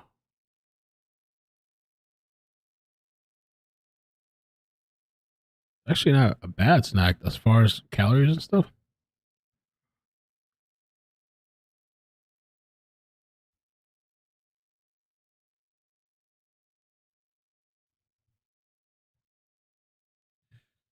So yeah, that's information on the Texas church shooter. Apparently, I guess trans, had some issues or whatever in the neighborhood, causing a lot of ruckus and issues with neighbors, and also apparently wrote "Free Palestine" on the gun and went there with somebody else's baby. Apparently, the baby is an offender's baby, and maybe he was cheating. I don't know. What's this guy at the church? And I think that person attended the church too, the shooter. She attended the church. Also, very rare for a guy to be forced to sell their body. That's what somebody said on Twitter. I don't think she could force the homeboy, but Kayla, maybe she could suggest it, especially when they're on that meth frame of mentality. Tomorrow I'll have the avocado for a snack. Avocado dip. I wouldn't be surprised if they're both on that stuff. And what's his name? Bodero. Maybe he wants something a little different. You know what I'm saying? So maybe, I had a feeling that's why this wasn't showing up to court. I hope I hope he's embarrassed. Scumbag. He's probably not. He don't feel nothing. That's why he didn't show up to court. Mm-hmm.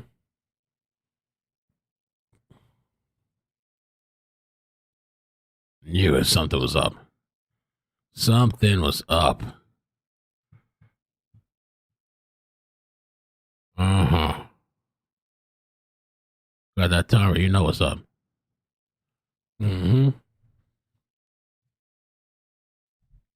I don't know. So Padero's supposed to be taking a stand.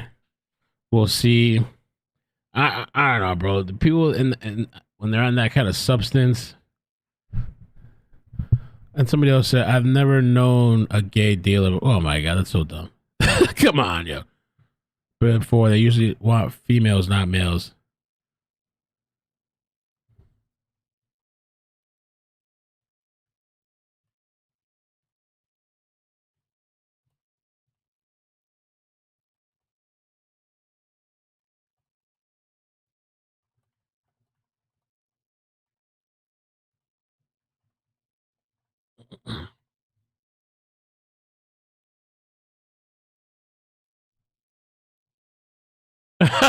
Me, he said, Adam be like, all aboard.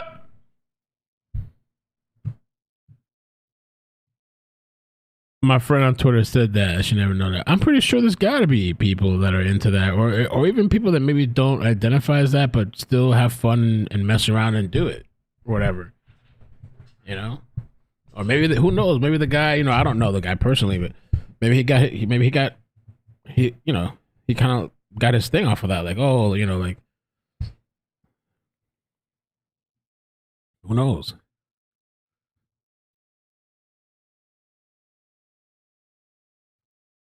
I don't know, man. I may be just trying to poke at this guy, Adam, because, you know.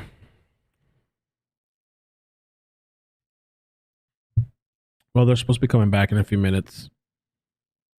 See how this testimony goes. What's that?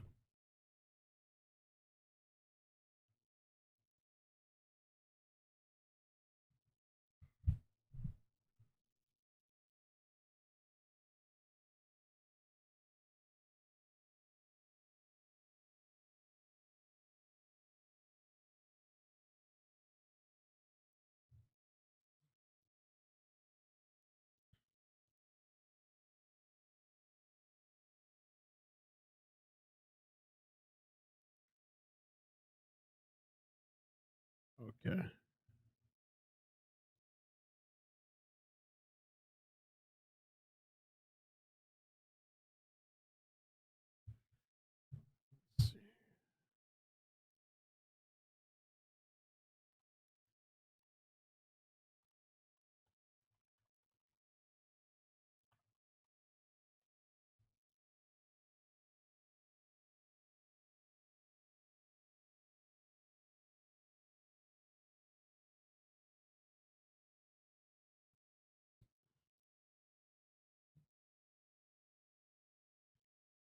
Okay. Kayla. Anna says, I was literally a juror on the case of a gay dealer that was murdered. Oh, wow. Well, they have gay per pay too. Yeah, well, I'm sure, yeah, there's probably people that don't really announce what they do, but do it, you know.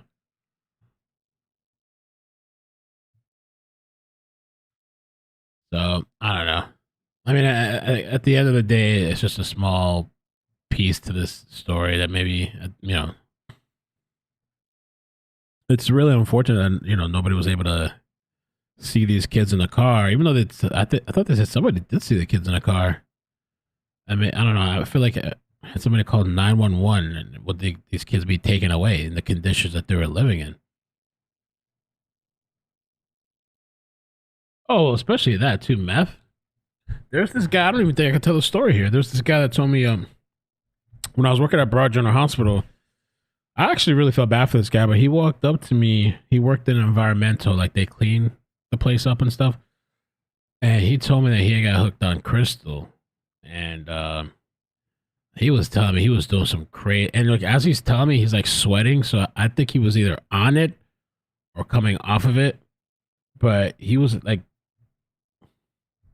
I don't know. He was just talking about looking for God, and he had told somebody else too in the pharmacy, and so that he started doing. Well, he said he started like seeing or talking or hearing demons and stuff, and that he started doing things that he would have never in his life done.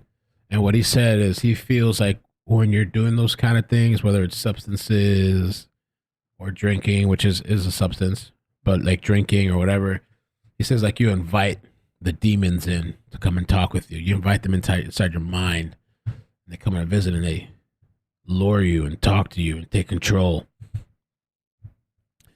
I don't know what happened to that guy. Never saw him again though. But I was creeped out. I felt bad, but I was also creeped out by the guy.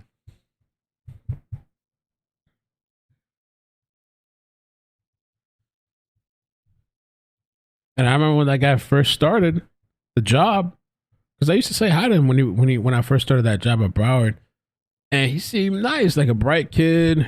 You know, he was talking about going to school. I forgot for what.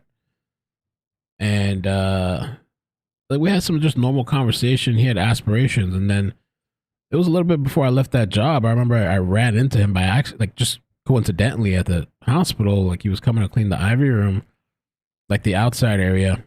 They can't. Well, actually, sometimes they clean the inside too. He was kind of cleaning the IV room, and he just started telling me this like story. This long story, and I'm like, damn, bro.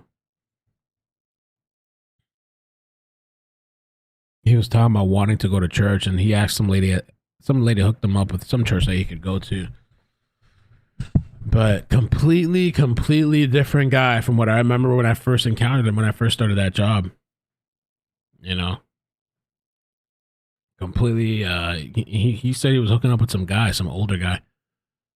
And I don't know. He said he didn't do that before. He was hooking up with some guy. And some guy was like using the stuff to keep him there, kind of. And he just, I don't know. Weird stuff, man. I could tell he felt like really guilty and stuff, but it was like trapped. It seemed like, I don't know. But a part of me thinks that he was kind of. I feel like he was either high at the job or like he was coming down or something and sobering up, something like that.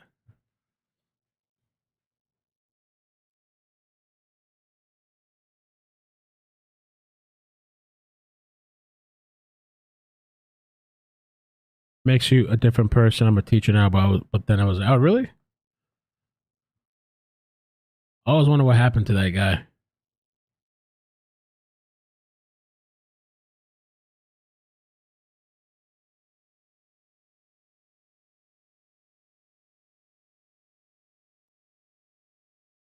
A calf massage? You can get a calf massage? I think that's what I need. Like a calf, like your legs?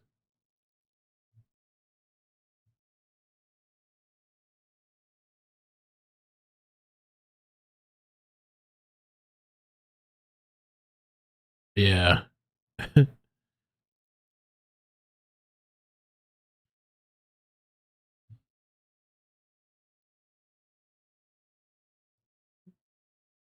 Ricky's sleeping on the little mat I was stretching on this morning. I got to put on his little thing. But he'll sleep right there.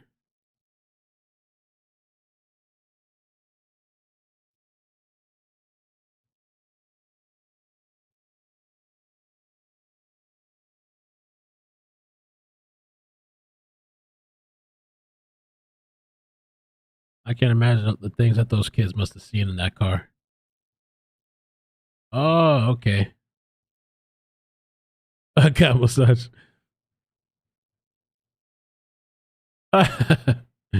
My legs are sore still like crazy. This is day 2.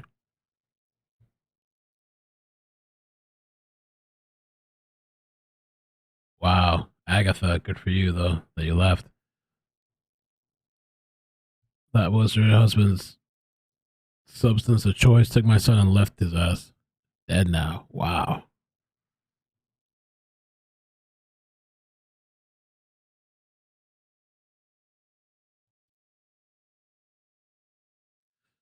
I wonder if they'll update officially this Joel Osteen shooting story, or they're just gonna let it. I'm sure they're digging and digging and digging, but maybe that'll be it. I guess they're back now. Ready to bring Ooh, nice. witness back? Yeah.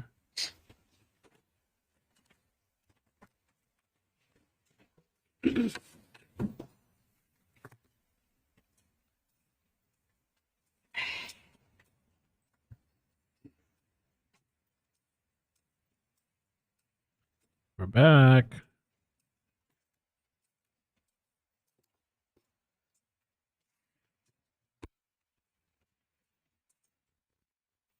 Counsel, the issue that asked you to look at earlier. Do you want to approach?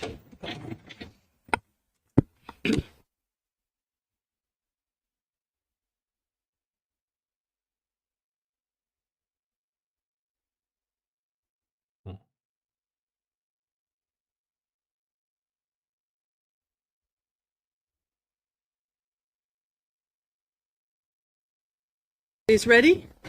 Please rise for the jurors.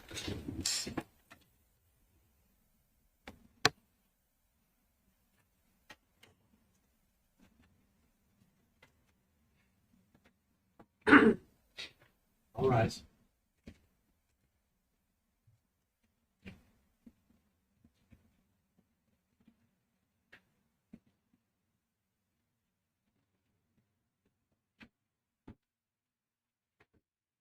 Oh, nice. Says I'm on a new food plan too and getting in shape. You're not alone. I love this guy. Anyway, you should check him out. Thank you. Please be seated. Oh yeah, I can't imagine that car. The smell. I'm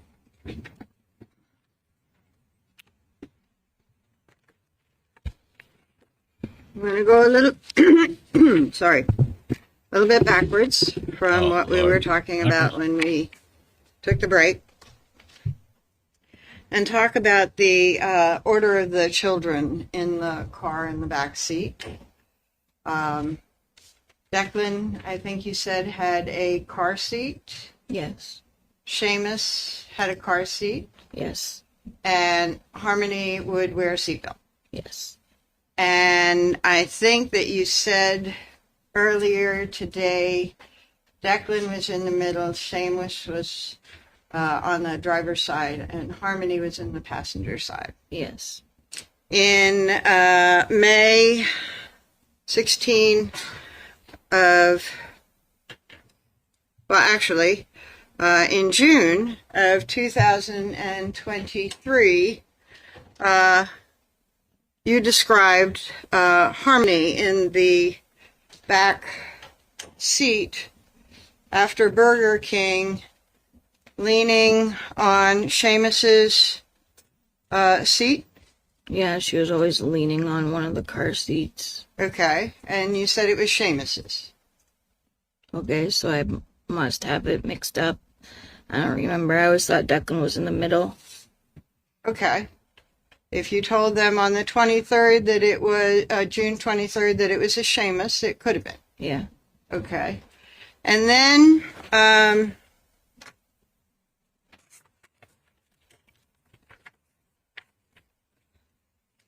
when you were on May 16, 2023, you were talking about feeding the children, and you said Declan couldn't eat yet because he was an infant, but I gave Seamus a little piece at the time he was in the middle. Is that right? Yes.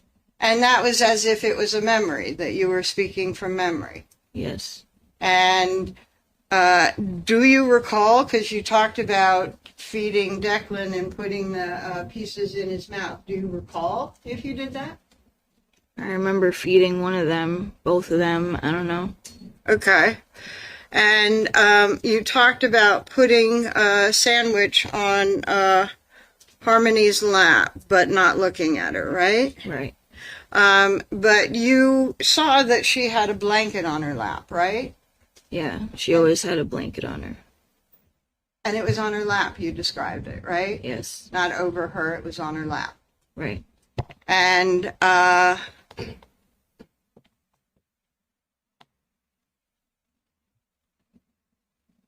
that you were not looking, but you were sitting and just handing stuff back. Right. Okay.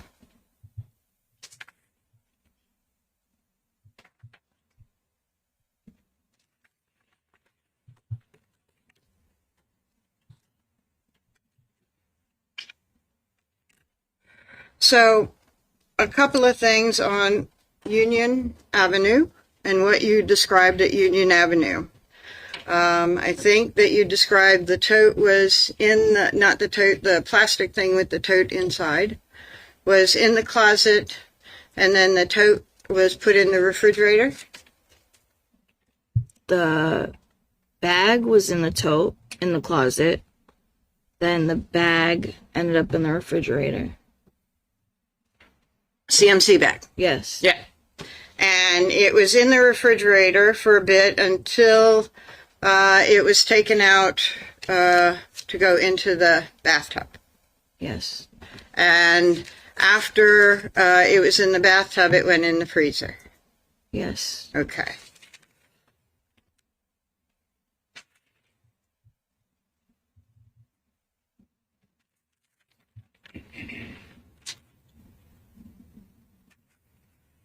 And you talked about events in the freezer.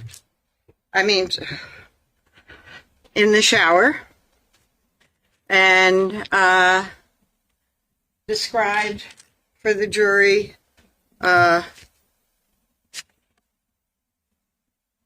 lime. Yes. And that lime was used in the shower. No. Did you say that lime was put in a bag? Yes. So that was on the floor of the bathroom. Is that what you're saying? And why lime? Adam got the lime. I don't know where it came from. Okay. Did y'all research lime and what it might do? I did not. Okay. It's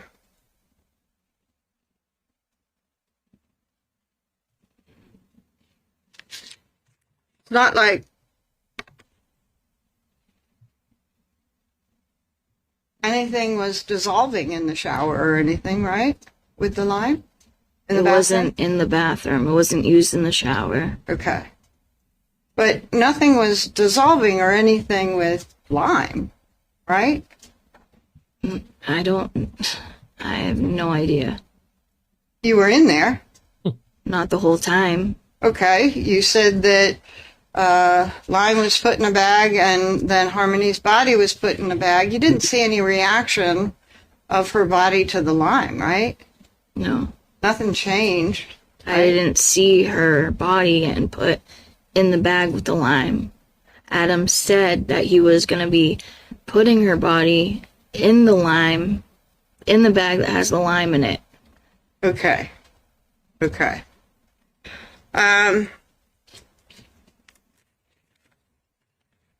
And you talked on direct about a tool.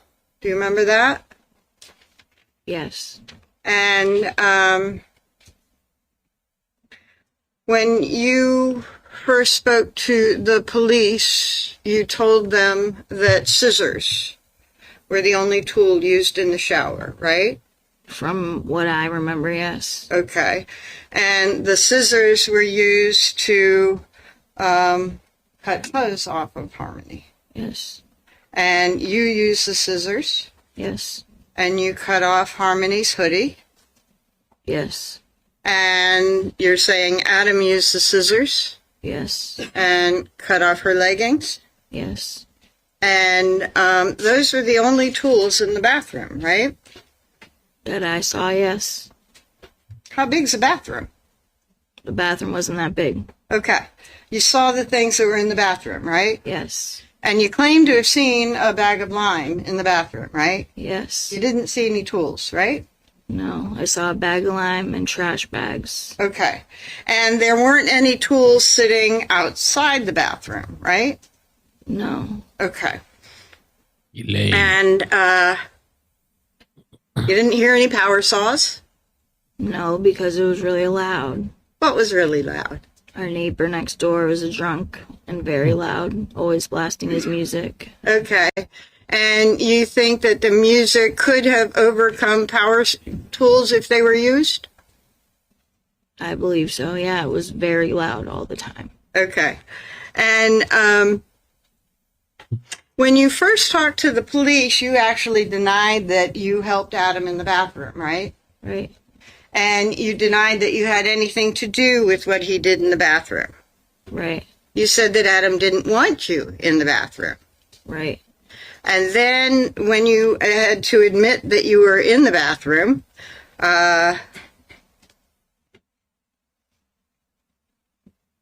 you ended up admitting that you cut off the hoodie, right? Right. And you ended up admitting that you were zipping up the bag. Yes. Yeah. Yes. So you were in the bathroom for a while? No. For a few times? Like a couple times, yes. Okay. And otherwise, the shower was going? Yes. And so presumably the water is doing something? Yes. And a bag of lime on the floor in the bathroom would generally not be touched by a shower that's in the tub, right? No, it was in the corner of the bathroom. Okay. Away from the tub? Yes. Okay. But the shower, I think you said, was going continuously? Yes. The whole time? Yes. And you could hear that? That's what I saw. Saw or heard? I saw. I couldn't hear it, but I saw. And you saw it going the whole time? Not the whole time, but I assumed the whole time. Okay. Okay. How you assume if you didn't What see he it? was doing. Okay. And you and Adam were working together to take the clothes off of Harmony and put her in the bag? I didn't put her in the bag. You zipped up the bag? He needed help zipping up the bag. I was there in the beginning, and I was there in the end. Excuse me. Sir, you need to step out or Oh, yeah. turn Kick the the pager off. ass out. I think they're going to start kicking out Please coffers, step too. out. Escort them out. And the guys are still sitting there, right? Thank you. There. Still going off. He should be banned. I would re-ask your question, Attorney Smith. I forgot what it was. Oh, man. She was on a little roll there. Just kind of getting her to... Okay. Since she didn't hear the bath, but she saw the So bath. what you're saying so she now moves on? is you didn't know if the shower was going the whole time? No. But just, Okay. Now, you didn't know if Adam used any tools in the shower because you weren't there the whole time? Right. But you never saw any? No. And the police specifically asked you about tools? Yes. And specific types of tools, right? Yes. And you told them that the only tool that Adam had was a box, a big box under the counter in the kitchen. Yeah. And that when he pulled out that box one time when he was losing it, he broke the counter. Yes. And it was a pretty big box, right? Yes. And you did not see any other power tools in the apartment? No. Before or since? I'm sorry? Before that day or after that day? No. Okay. And they actually showed you pictures of power tools. Yes. To ask you about those power tools. Yes. And did they show you a picture of a big table saw? Yes. And that was or was not similar to what you had seen in the apartment? It was similar to it. Okay.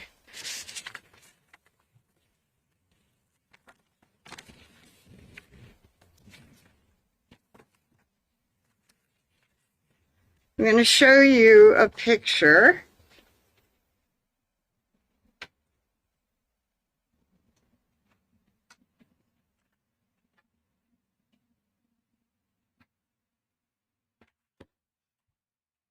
Do you recognize this picture? Yes. And is that what you're saying? Well, how do you recognize this picture? It's a table saw. Uh-huh.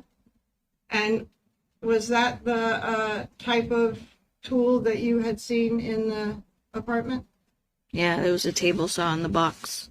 Okay. And I'm gonna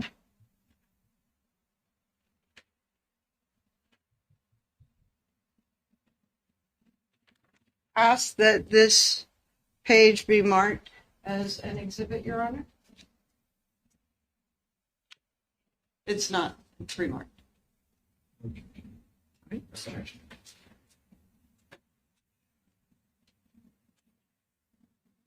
Judy Smith, for identification or full? Full. Any objection? All right, it can be marked as a full exhibit. This page.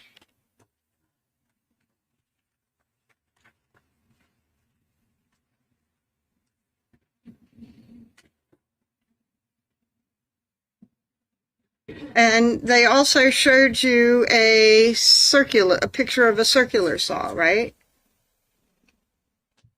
I don't know the difference. Okay, I'm going to show you another picture. Do you know the difference when he was using it? And ask you if you recognize that. Allegedly? What's in that picture? Yeah, that's what it looked. Pardon? It looked more like what it was than that one. Okay. Yeah. Okay. And you actually told the detective that it looked like the cordless compact circular saw. No, it wasn't cordless. Okay. You say it had a cord? Yes. Okay. And Your Honor, I'm sorry, I did not have this pre-marked. I would like this offered as a full exhibit. Can be entered as a full exhibit. Thank you. And this is, thank you.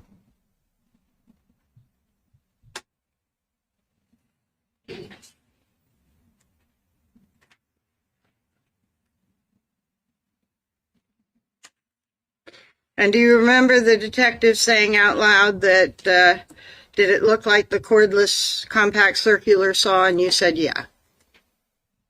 No. Okay.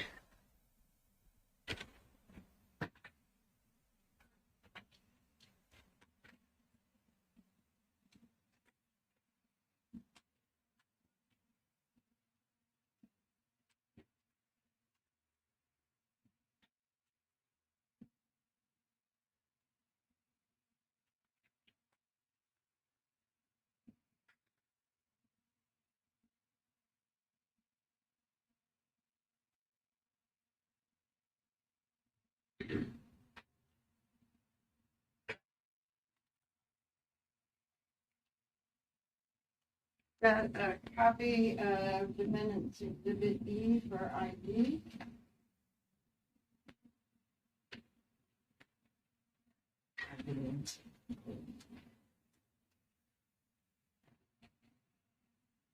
And I'm going to ask you to, again, look wherever you want. Let me put this in an easier position. But read that portion of me.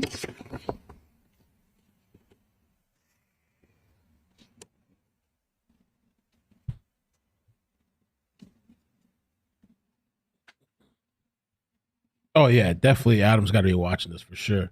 I think so. What do you guys think? See some of you guys in the chat. Oh, KHOU is doing a update. Yeah, it wasn't cordless.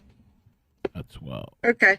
But the photograph that the detective had showed you was, as he said, of a cordless compact circular saw, right? Right. And the photograph that's been marked as I is at least indicates it's a cordless compact circular saw or cordless circular saw.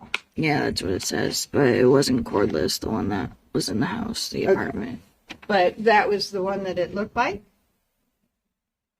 Yeah. Okay.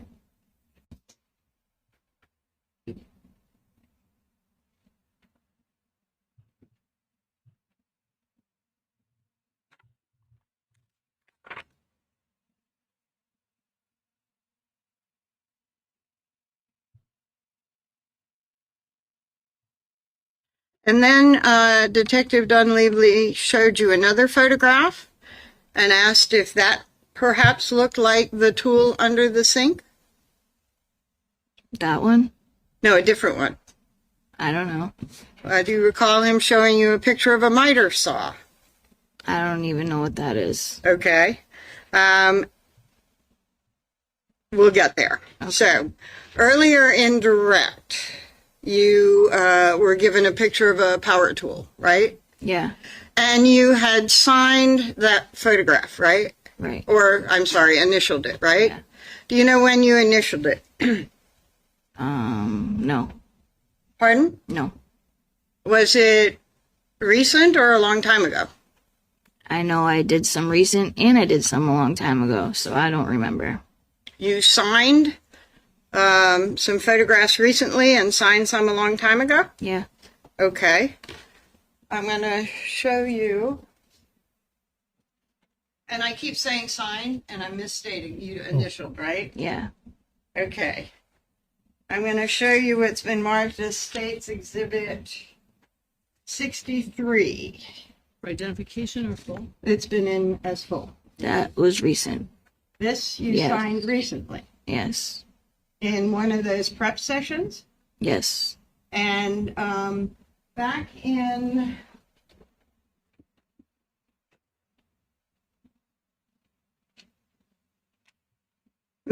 March 16, 2023, you did not sign Exhibit 63 as the tool that you had seen, right? Right. And if I may publish, Your Honor. Objection.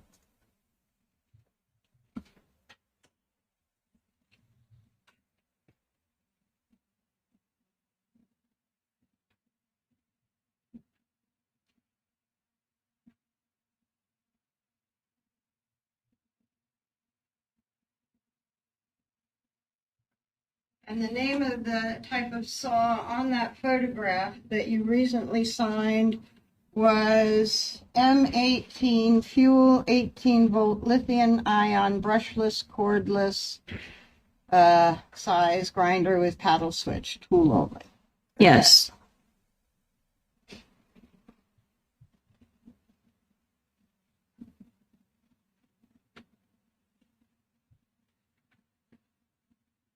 But back in March of 2023, when you were shown photographs, you identified the one that looked most like the tool as the cordless circular saw, right?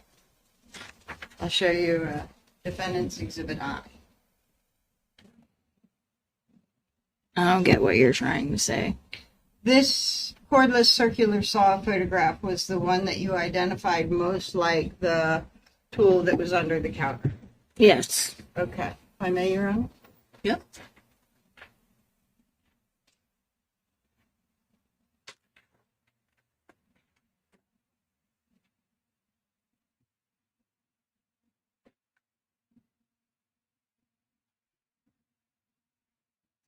Oh.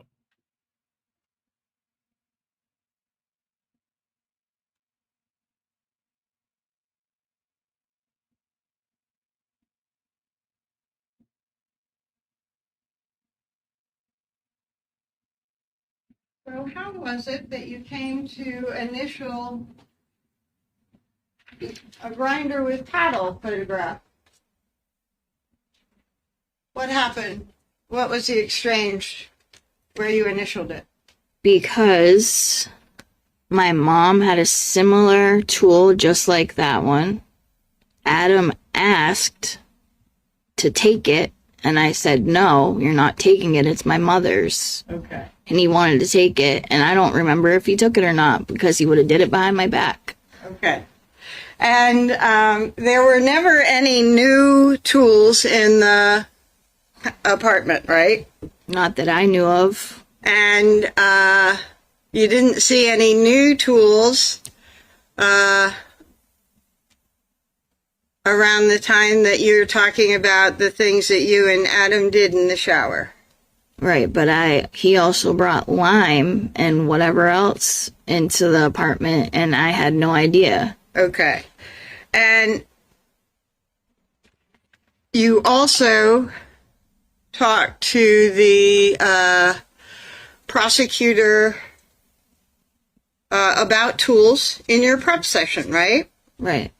And in that prep session, you said you didn't know of any tools, but Adam said he wanted to, right? Yes. And that came in the most recent prep sessions that Adam told you he wanted to use tools. Right. And you didn't say when they were asking you about tools in June 3rd or June 23rd, you didn't see any tools, but Adam wanted to use tools, right? Right.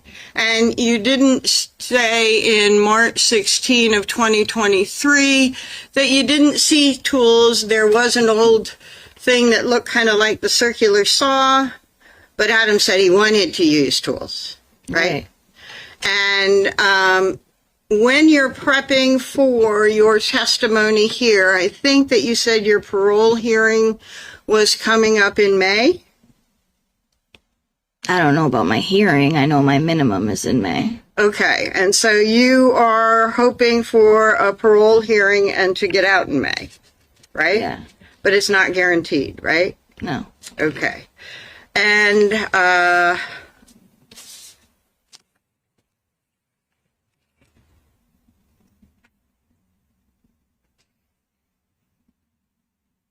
on that time where the state had you initial that fuel grinder, did they show you the picture and say, have you ever seen this? Yes. And you said, yeah, my mom has one. I said, yes, my mom had one. I saw that she had one of those. Okay. And when they showed you this picture, that you thought it might be important to the case, right? Because Adam asked to take it, and I told him not to. Okay. And that's a real clear memory, right? Right. And it's something that you never mentioned in June or March 22, 23, right? Because it didn't get brought up. I wasn't thinking about that. Well, they were asking about tools, weren't they? Yeah, but I wasn't thinking about tools that my mom had. I wasn't remembering that Adam wanted to take that. Okay. Okay. And what was that tool? Did you remember what it was? A handsaw. Okay. That's what I call it anyway. Okay. And what were the circumstances that you saw it at your mom's place? Because my mother works with wood. She has her own refurbishing company, and she does her own woodwork. Okay. And she just got it. It was brand new in the box. Okay. So if it was brand new and purchased, it was brand new in December of 2021. Yes. Okay. That's interesting. If her mother would testify. Ooh.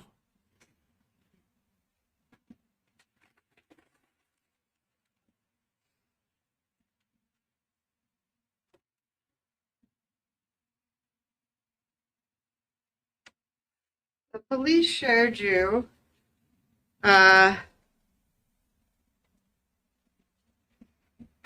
photograph of the CMC bag when you were doing the interview in June of 2023, right? Yes. And you identified that as the same type of bag, the same as the one that you got from Catholic Medical Center when you had your child. Yes. And you actually thought that it was your bag. Right. You thought they had found the bag. Yeah. And you had thought that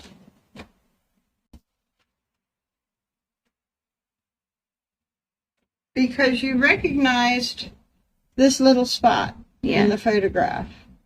I may publish, Your Honor.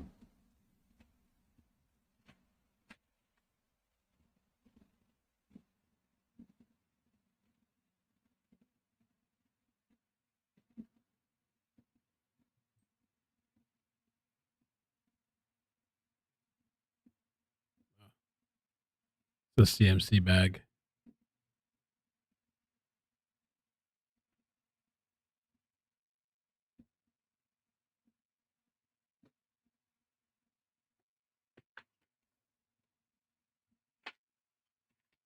Let me talk about what you've described as the treatment of that CMC bag.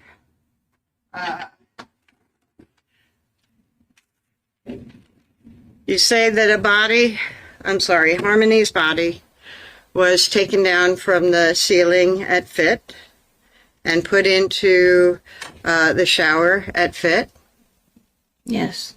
And put into a trash bag and into the CMC bag. Yes. And that body stayed in the CMC bag for a while? Yes. And then you took the CMC bag down the street to Portland Pie. Yes. And then the CMC bag came back to...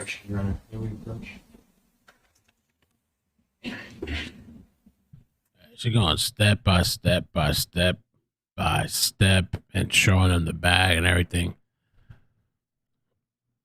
And that's what she said. She is going back because then they still got to do I think they still got to do the pizza place employment, even maybe the mother's house. See, the computer doesn't like both cameras. Two similar devices, same exact name. I don't know if they're plugged into the same USB thing. The same cam link. Doesn't like two of them. And that Harmony's body was in the closet in that bag at Union, right? Yes. And that then it was Harmony's body was in the refrigerator in that bag. Yes. And then Harmony's body was in the bathroom with water running and her body and lime and all that stuff in that bag. Yes. And then in the freezer. Yes. And then taken away. Yes. And you believed that this bag was the same bag. Yes. Because of that little dot there. Yes. Because the last time you saw the bag, that was the only stain on the bag. Or something. Not the only stain, but that was a stain that would not go away. Ah, did you wash the bag? No, but I tried getting it off. How? By rubbing it off. Okay. Wiping it. Pardon? Wiping it. Okay. Okay. Now, after the thing in the shower, Adam became pretty despondent, right? What does that mean? Hurt inside. Yeah. And you said that he tried to kill himself. Yeah. And you told him that he had to live and be there for the kids. Right. And that the kids need him and you needed him and he shouldn't do it. Yes. And Basis?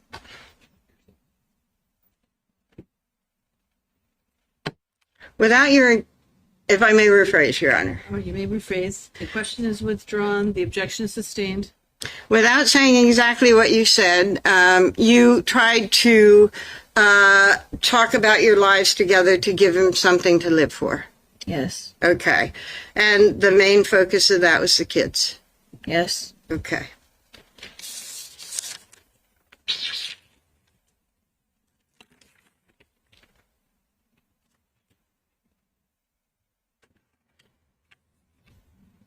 The completely changing the subject, I want to take you back to the summer of 2019, and you testified about Kevin and Adam having an argument and you overhearing it.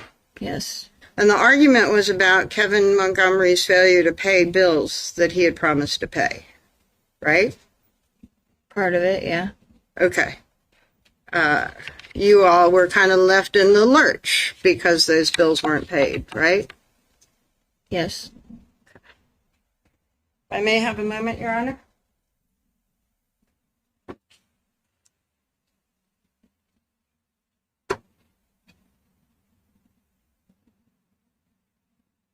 Thank you, Your Honor. Anything else? When you're ready. I made something.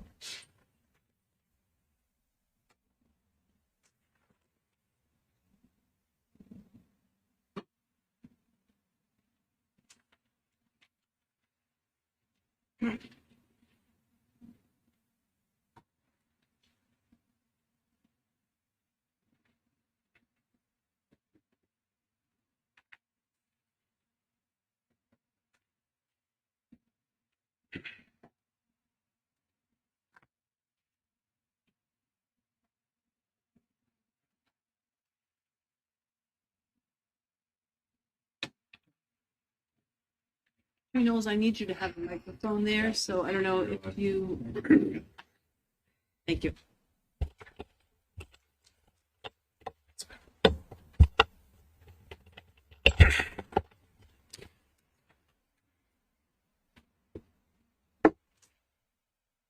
Whenever you're ready. Thank you. So, Kayla, you just said that part of that argument was about failure to pay bills. Can you tell the jurors what the other part of that argument was about? Was about Adam hitting Harmony. It was about, I'm sorry? Adam hitting Harmony. Okay. And this bag that you have identified? Yes. Is it similar, is it identical to the one that was brought to the Econo Lodge? Yes. Is it identical to the one that Adam left? Yes. And the stains that you mentioned, when did they make it onto that bag? Before we left Guilford Street. Before you left Guilford Street? Yes. And so that would have been before Harmony's body was ever placed in the bag? Yes. Before the defendant murdered Harmony? Yes. Before he beat her to death in that parking lot? Yes. Sustained. Was that before he beat her to death in the parking lot? Yes. Attorney Smith just showed you several items, saws. I want to be very clear. The saw in my right hand was what the defendant discussed. Meeting. Sustained. Foundational question. Did he testify on direct that the saw in my right hand was the one that the defendant used, discussed using to dismember Harmony? Yes. Did you say that on direct? Because that's in fact what he did. He discussed using this to dismember Harmony. Yes, he did. And the saw in my left hand that the defense attorney showed you just now, was this similar to the item that was under your countertop? Yes.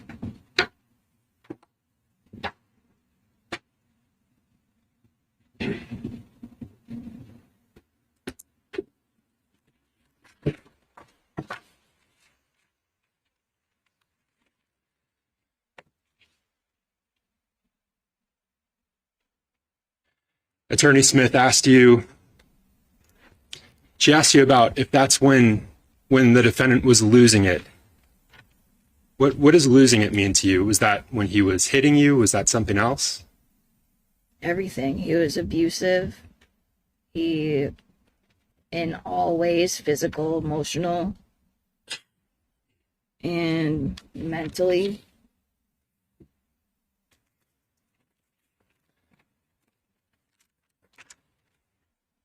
You said physical, you said emotional, and you said mentally. Yes. And let's unpack that. How was he physical with you? How was he physically abusive towards you in that period before you escaped him? He thought that I was telling on him or cheating on him or trying to kill him. And how was he physical with you in those interactions?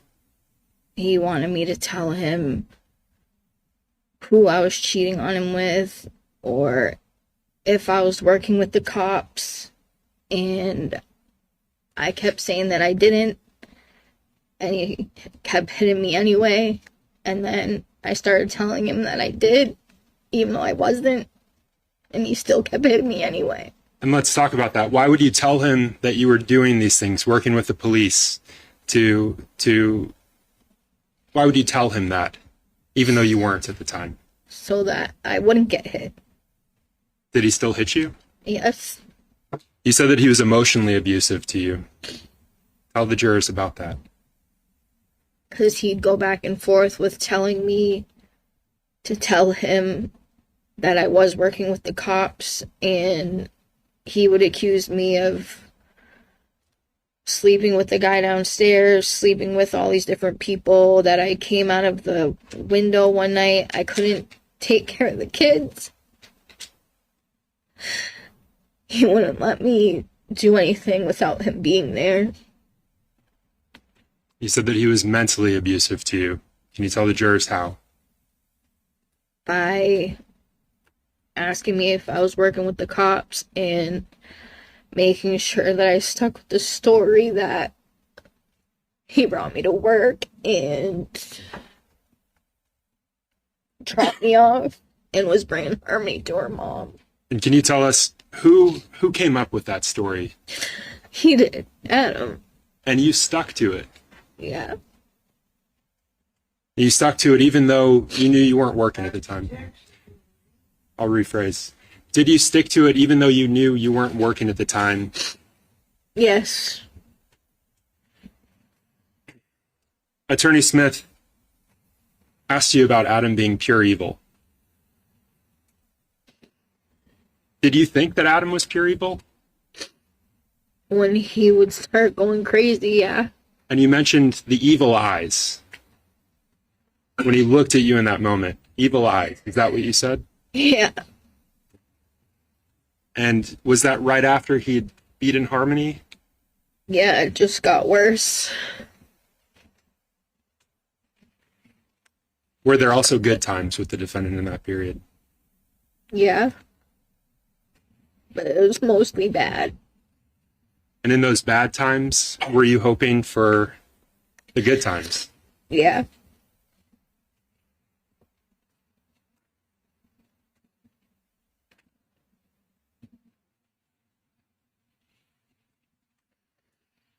Kayla, do you still love the defendant? I still care about him. Because he's the father of my children. He was my best friend.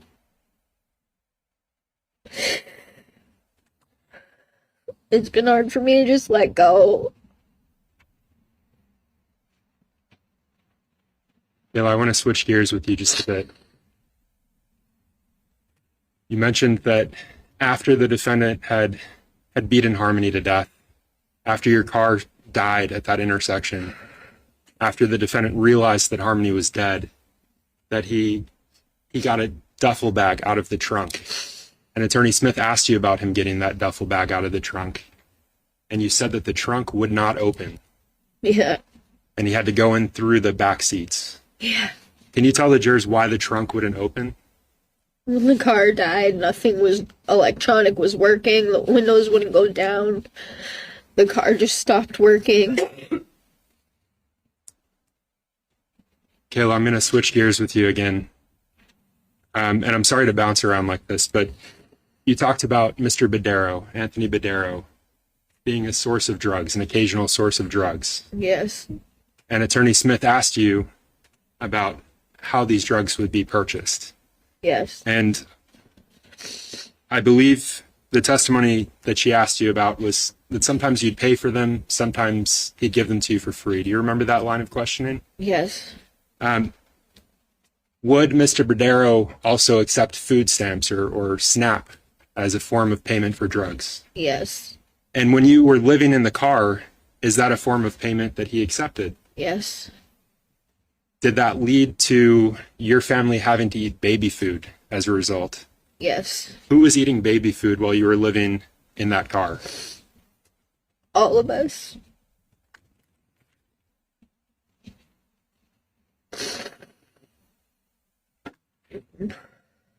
Myself and the boys and Harmony. Attorney Smith asked you about trying to keep things quiet in the parking lot of the Colonial Village Apartments that morning around 3 a.m. when you woke up and the defendant was beating Harmony, striking her blow after blow.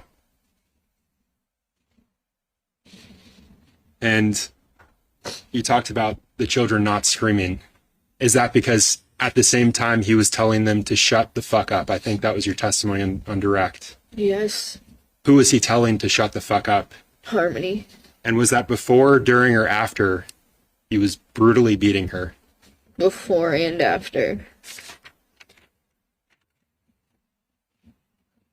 Attorney Smith asked you several questions about Harmony, the changes that were happening to her. And she said that it was difficult for Harmony because of all the changes. And you agreed with that, but I want to ask you about that. Was it difficult for Harmony because of all the changes that she was going through? Why don't you finish the question and then I'll rule on the objection. So, Kayla, was it difficult for Harmony because of all the changes she was going through, or because she was terrified of the defendant? Sustained. You may rephrase the question.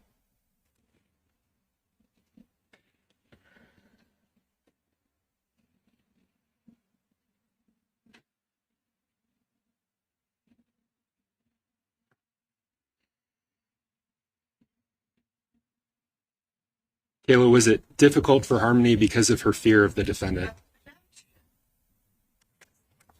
It's a direct question. It's not a leading question.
So, Kayla, was Harmony, was it because of all of these changes, or was it for some other reason? Overruled. Or was it for some other reason? I think it was all of it. And let's talk about all of it. Can you tell the jurors what all of it is? Adam being abusive, physically and mentally, and everything she went through from her mom and her dad. And Kayla, when you say Adam being abusive, you're talking about the accidents that you would have. Yes.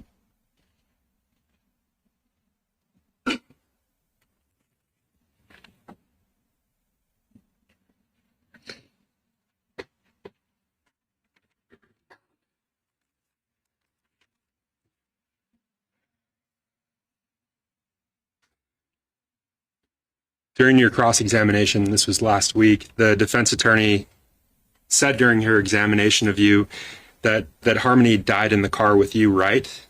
And you weren't able to explain the answer that you'd given. Who else was in the car with you, with Harmony, when Harmony died? Adam and the two boys.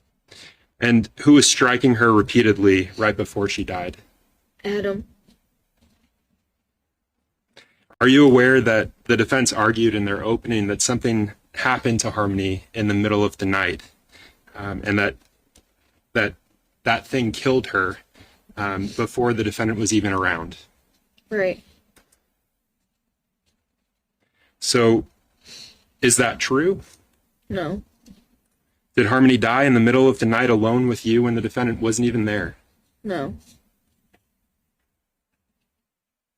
So when you testified during the defendant's examination that you thought Harmony was sleeping but then found out she was dead, Yes.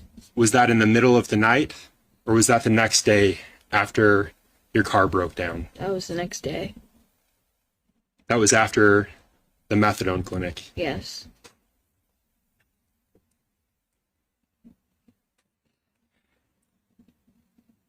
Kayla, you were just asked, so you were asked last last Friday, about a letter that you'd written with various demands. Do you remember that? It's the defense exhibit G. Yes. In that letter, you discuss betraying the defendant, and the attorney asked you if you wrote betraying, but you weren't asked to explain what betraying meant. Can you tell the jurors what you meant when you said betraying?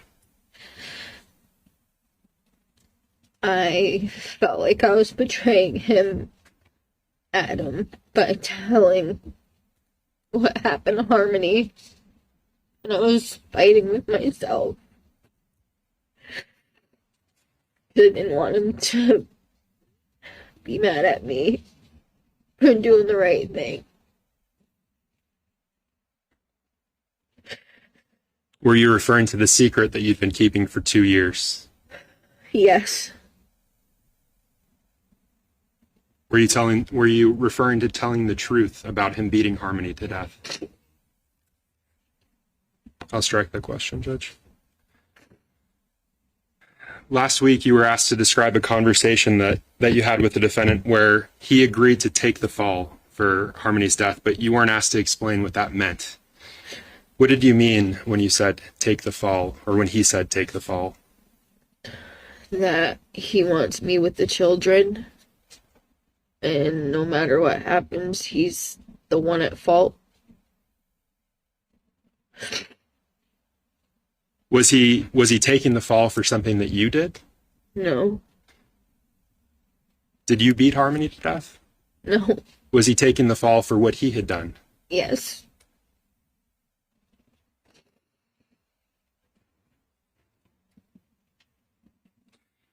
You said that in the spring of 2020, the defendant was acting strange. He was accusing you of telling on him for what he'd done to Harmony. What did you mean when you said he was acting strange? Every time we got high, as soon as he got high, he started freaking out and just accused me of working with the cops. Thought there was cameras in the house. The TV, smashed every phone we had. Just destroyed the whole apartment. When you were asked about lying to the grand jury, you said that he was stuck in your head. What did you mean by that? That I stick with the story that he told me to say. And that was stuck in your head during your testimony? Yes. I want to talk about that list of items that you gave, your requirements, the things that you'd like before testifying. Did you get immunity? No. Where are you currently living, Kayla? New Hampshire State Prison for Women. Kayla, did you get to keep your children? No. Do you have any rights to them? No. Are you even allowed to speak to them right now, Kayla? No.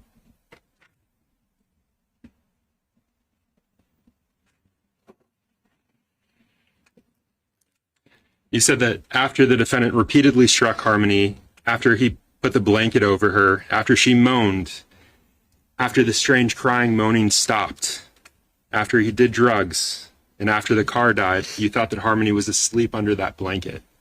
Yes. Why did you think that she may be sleeping after Adam repeatedly struck her? Because she usually just goes to sleep after.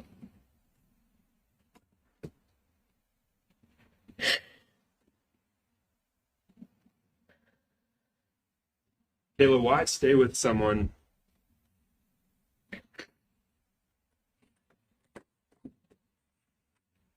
Why stay with someone that does this to you? Because I was scared. And I still cared about him. Why defend a person that does this to you? Because I was scared what would happen. I didn't want anybody getting in trouble.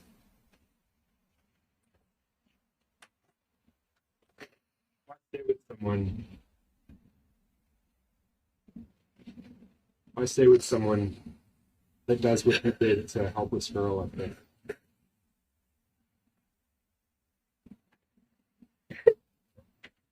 Because for some reason I still cared about him. Why defend someone that beat her to death?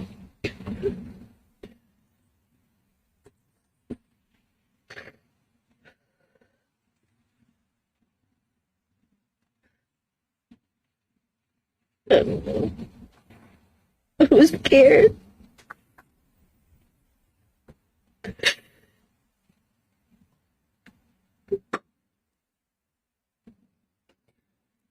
Attorney Smith asked you about a proffer agreement, your agreement to provide information about what the defendant had done, what had happened to Harmony. Do you remember that line of questioning? Yes. And she asked you about how none of those statements could be used against you. I think you agreed with that. Yes. So I'm going to ask you,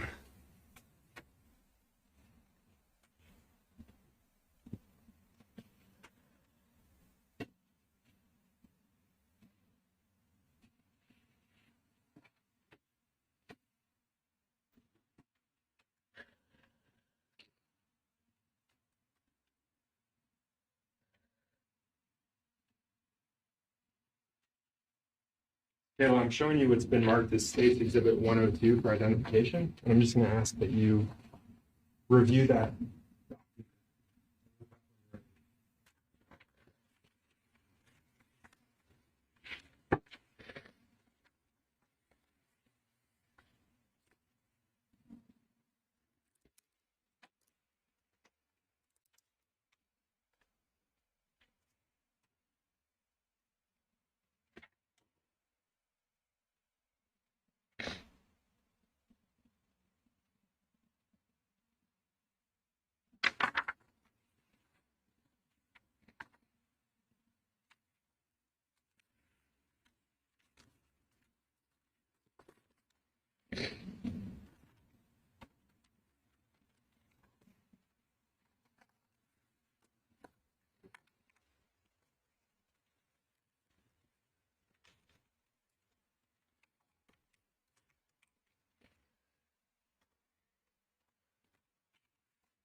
Kayla, is that the agreement as you remember it? Yes. And do you recognize any of the signatures on that final page? Yes. Which one do you recognize?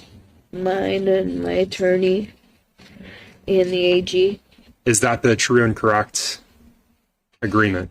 Yes. Your Honor, at this point, I move to admit States, what's marked for identification as States 102. Any objection? All right, the ID may be stricken and be entered as a full exhibit. I'm going to take it back.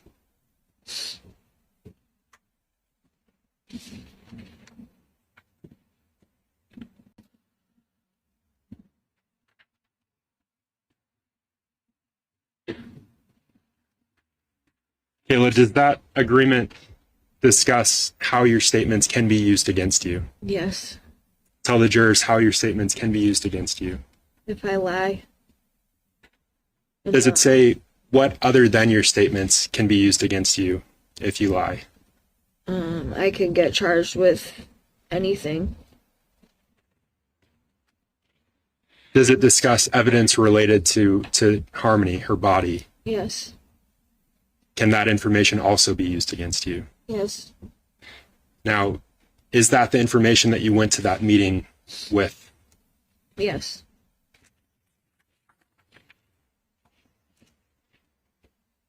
And you knew about that before you testified yesterday and today? Yes.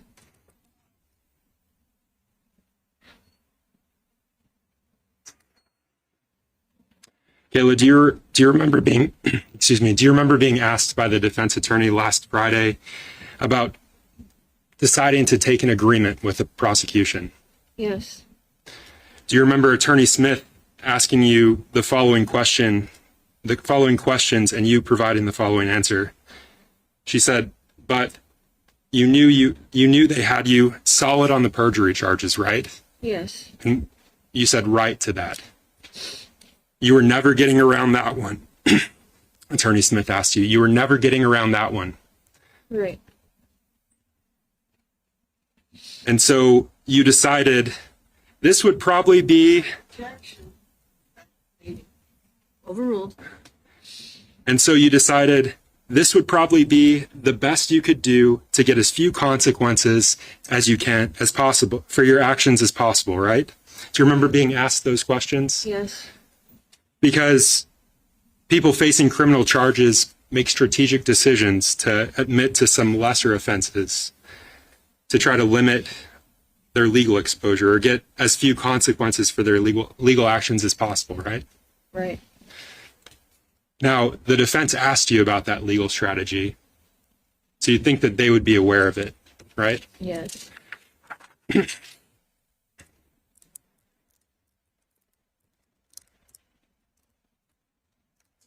Are you aware that falsifying physical evidence, that abuse of a corpse, it's lesser than murder? Yes. And are you aware that in their opening they told this jury that that they can find the defendant guilty of falsifying and abuse of a corpse? Yes. Can you remind these jurors who killed Harmony? Adam Montgomery. I have just a moment. No further questions. Thank you.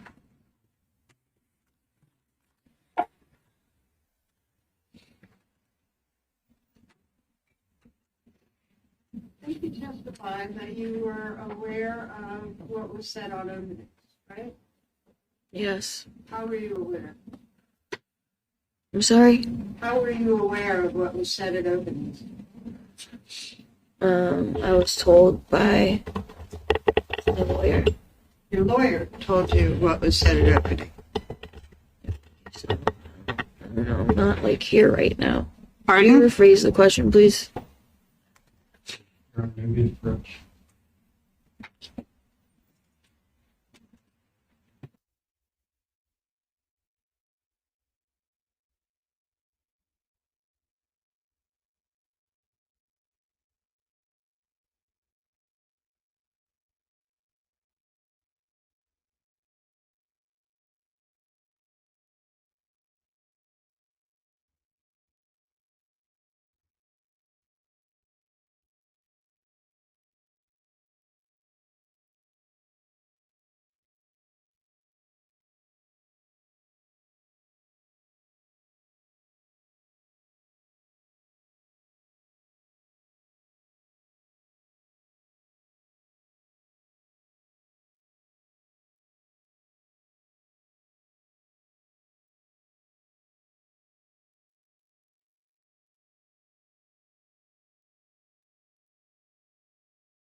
this is a good time for us to take our mid-afternoon break. So I'm going to have you go back into the jury deliberation room. Don't discuss the evidence. No further conversations about this between each other or with anybody else. Don't do any independent research. And we will have you, we'll take at least 15 minutes, okay? All rise for the jurors, please.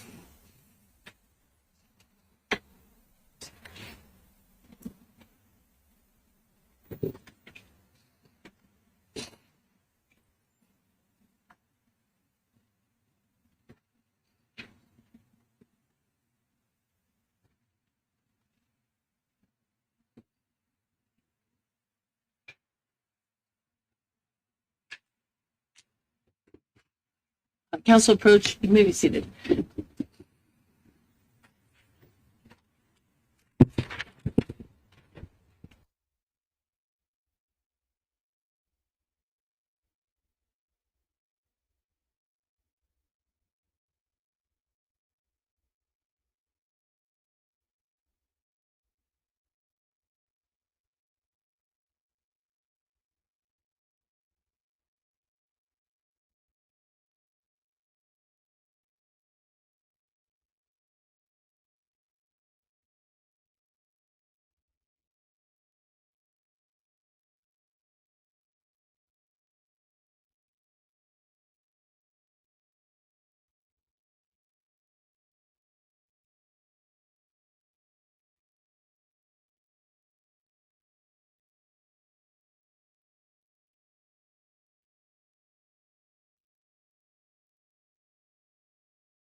Yeah. I need my little afternoon caffeine. Need help?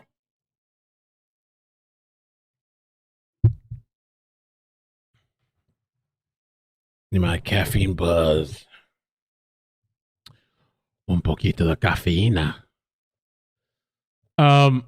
Yeah, I think tomorrow, or maybe I'll fiddle around during the stream. I might have to set up the webcam in place of the other cam.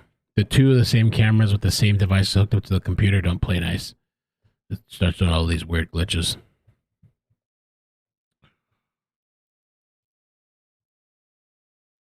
Now, what did I miss? Because I saw this woman crying. Cries when she speaks about herself. Waterworks stop when Harmony's name is mentioned. Nah, bruh. Let me check it out. Luffy clipped it.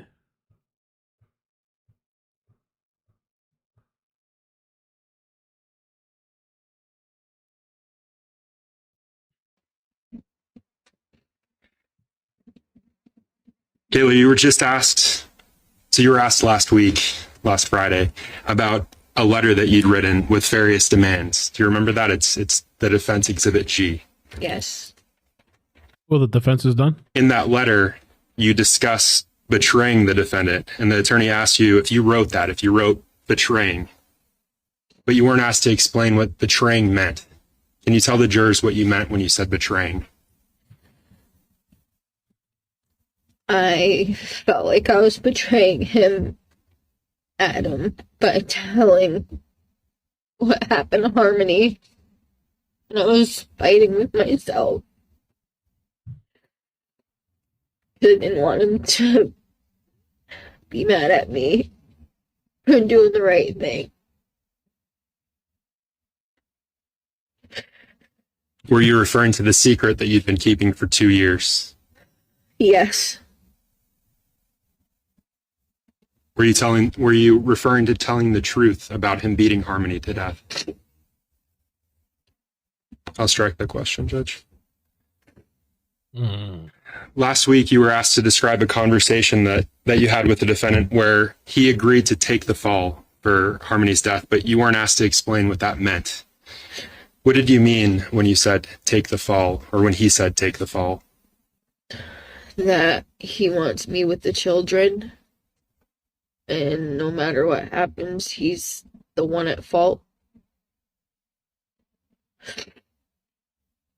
Was he taking the fall for something that you did? No. Did you beat Harmony to death? No. Was he taking the fall for what he had done? Yes.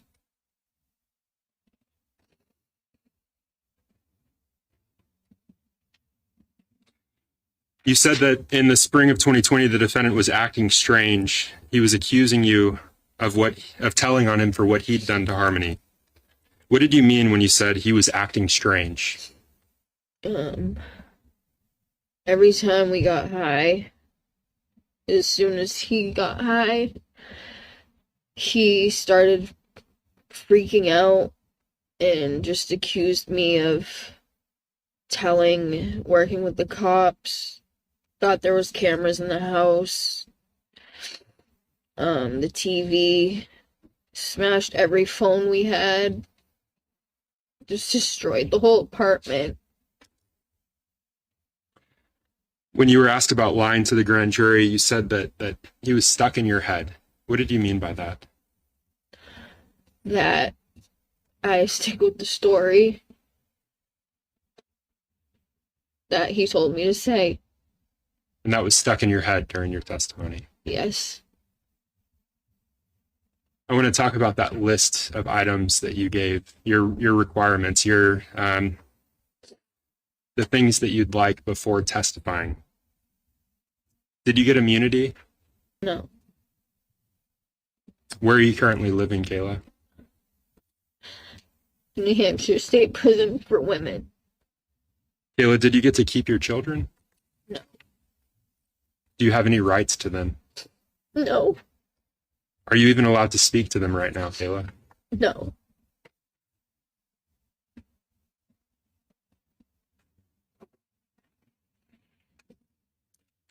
You said that after the defendant repeatedly struck Harmony, after he put the blanket over her, after she moaned, After the strange crying, moaning stopped, after he did drugs, and after the car died, you thought that Harmony was asleep under that blanket.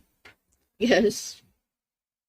Why did you think that she may be sleeping after Adam repeatedly struck her?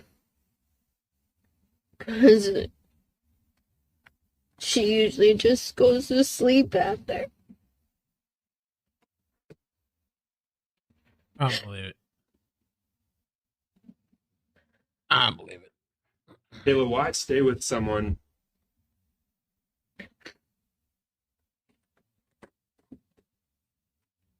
Why stay with someone that does this to you? Yes, I was scared. And I still cared about him. Why defend a person that does this to you? Because I was scared what would happen. I didn't want anybody getting in trouble.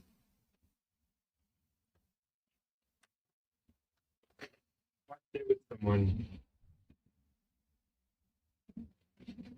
Why stay with someone that does what he did to a helpless girl like that?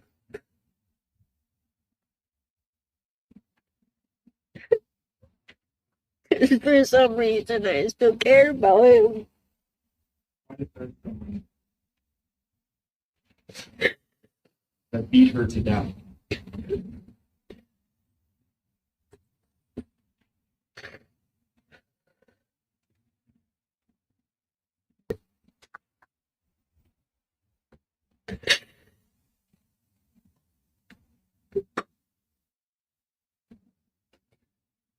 Attorney Smith asked you about a proffer agreement, your agreement to provide information about what the defendant had done, what had happened to Harmony.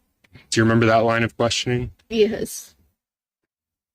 And she asked you about how none of those statements could be used against you.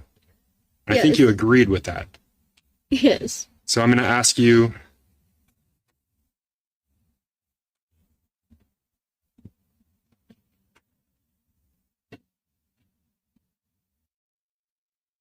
Oh. All right, so they're taking a break. Are they done with Harmony? Harmony. Oof. Kayla? Manny, thank you for the memberships. Appreciate that. The 5 memberships. Amazing. Amazing grace. TT Cross, thank you for the 11-month membership and resubscribing. Says love you, Mel, and chat. Ride or die. Thank you, TT. Miss Froster, thank you for the membership. Brown-eyed girl, thank you for the 5. Says Adam was acting strange for some change. Yeah, I believe it. I believe it. I totally believe it. Karen, thank you for the membership. Sen Risa, thank you for the membership. Trish, thank you for the 12 months. Amazing, amazing, amazing. Borders Girl, thank you for the 10 months earlier. Says Adam, I pray Adam is found guilty and her deals revoked. That would be amazing. Jessica, thank you for the membership. Says she could be high, but also is probably on a strong cocktail of psych meds and had to wake up in the middle of the night to be transported to court. Wanderlust. You missed for the mistrial. They did a motion for mistrial?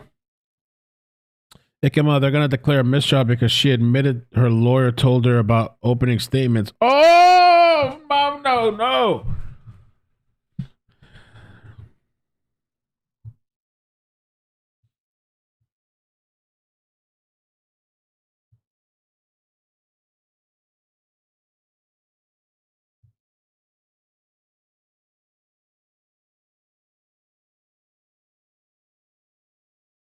Oh, yeah, I need to check that out.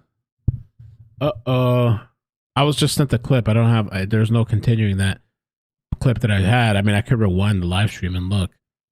I could see right when they, end it.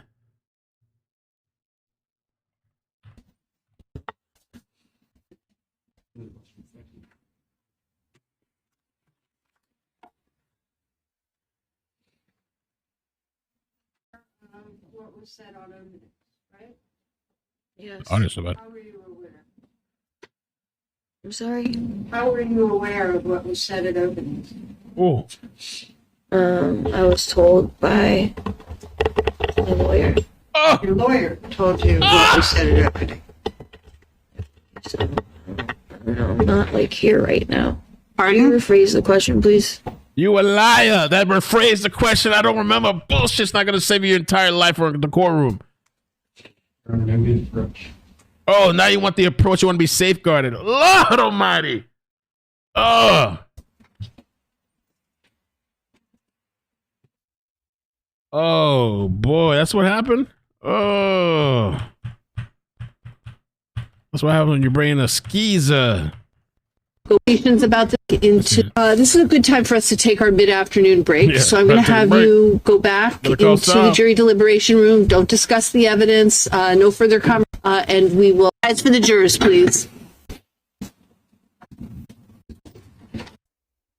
Better call Saul. And no, I don't want a mistrial, of course, not for Harmony, but holy crap. Russian roulette with this woman. All right, so we go back to the current time. Man, I kind of, the only part I'm missing now is when she actually said it. Wow.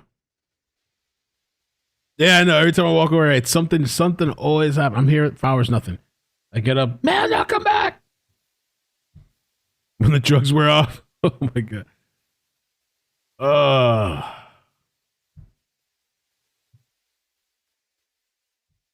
So they're not supposed to do that, huh? Wait, then I guess they're not supposed to do that?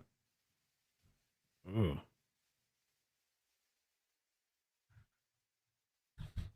Maybe they just get a little reprimanded, right? I don't know if they're not actually supposed to do that.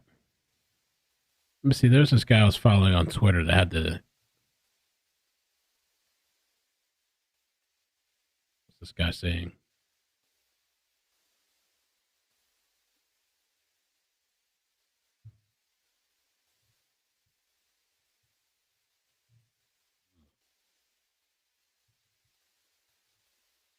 Defense asked Kayla how she knew information about opening statement. She says, my lawyer. Defense tries to clarify when judge called attorneys. Now we're on a 15-minute break. Oh, it ain't so. I don't know if there's going to be a mistrial for that, but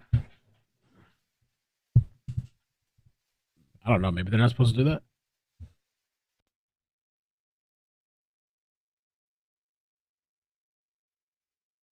True, openings aren't for a fact.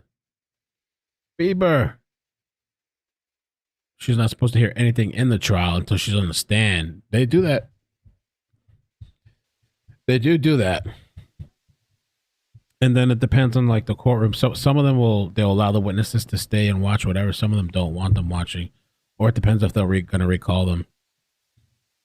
Oh, man.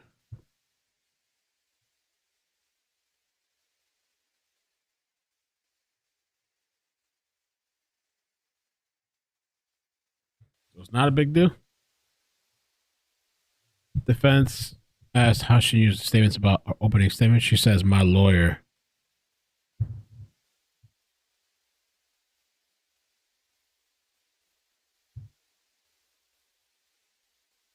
Prosecutors asked Kayla if she still loves Adam. She says she still cares about him. He was my best friend. It's been hard to let go. Kayla says as she wipes away her tears. Wow. I mean, she has kids with him, right? It's clear she's still into the guy. Still wants him.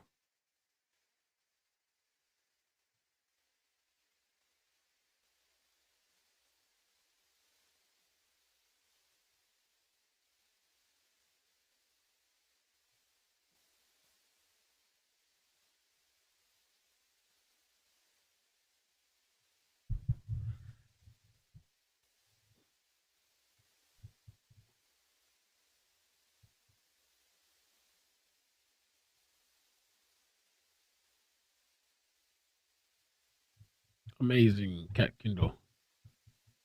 Or Candy. Yeah, addicts are a codependent. Sniper says witnesses are sequestered and not allowed to watch any of the trial until after testimony and are released from witness sequestration. Maybe one of these days too, I forgot we got our friend that's actually attending the trial. Maybe we should call her. during a lunch one of these days and check what's going on.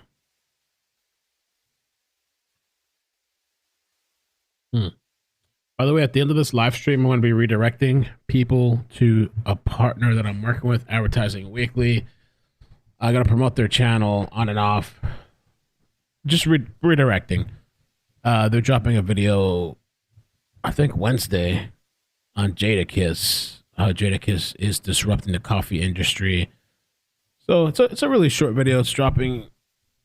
Let me double check. I think it's Wednesday. 2/14, yeah. Wednesday. Valentine's Day. At 3 p.m. At the end of the stream, I'll redirect over there. You guys can check them out. Subscribe if you like.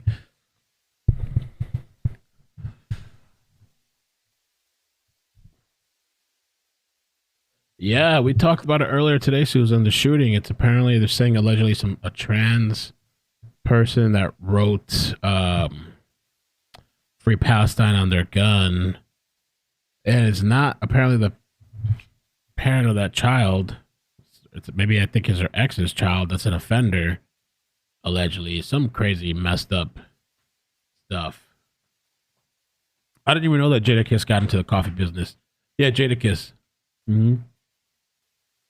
I had no idea he got into that. And that Advertising Weekly, it's like they do top influential business people around the world. They have like interviews and stuff, and they give some of their. It's gonna be Jadakiss. I was asking for some of the stuff. Might be. I don't want to say that one yet because he didn't do that one yet. There's gonna be two other ones that I think over the next, I don't know, 2 or 3 weeks I'll mention and redirect. Mel, what did you get your daughter for Valentine's, huh? Huh? Huh? Nothing. Yet. Might go tomorrow.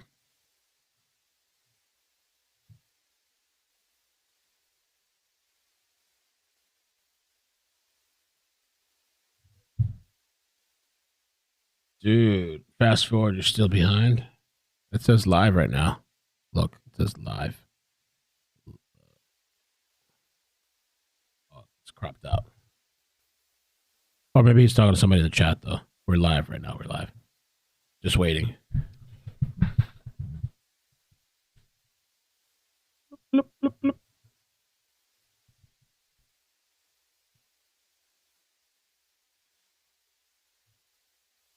Yo, what's that song? I don't know if that's Jada's song. We go make it. I was with the Locks. We go make it. We go make it. We go make it. I think that's like him and the Locks, like money, power, respect. Maybe it's not.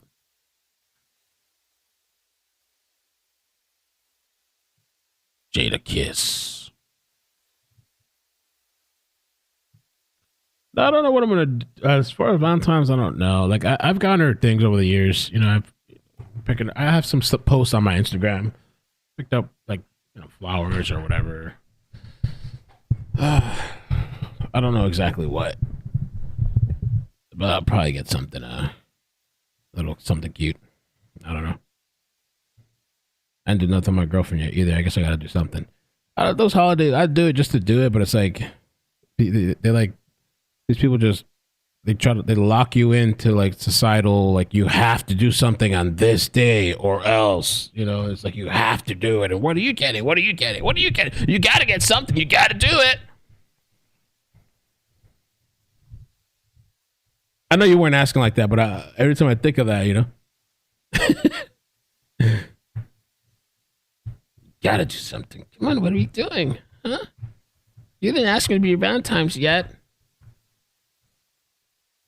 You gotta do something. I don't know if you ask, are you supposed to ask before Valentine's Day to be Valentine's, or you ask Valentine's Day to be Valentine's? I don't even know how this stuff works. Oh, Range Rover? Hell, I don't even got one.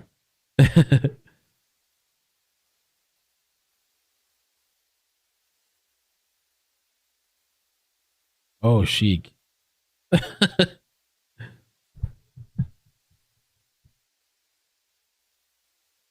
Keep it simple, I guess. Ask on Valentine. Okay. I might burn the cookies. But the day before the day. See, I don't even know. I was thinking about it the other day. Like, I've done it before, but I'm like, are you supposed to do it before or on the day?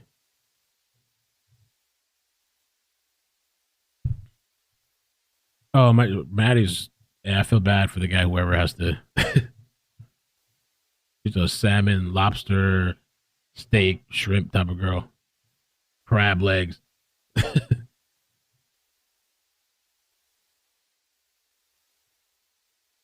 They throw all the man-made holidays down your throat, right? Yeah. Gotta do it. You enjoy handmade stuff? Or a nice note or letter with some candy. Seafood dinner date. We're going to Chili's. No, I haven't planned anything yet. Mother's Day and Valentine's Day, most expensive holidays. Yeah, Mother's Day could be a little pricey, I guess. Lilac.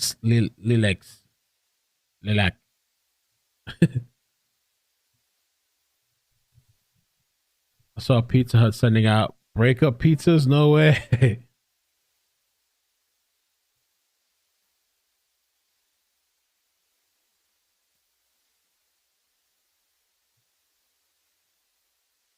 I know. That's the thing, Linda. I was thinking about that too. Like how the Valentine's Day. I love chili. I do that for my birthday. I do it for anything. It's cheap. It's good. The drinks are always good. Well, for the most part, they're always good. There was one time it actually wasn't good, but they hooked me up after because I go there so often. Yeah, you can stay here. You can come on up. I'm just waiting for the lawyer. It's lilac. Who's lilac? Oh, the lilac peach.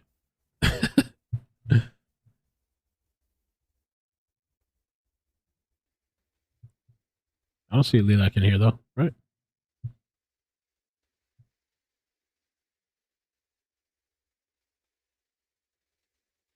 Valentine's Day, all of us, what can go wrong? Oh, Mother's Day, I usually go out to get something to eat.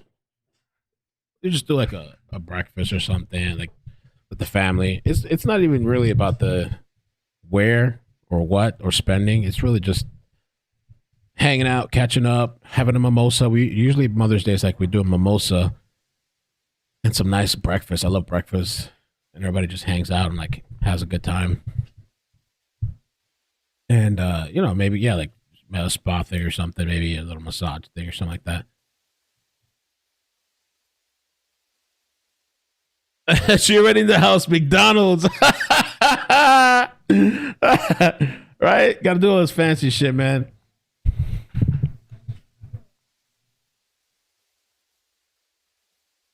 I actually thought cooking would be nice too. I like cooking salmon sometimes. I haven't cooked salmon in a while.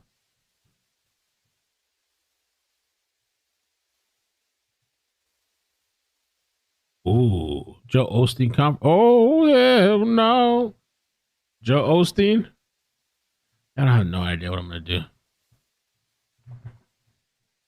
I'm gonna do something, but kind of like that holiday thing is really the last thing in my mind. Really, there's so much that I'm trying to do and positive thing. I don't know. The last thing is like, all right, let's go buy some hearts and candy and go do dinner because they say we got to do it.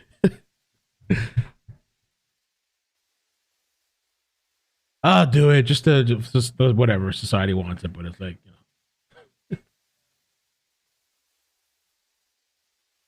that's McDonald's. The price has gone up on McDonald's, right? Wasn't that like in the news? Price went up on McDonald's.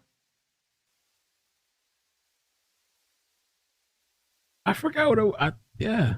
McDonald's prices went up.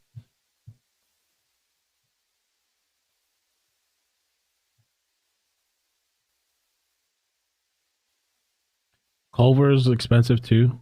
I mean, if you're buying McDonald's, you might as well buy Culver's. Yeah, because I'm older too now. Like all that holiday stuff is just kind of like for the kids. The parrot.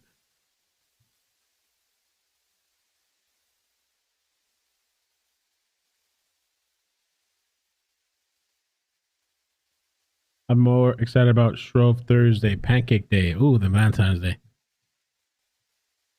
I think I just kind of do stuff all the time, just to do stuff. No particular day. So when it comes to the actual specified days by society, I kind of like roll my eyes because like I'm always doing shit for like my family and all that stuff, you know. So the specified day of the year, it's kind of like I roll my eyes.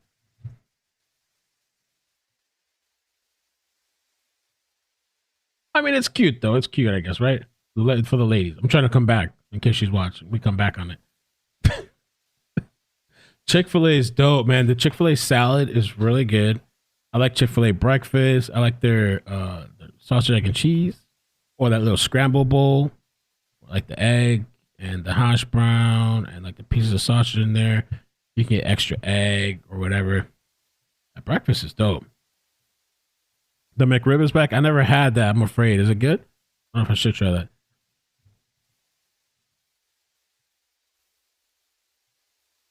Honestly, and you know, like even like Chipotle, you can get yourself. And I learned a trick. I didn't know about this. Chipotle, you can get. First of all, you can get a really good meal at Chipotle. That big bowl can probably last you 2 servings, maybe, unless you're really hungry. And what I didn't know is when you ask for extra meat, you got to first let them put the first serving of meat. Don't say anything. Just say, yeah, I want the barbacoa, whatever they call it. And once they start filling it and they're done, they'll be like, you know what? Actually, I want an extra order, and let them put the extra one. Because if you tell them ahead of time, they barely put any meat in there. You got to tell them, you got to order the one order first and then ask for the extra after. That's how you do it. It's true. I tested it.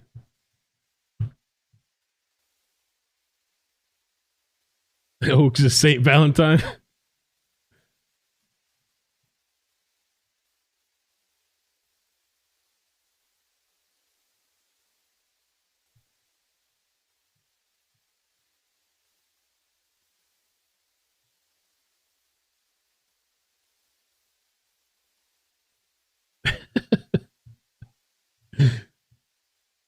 It's true because I went one time and I ordered a double meat and I'm like, wow, that really looks like a 1. And my girlfriend was telling me, yeah. And she told me like, you need to just order the regular thing first, and then once you see them put it in the tray, then you ask for a second one, and then that's how you get them.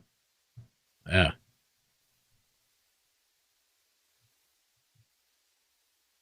I think even Pollo Tropicals might be cheaper than McDonald's now. You got like a rice chicken, like a nice rice chicken beans meal. Yeah. I think even a salad. I think it's cheaper than McDonald's now. That bowl is mainly rice. $18 of rice. No, big.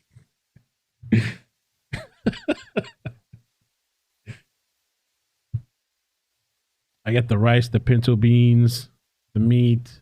Then you get the corn, the salad, the salsa. You get maybe both salsas, cheese, no sour cream, avocado. And then when you get home, you put the red hot sauce on there. Oh, yes. What is your favorite menu, Chili's menu item? Oh, that's tough. I like a lot over there. My favorite would be the triple fajita, which you get the shrimp, the steak, and the chicken. You can get it all together. The triple fajita is my favorite. Sometimes Maddie and I get it. We'll share it. They have the smokehouse combo too, which is really good. Which is like you get ribs and you can get the brisket quesadillas, which are really good. You get that. Salmon's really good over there too. Salmon. I love their boneless chicken. The bone-in chicken's alright too, but the boneless chicken is really good. And you got to be mindful of the Chili's that you go to. Some Chili's suck. I had like a reunion kind of thing with my family, with my stepbrother, stepsister, or half stepbrother, stepsister, and some other family. And they wanted to go to one Chili's, and I was like, no. We got to go to this other one. And so I made them completely change the location just to get better food. Yeah. After I Love Lucy, yep. I'm kind of getting hungry myself just talking about the food. I've gone to Chili's multiple times for my birthday. Multiple times.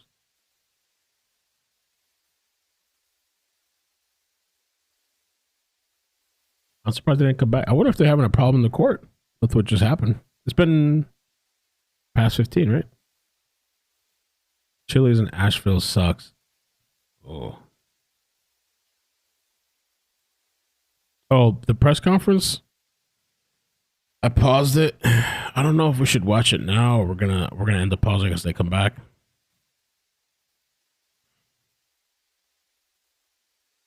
I have the link up so when they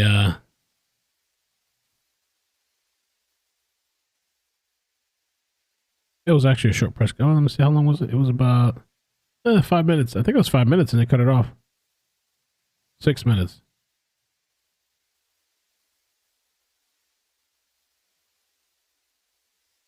Oh, no, it's still going. Okay. Still going. Carlos and Charles. I like Chili's. Red Lobster is good too. I like Red Lobster. So, I mean, you start to kind of sometimes realize how overpriced. I mean, I know you're paying for the restaurant and whatever, I guess, convenience and stuff. They got to make money, but sometimes when you order that lobster and then you realize how cheap you can get it yourself, and you can get it more if you cook it yourself, or like the crab legs, how much you can get if you just cook it yourself. Just chill in the house. I think one time Sylvia was here, and we did crab legs. Got this big pot, had some beer, we were chilling. I think we went to the pool after. But I do like Red Lobster. They got some good food. Red Lobster. I like Longhorn too, or Steakhouse. There's a Longhorn Steakhouse.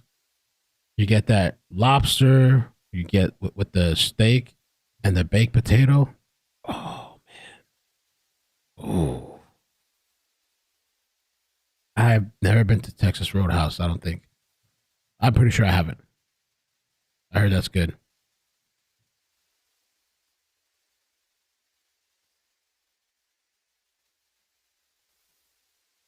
Can it?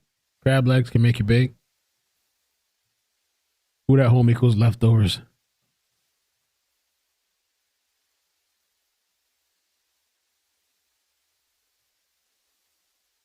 I've had Buffalo Wild Wings.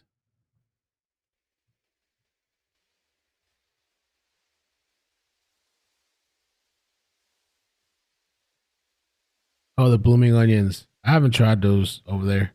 I know people love them though. Oh, the bread that comes over. I know the bread at Longhorn is really good. It's like this brown loaf of bread with butter. Still on break?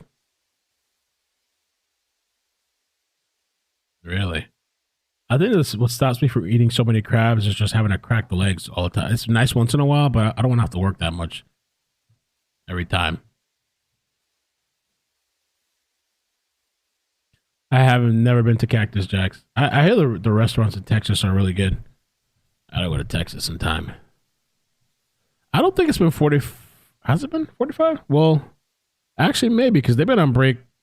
Let me see. I'll tell you right now. Actually, I think you're right. Yeah. Yeah. About 40 something minutes. Wow.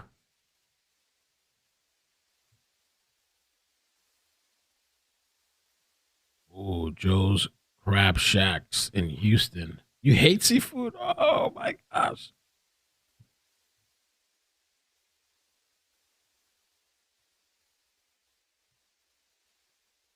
Oh no. We got some people that don't like seafood in the house.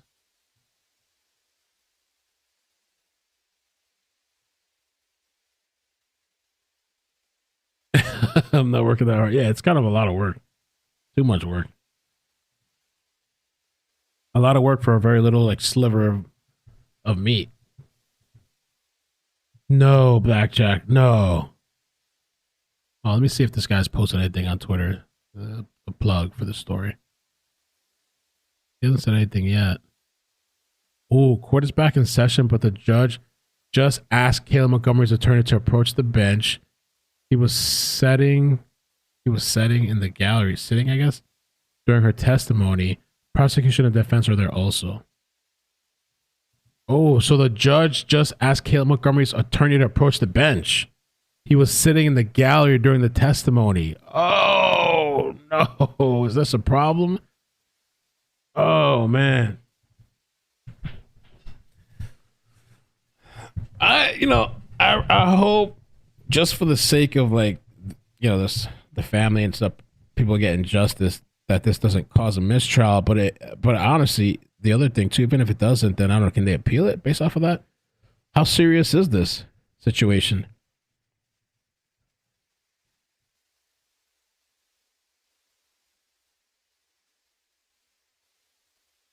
Oh man. Thank you. Who was that? I think it was Jack Black, right? Gave the heads up.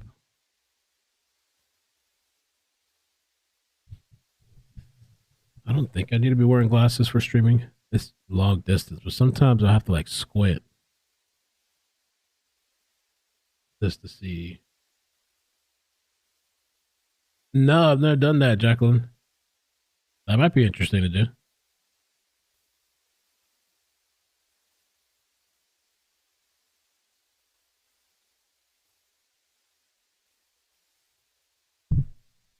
Oh, I gotta get more water.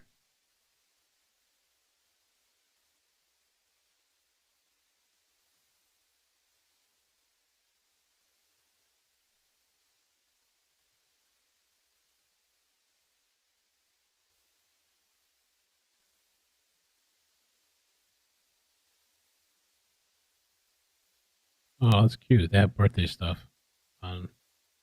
Well, tomorrow's my sister's birthday.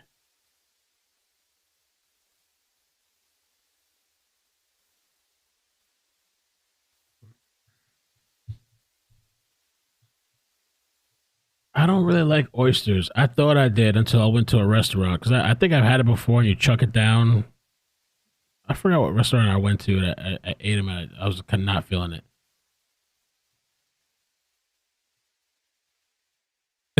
Some water. Let me keep checking on this guy on Twitter, see if he updates us. He's a reporter for WMUR9. Okay. This was 13 minutes ago. He said that. Damn, bro. Imagine this chick blew it. Maybe the defense knew what they were doing. To keep poking and prodding. I mean, but it wasn't even the defense. She said that during the prosecution, I guess, right? When they went back to redirect, I think, right? Before my treadmill comes in. Oh, you got a treadmill coming? Before my treadmill comes in for round 2 of the grind. Oh, okay. The treadmill. Those Girl Scout cookies are really good. Yeah, I could play the press conference if you want while we wait. Let me see, how long is it?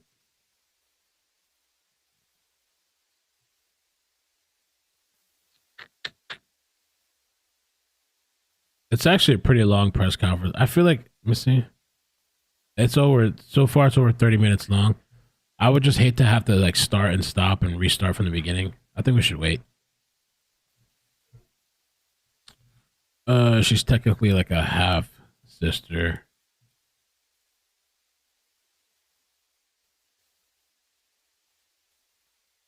Oh, you only eat cooked oysters. Okay. Ooh.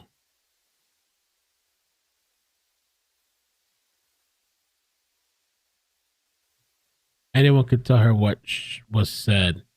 But I wonder if she wasn't supposed to watch. And she specifically said it was her attorney. She said it was her attorney. It came out of her mouth. So I don't know if that's, I guess, bad.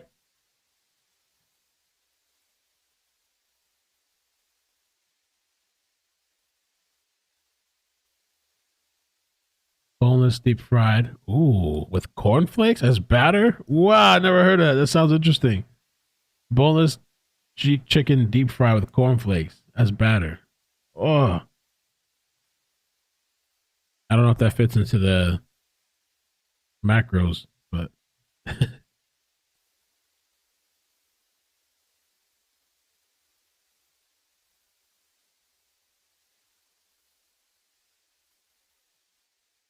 no.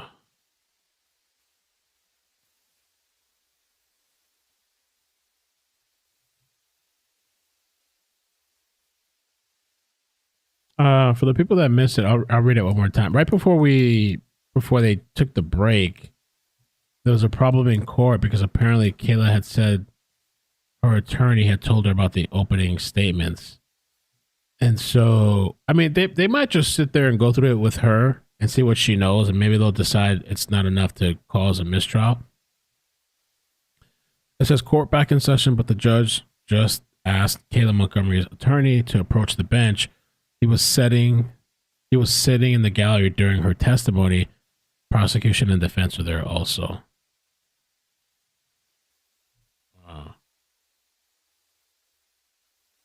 And keep in mind, the days are over at 4 o'clock, so the day is already pretty much over. All the public subs are so good. Yeah. I haven't tried that one.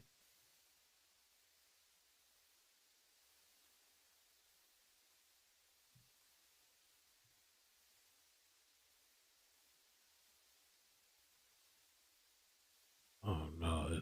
Chick-fil-A sandwiches got stuff in them, bad stuff. 55 ingredients, including MSG, sodium, aluminum phosphate, potassium iodate. Oh no. These are additives linked to several health risks, and some are banned or heavily restricted. No, not Chick-fil-A. Chick-fil-A has made some good progress in eliminating antibiotics, high fructose corn, syrup, TBHQ. Oh no. I thought this was supposed to be the best of the best. 55 ingredients in the sandwich. Wow. That poison will make it taste so good. Oh. Are they back now?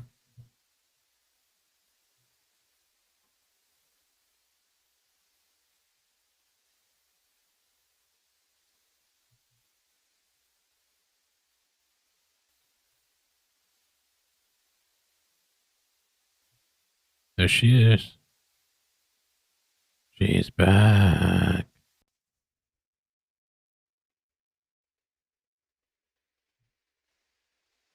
What's this article that was sent to me? Food Babe.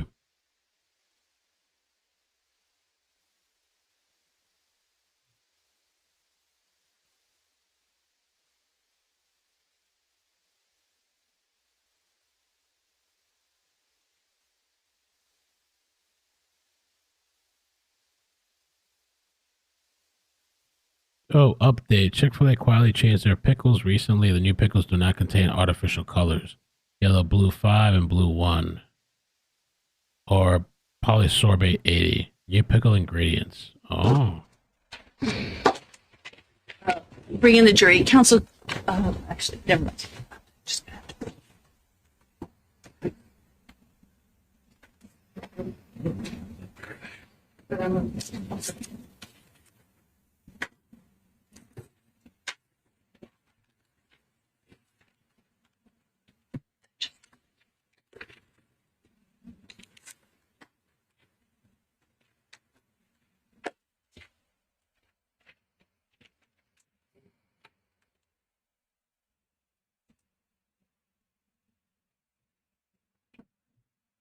All right.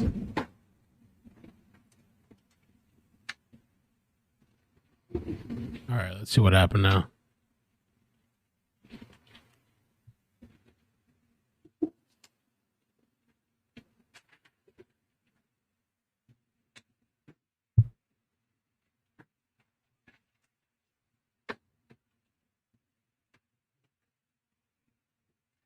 Please be seated. Ladies and gentlemen, I do realize that was more than 15 minutes. Sometimes there are some issues that come up that the court has to deal with before we can bring you back in. We have dealt with that, and the defense may proceed.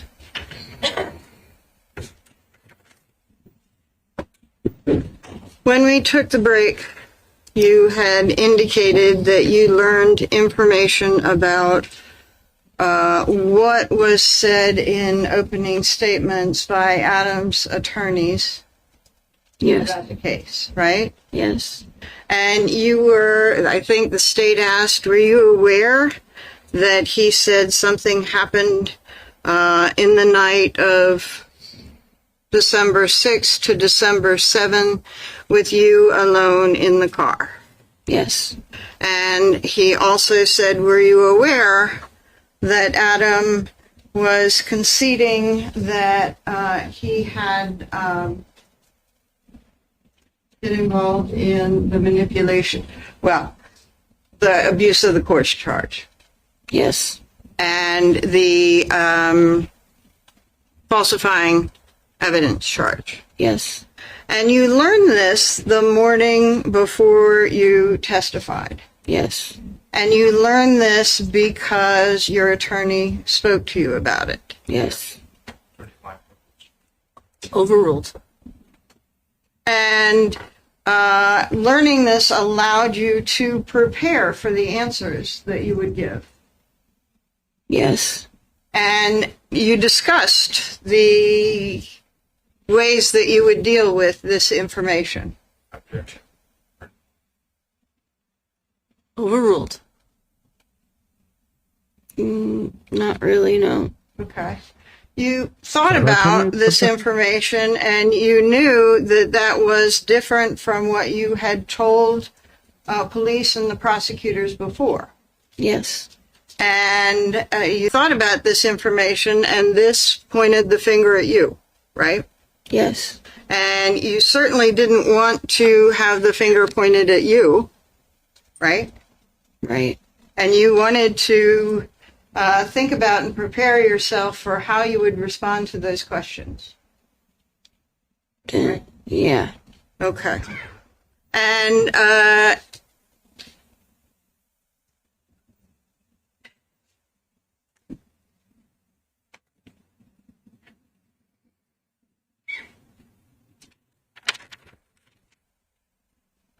And it was sort of like the prep sessions with the state and with the police, that you could think about things that had happened and maybe give a better or different explanation the next time you spoke to someone. I'm sorry, I'm not. Yeah. When the police, during your interviews, raised questions or skepticism about information that you gave him, you'd sometimes change your statements, right? Overruled. No. Well, when the police spoke to you in June 3rd, you said that you were not in the bathroom and that you were not involved with what happened in the shower when Harmony's body was at Union Avenue, right? Right. And then the next time you talked to the police, you said you were a little bit aware, and then you slipped up and said something, and the police said, did you cut any of the clothes off? And you said, yeah, the hoodie, right? That's not how that happened, but... Okay. But you had denied anything, and then as time and their questioning went on, you acknowledged that you were a participant, right? Right. Okay. And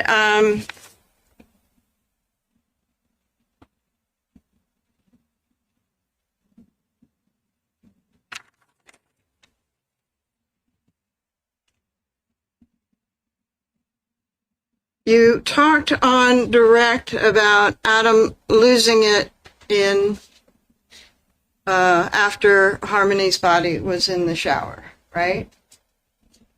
Not that day, but yes. Okay, sometime after, right? Right. And that he was accusing you of cheating on him? Yeah. Accusing you of trying to kill him? Yes. Accusing you of having cameras all over the house? And other things, yes. And accusing you of blaming him for Harmony's death to the police? No. Accusing you of telling the police? Right. You already said that. Pardon? You already said that. Okay. Oh. So After he said. was accusing you of telling the police that he had caused Harmony's death. Yes. And accusing you of telling the police that you were trying to poison him. Yes. He was scared of you. No. Okay. And none of that was true, right? What do you mean? You weren't cheating on him, right? Right. And you weren't trying to poison him. Right. And you weren't accusing him of Harmony's death. No. He had just sort of lost his mind for a while, right? Yes. And in that time period, he got violent. Yes. And you told the grand jury when you were talking about that time period that he punched you twice. I don't remember saying how many times, but yes. Or a couple of times? Yes. And that sounds right? Or do you want to see your grand jury testimony? No, I was going to say yes. Okay. Oh, she got it. And he punched you twice, and That is mischaracterization. The objection is sustained. you told the grand jury he punched you twice or a couple of times, right? Right.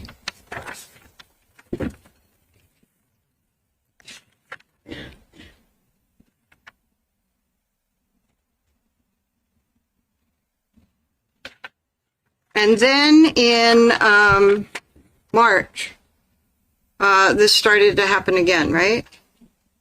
It never stopped. Okay. And you have a picture of, and I'm showing you State's Exhibit 99, of you with redness along your eyes. Yes. Right? And this is a picture that you took of yourself and sent to other people, right? Right. Because you were angry at what he had done to you. I sent it to my own family. Okay. Yeah.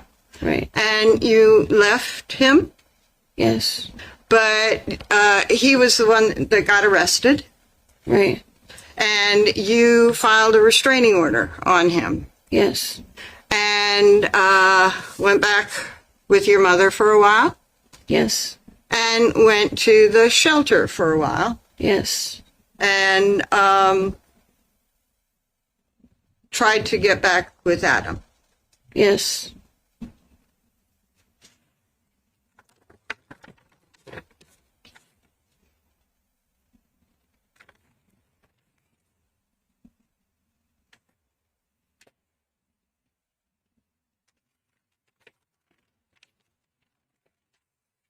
And you're saying it was not a couple of times after Harmony's body was taken away, it was constant. Yes. And then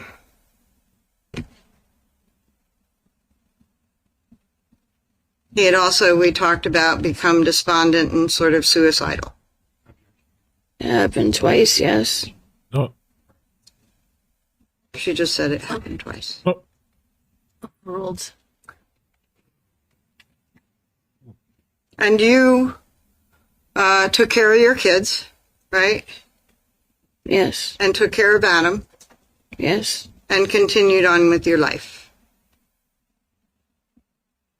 Yes. Okay.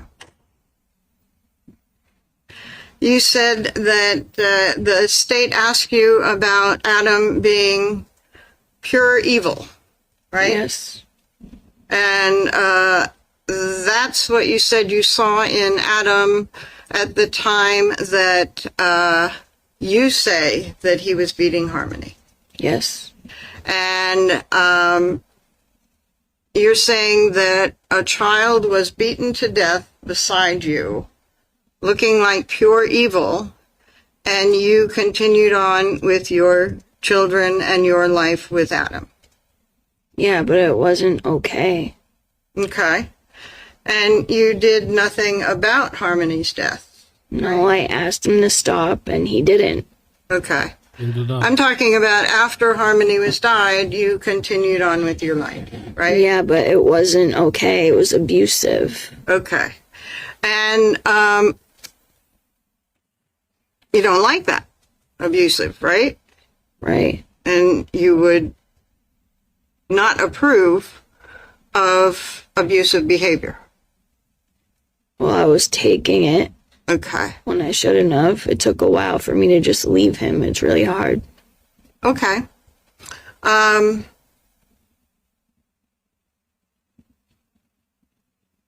Now, the duffel bag in the trunk of the car, you eventually got the trunk open, right? No, we didn't get the trunk open. Well, you eventually got a bunch of stuff out of the trunk, right? Yes. And were you present when the Mr. Badero drove Adam back to the car? Yes, I was with him. And the kids were where? With us. Okay. And at that point, you were trying to get the rest of the stuff out of the car? Yes. And you were able to take some things out of the car? Yes. From the back seat? Yes. And from the trunk? Yes. And let's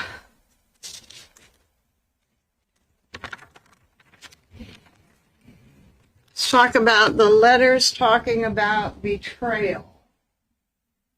Remember talking about that on redirect? Yes.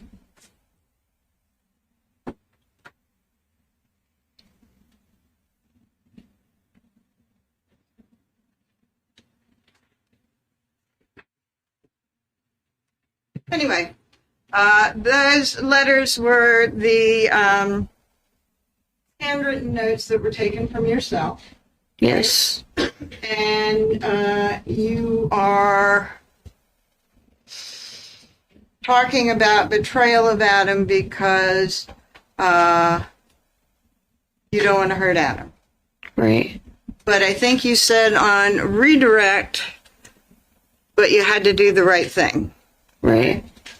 And that's what you meant when you wrote the word betrayal, was that you didn't want to hurt Adam, but you had to do the right thing. Right. And after you wrote that letter, where you didn't want to hurt Adam, but you had to do the right thing, you went and lied to the grand jury. When I was subpoenaed, yes. And that was after the letter about betrayal, right?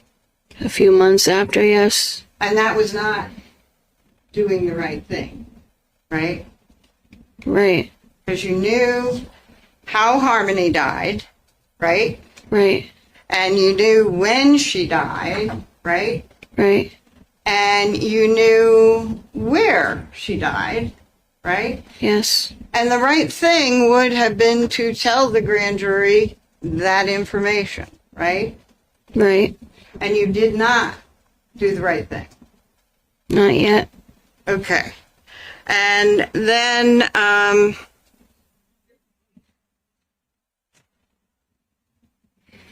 I think you said that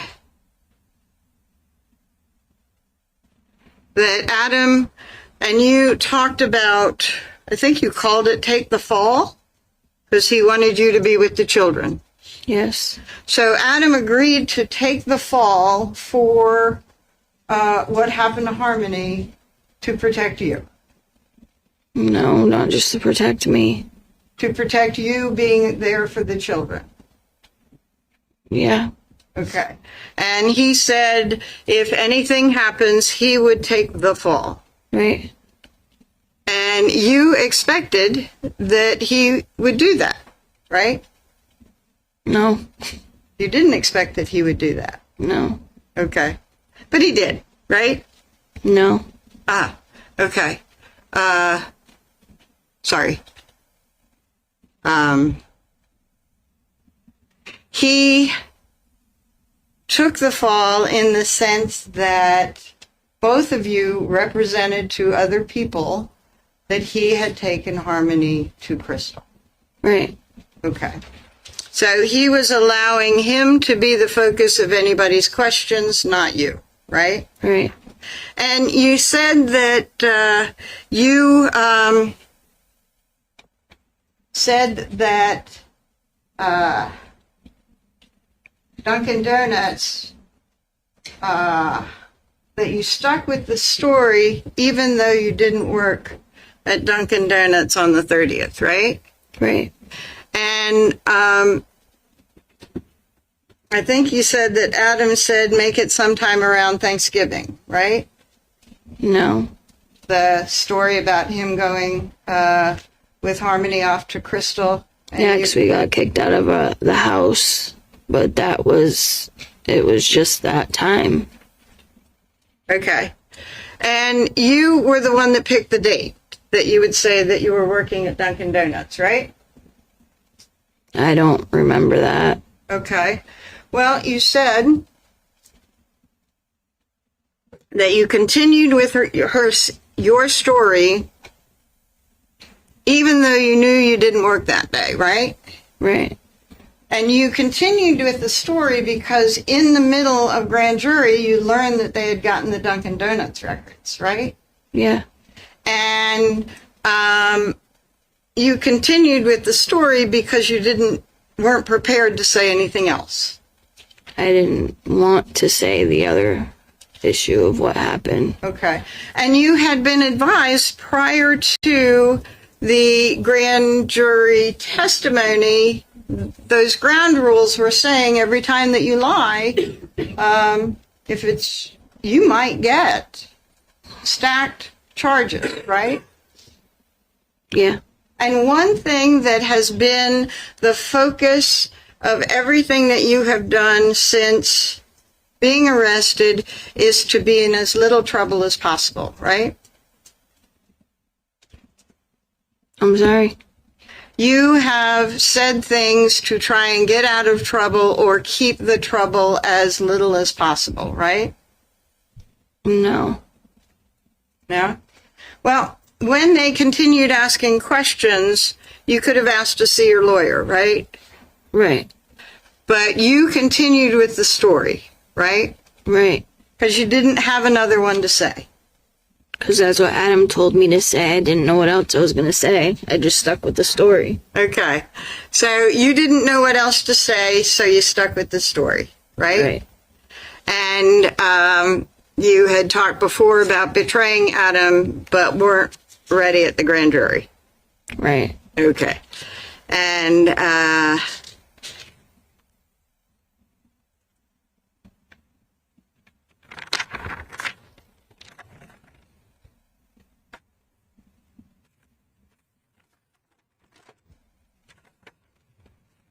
and you said that you were afraid to do anything because you were afraid of what would happen, right? Right. And I think one of the things that you told the state that you were afraid of what would happen was that Adam threatened to have Kevin kill you? Yeah. Okay. Kevin is the uncle that used to live in the 77 Guilford Avenue, right? Yes. And the one that was in that fight with Adam that you said that you overheard in the summer? Yes. Okay.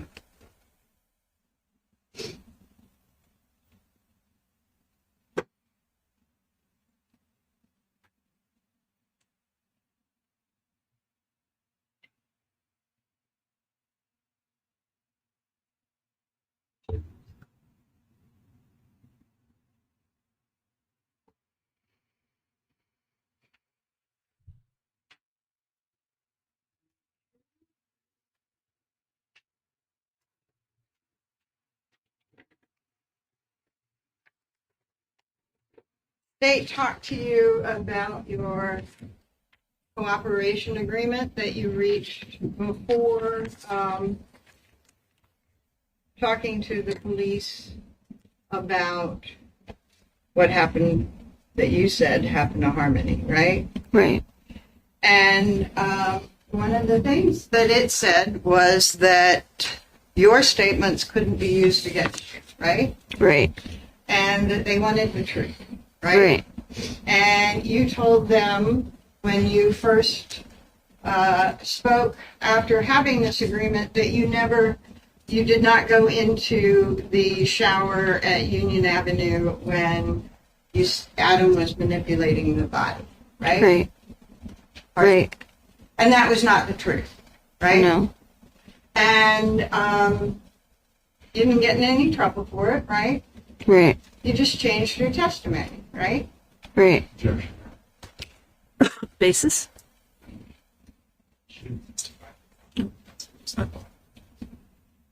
Oh, rephrase. Okay. Your statement, right? Right. And as time went on and they would approach you with things, you might adjust your statement to fit some of the questions, right? Right. Okay.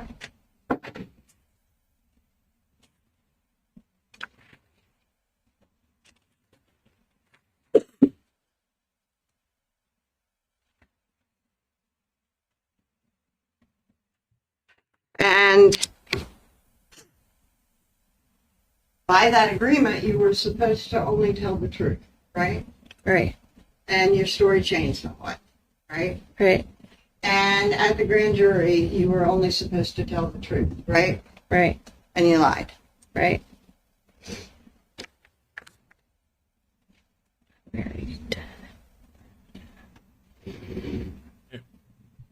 Yeah, she's over it, kind of. Nothing further, Your Honor. Ooh. Anything further from the state?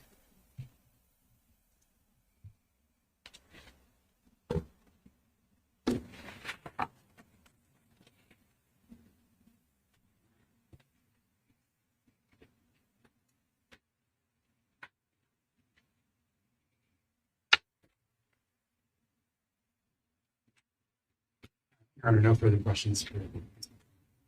All right, you may sit down. She survived. Her body was never found. State may call next witness. Thank you, Your Honor.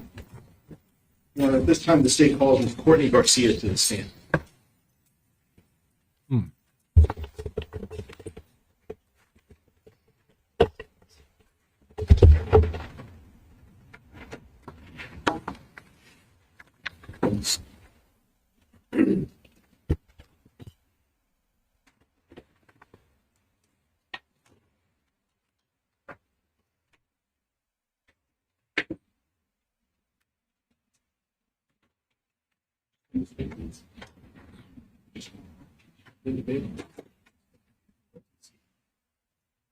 When you get there, please just remain standing for a brief moment.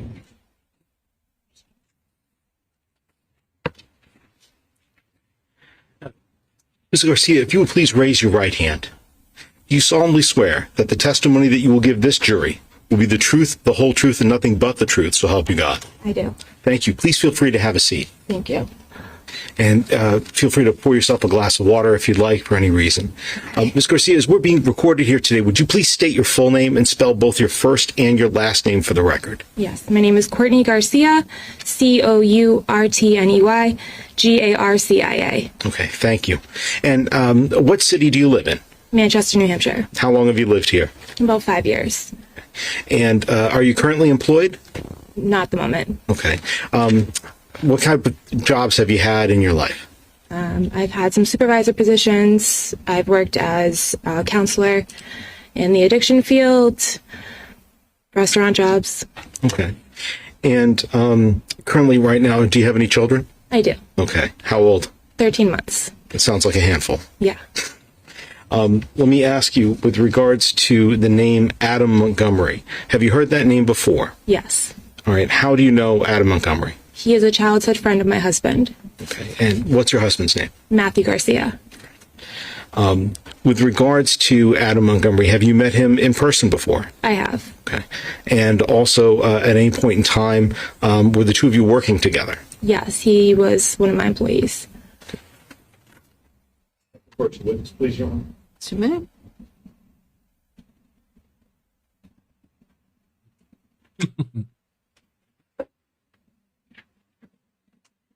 Garcia, I'd like to show you what's on Mark State's Exhibit 101. Do you recognize that person? Yes, that's Adam Montgomery. That's Adam Montgomery. The same Adam Montgomery that we're talking about? Yes. I'd like to ask you very specifically about Mr. Montgomery. I'd like to ask about Thanksgiving 2019, if I can. Okay. Did you see Mr. Montgomery on Thanksgiving of 2019 or around that time? I did, on Thanksgiving. On Thanksgiving Day? Yes. Okay. It was in the evening. I'm sorry, in the evening? Yes. Okay. And I would ask if you can just kind of scoot a little bit more forward, actually. You saw him in the evening, right? Correct. And when you saw him in the evening, let me ask, did you become aware of where he was living at the time? Yes, I did. He was living in his vehicle. What did the car look like? It was a Chrysler Sebring, very bald tires, silver to my knowledge. And where did you see him that evening? I saw him at the Pastataquag, I think that's how you pronounce it, apartments in Manchester, New Hampshire, in the parking lot. Okay. What, if anything, did you do for him that day? My husband and I provided Adam gas money, and we offered him a place to stay. And that was on Thanksgiving, correct? Correct. All right. And what did Mr. Montgomery say to that when you offered him a place to stay that night?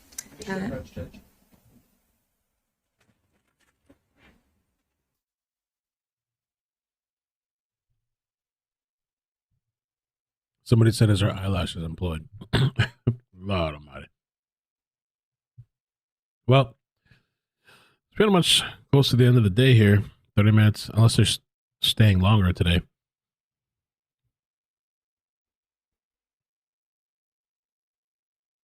This evening we can watch the press conference. I'm gonna try to see if I can collect some more information about this case, the church shooter. The church shooter that somehow we don't know who shot the kid. I'm assuming maybe police, maybe, I don't know. But she shot an older person. Thankfully, so far nobody deceased besides the shooter.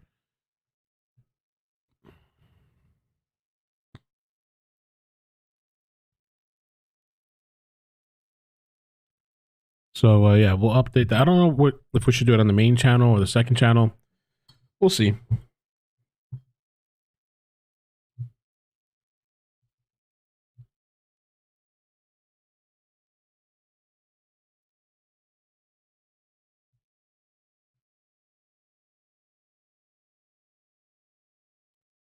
Why do they have to approach after every objection? Yeah, I don't know. Every single one, it seems like, almost gets approached. Maybe not everyone, but like almost close to it.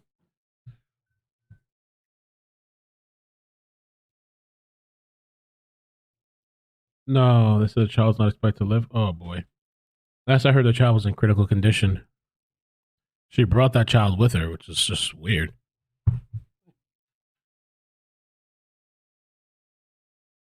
Red.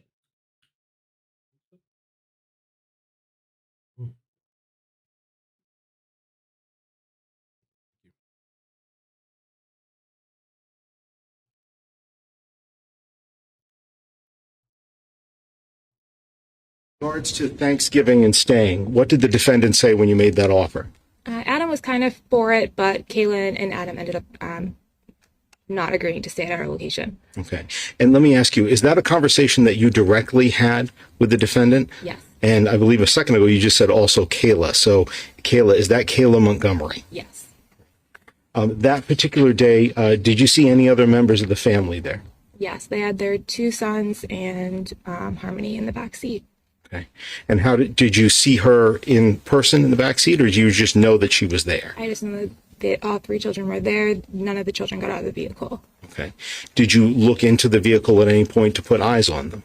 We offered them food, so I believe at one time I kind of put my hand in, and that was that. I didn't really look at the children, saw what I was there for. Okay. And from your recollection today, how many children were in the car at that time? 3. Thank you. Moving forward from Thanksgiving, I want to talk to you about the couple of months after that. Did you see the defendant again, Adam Montgomery, sometime between December and January, December of 2019 into January of 2020? Multiple times. Okay. And at any point in time during that month, December going into January, did you have a conversation with him about Harmony and her condition? We did, yes. Or I did, yes. Okay. Where did Mr. Montgomery say she was at that point?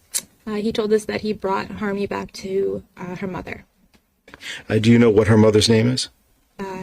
Crystal, maybe. Okay. And let me ask, with regards to that, I apologize. Did the defendant ever tell you what her name is? I should have asked a better question there. No, Okay. he did not. And with regards to how she was back with her mother, what did the defendant tell you about why that happened, or how it happened, or when it happened? He told us that he brought her back to her mother because Harmony was having multiple accidents in the vehicle. And by accidents, what do you mean by accidents? She was using the bathroom in the vehicle.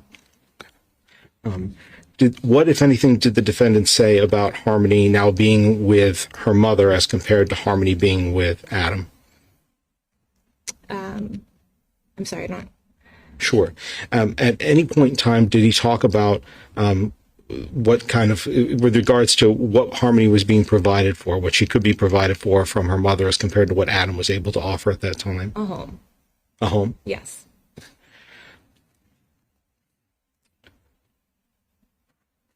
Just a moment, please, Your Honor.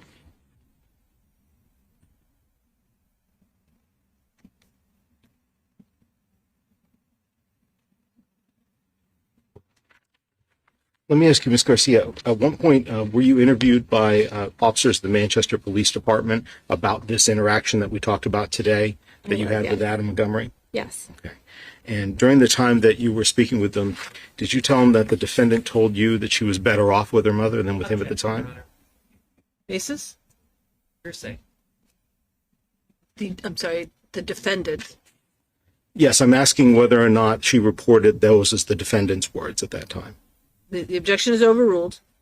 Go ahead, Ms. Garcia. Yes, he told us that she was better off with her mother because she could provide her a home and Adam could not. All right. Thank you very much, Ms. Garcia. I don't have any further questions for you. I believe defense counsel will have a few. Okay.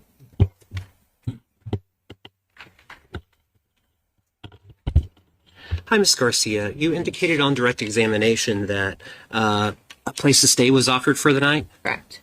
Adam was kind of for it? Yes. Kayla wasn't? Correct. Thank you. Anything further, Attorney Gotti? Nothing else. We'd ask this witness to be excused. Any objection? No objection. You may step down. You are excused. Thank you. That's it.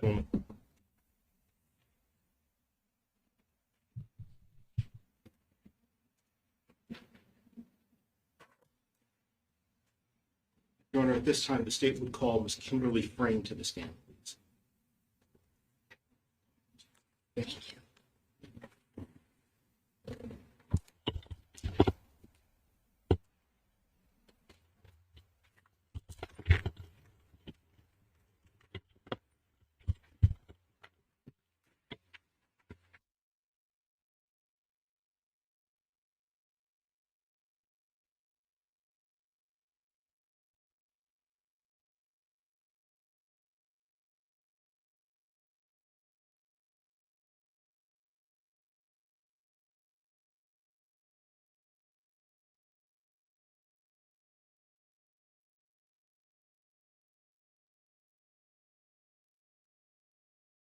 That the testimony you give this jury will be the truth, the whole truth, and nothing but the truth, so help you God.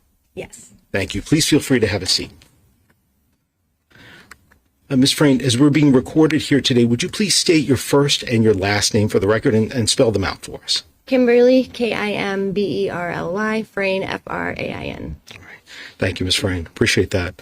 With regards to New Hampshire, do you live in the state? Yes. Okay. And generally, what town do you live in? Meredith. In Meredith. And what are you doing for work right now? I'm working in healthcare at a hospital. Okay. And how long have you been doing that? Almost 3 years.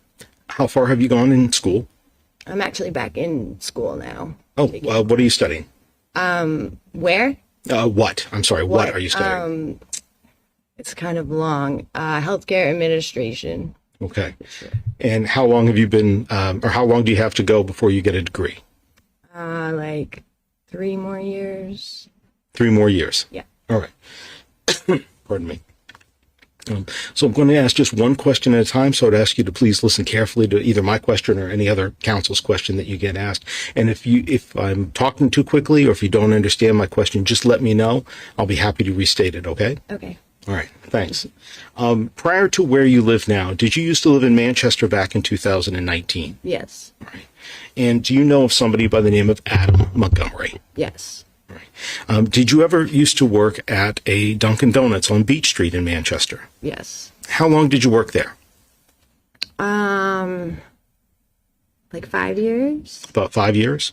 maybe? Okay.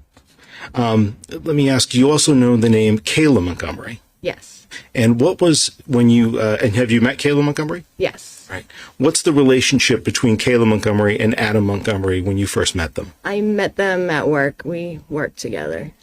First, I worked with Kayla, and then Adam worked with us too. With regards to Kayla and Adam, did you ever meet Adam's daughter, Harmony Montgomery? Once. One time? Yes. Did you ever spend time with her? Yes, I babysat her and the 2 boys, or 1 boy at the time, at my house. At your house? Yeah. And would this have been back in 2019? Yeah, I think it was the summer of 2019.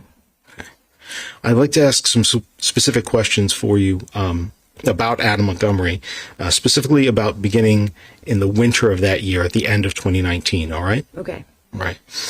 Did you ever bring Adam Montgomery jumper cables to try to start a car? Yes. How many times have you done that for him? Once. Just the one time? One time. How did he reach out to you for help? He either called me or it was on Facebook. I can't remember which. And he said that their car had died and it was freezing out and they wanted me to come jumpstart their car. And I told them no, but they kept begging and I felt bad. So I went. Okay.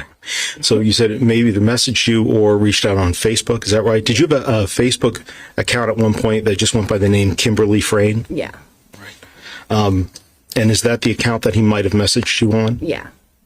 What time was this? What time of morning was this that Adam reached out, or you got these messages asking for a jump? It was in the middle of the night. I just remember that. It was late. So did you go to where they were and give them a jump? I did. Where did you go? It's behind Elm Street in, I think it's Colonial Apartments. Okay. And is that at the south side of town, west side, or north side of town? It's like right down the road from my house on the north side. Okay. When you saw them, do you remember what kind of car they were in at that night? Yeah, they were in a blue Audi.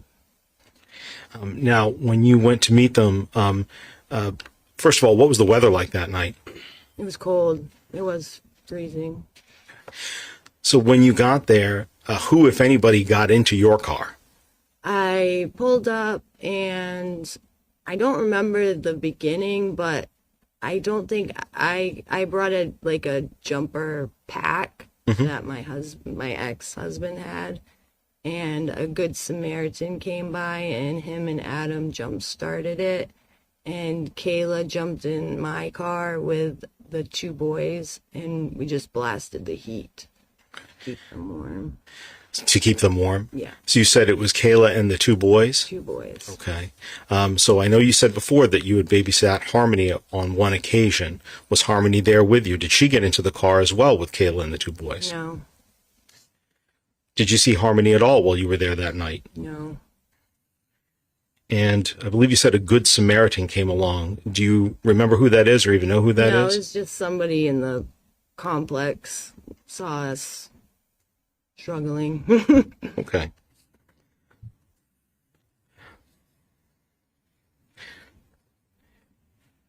I guess I'll ask this one other question. After that one time, did you ever jump a car for them again? No. I was distancing myself from them. Do you remember the exact day that this occurred in the winter of 2019, end of 2019? I don't. Okay. Just that it was very cold out, is that right? Yeah. Just a moment, please, Your Honor.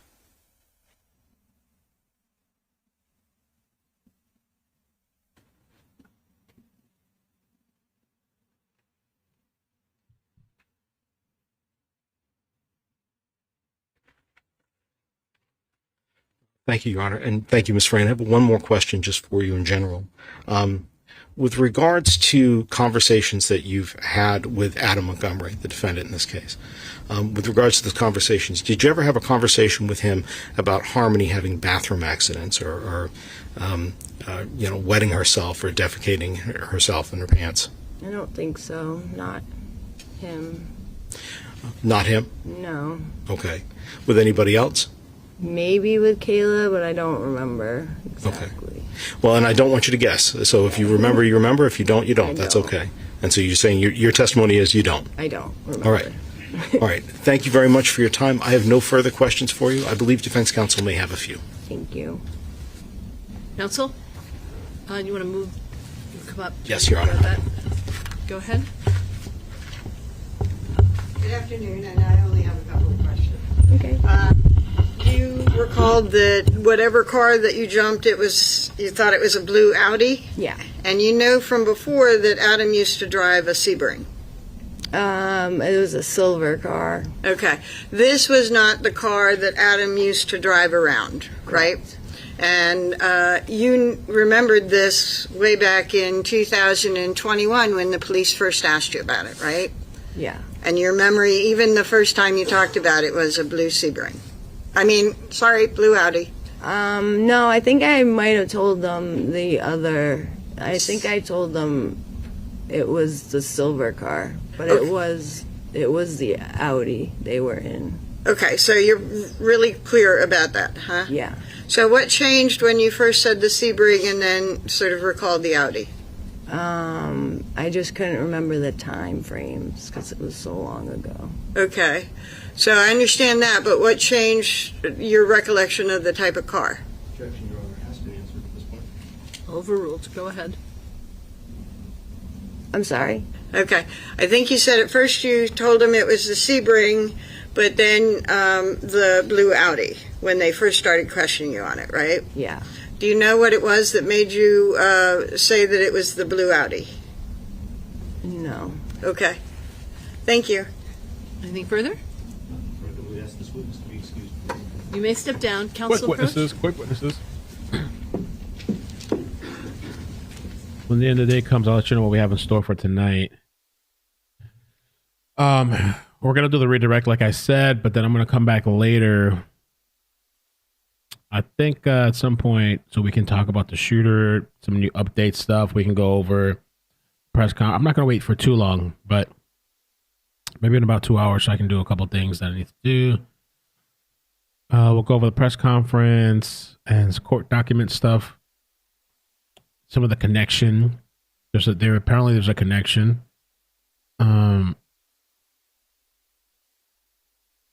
Okay, so yeah, we'll go over some of that stuff. We'll give it a little bit of time to develop. I'll check also Grizzly Hood News. Just I'll get a little time to collect stuff.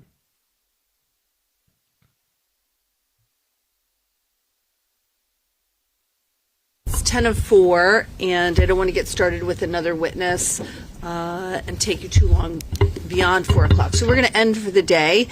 I know earlier when I left this morning, there were some reports about weather.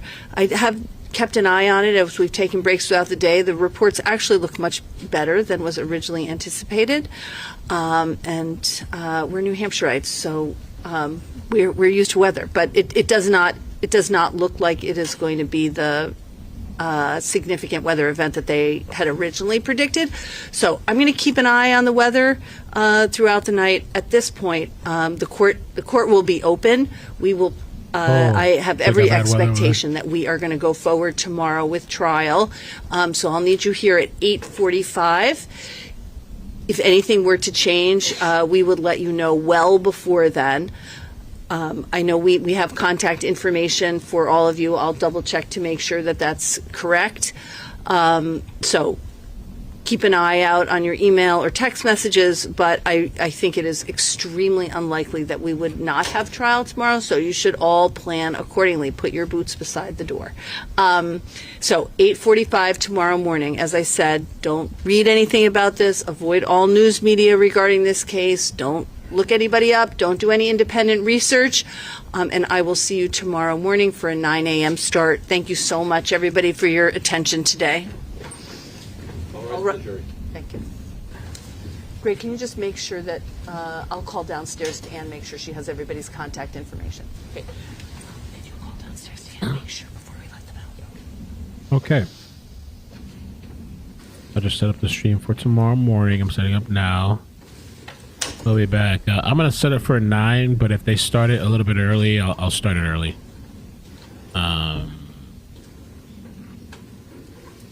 And some days I might start at 8:45 just to hang out and chat. Everybody, you can be Tight seated. squeeze.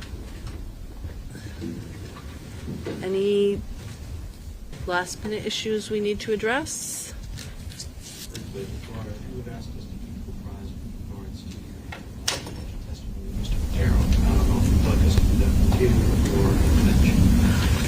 You can do it from there. I think, unless you think there's something that would be privileged, but otherwise, I say do it from there. Okay. Okay. We heard from Attorney Sheehan. We understand that Mr. Madero would likely go ahead and vote for some of the cross-examination anticipated of him. So as a result, we suddenly have a conversation in our office this evening as to whether or not granted, we'll have an answer for you on that prior to him taking the stand, probably the day of him taking the stand. So we will hopefully go ahead and be able to resolve that issue. Okay. When you say the day of his taking the stand, that would be will not be problematic. I don't believe if immunity is granted. If immunity is not granted, it may become an issue. So we'll need time to do that. Understood, Your Honor. I believe that is. I believe that authorization will likely be given. Okay. So, anything, Attorney Smith, Attorney Brooks, you want to say about that? Okay.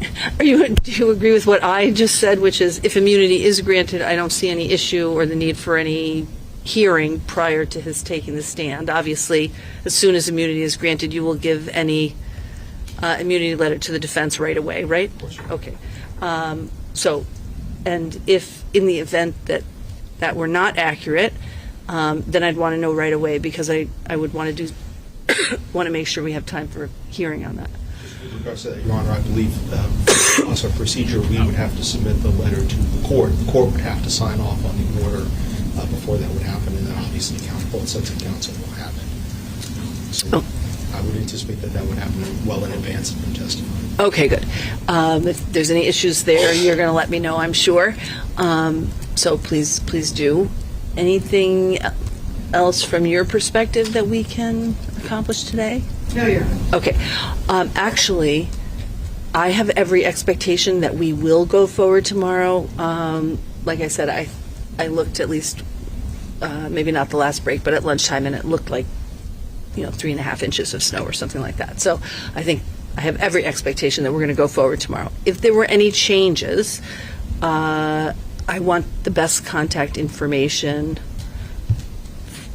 for you all, and maybe just in case we can't get to one member of your team, maybe it makes sense to give us contact information for both, and then once we contact the first person, we would have you contact your co-counsel. But like I said, I think I have every expectation that we will go forward tomorrow, so you should have your witnesses ready to go. Anybody runs into any trouble, please let us know. Okay.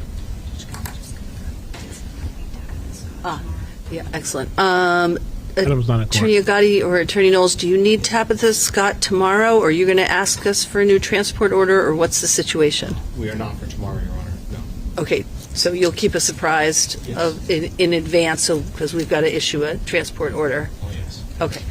I think if you would give your contact information to the clerk, and she and I can sort out what will happen with that. All right. Anything else? No? Okay. I will see you all tomorrow morning. Thank you, everybody. Thank you, Your Honor. Hey, son. All right, we made it. End of day.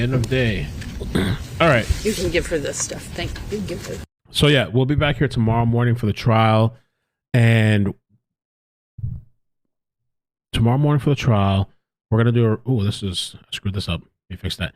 We're going to do a redirect in a little bit to this channel that I'm working with, Partner Advertising Weekly, to promote their new channel. So we're going to redirect and let you guys know that they have a scheduled live stream, not a live stream, premiere for Wednesday. Jadakiss talking about his business. So a pretty cool video. Definitely check them out. Subscribe to them. And if tonight so two things. Tonight, I want to come back and talk about this shooter. I want to pull up all the information that we have. I'm going to do that on the main channel. I'm throwing a number out there. Maybe I'll say like around 7 p.m. Eastern. If anything happens extra tonight, it's going to be on the second channel, Ikid Mel CC. So make sure you're subscribed. Chases, whatever else. Make sure you're subscribed. Ikid Mel CC. You just type in Ikid Mel in the space CC. All right. And let me see. All right. Yeah, I think we're good. Oh, Maddie, thank you so much for gifting the 5 memberships. Appreciate that. We do have to do, for sure, we're going to do a members. I guess we have to wait till the weekend because we have so much going on. Victoria, thank you for the 5. Says, do love your coverage, mellow and honest. Thank you. Wendy, thank you for the 6 months. Says, Mel, can you make watching paint dry? Oh, you can make watching paint dry funny as hell. Or F. Thanks for the smiles. Thank you. Trish, thank you for the 12 months. Holy crap. Thank you for resubscribing. Appreciate that. Miss Foster, thank you for the membership.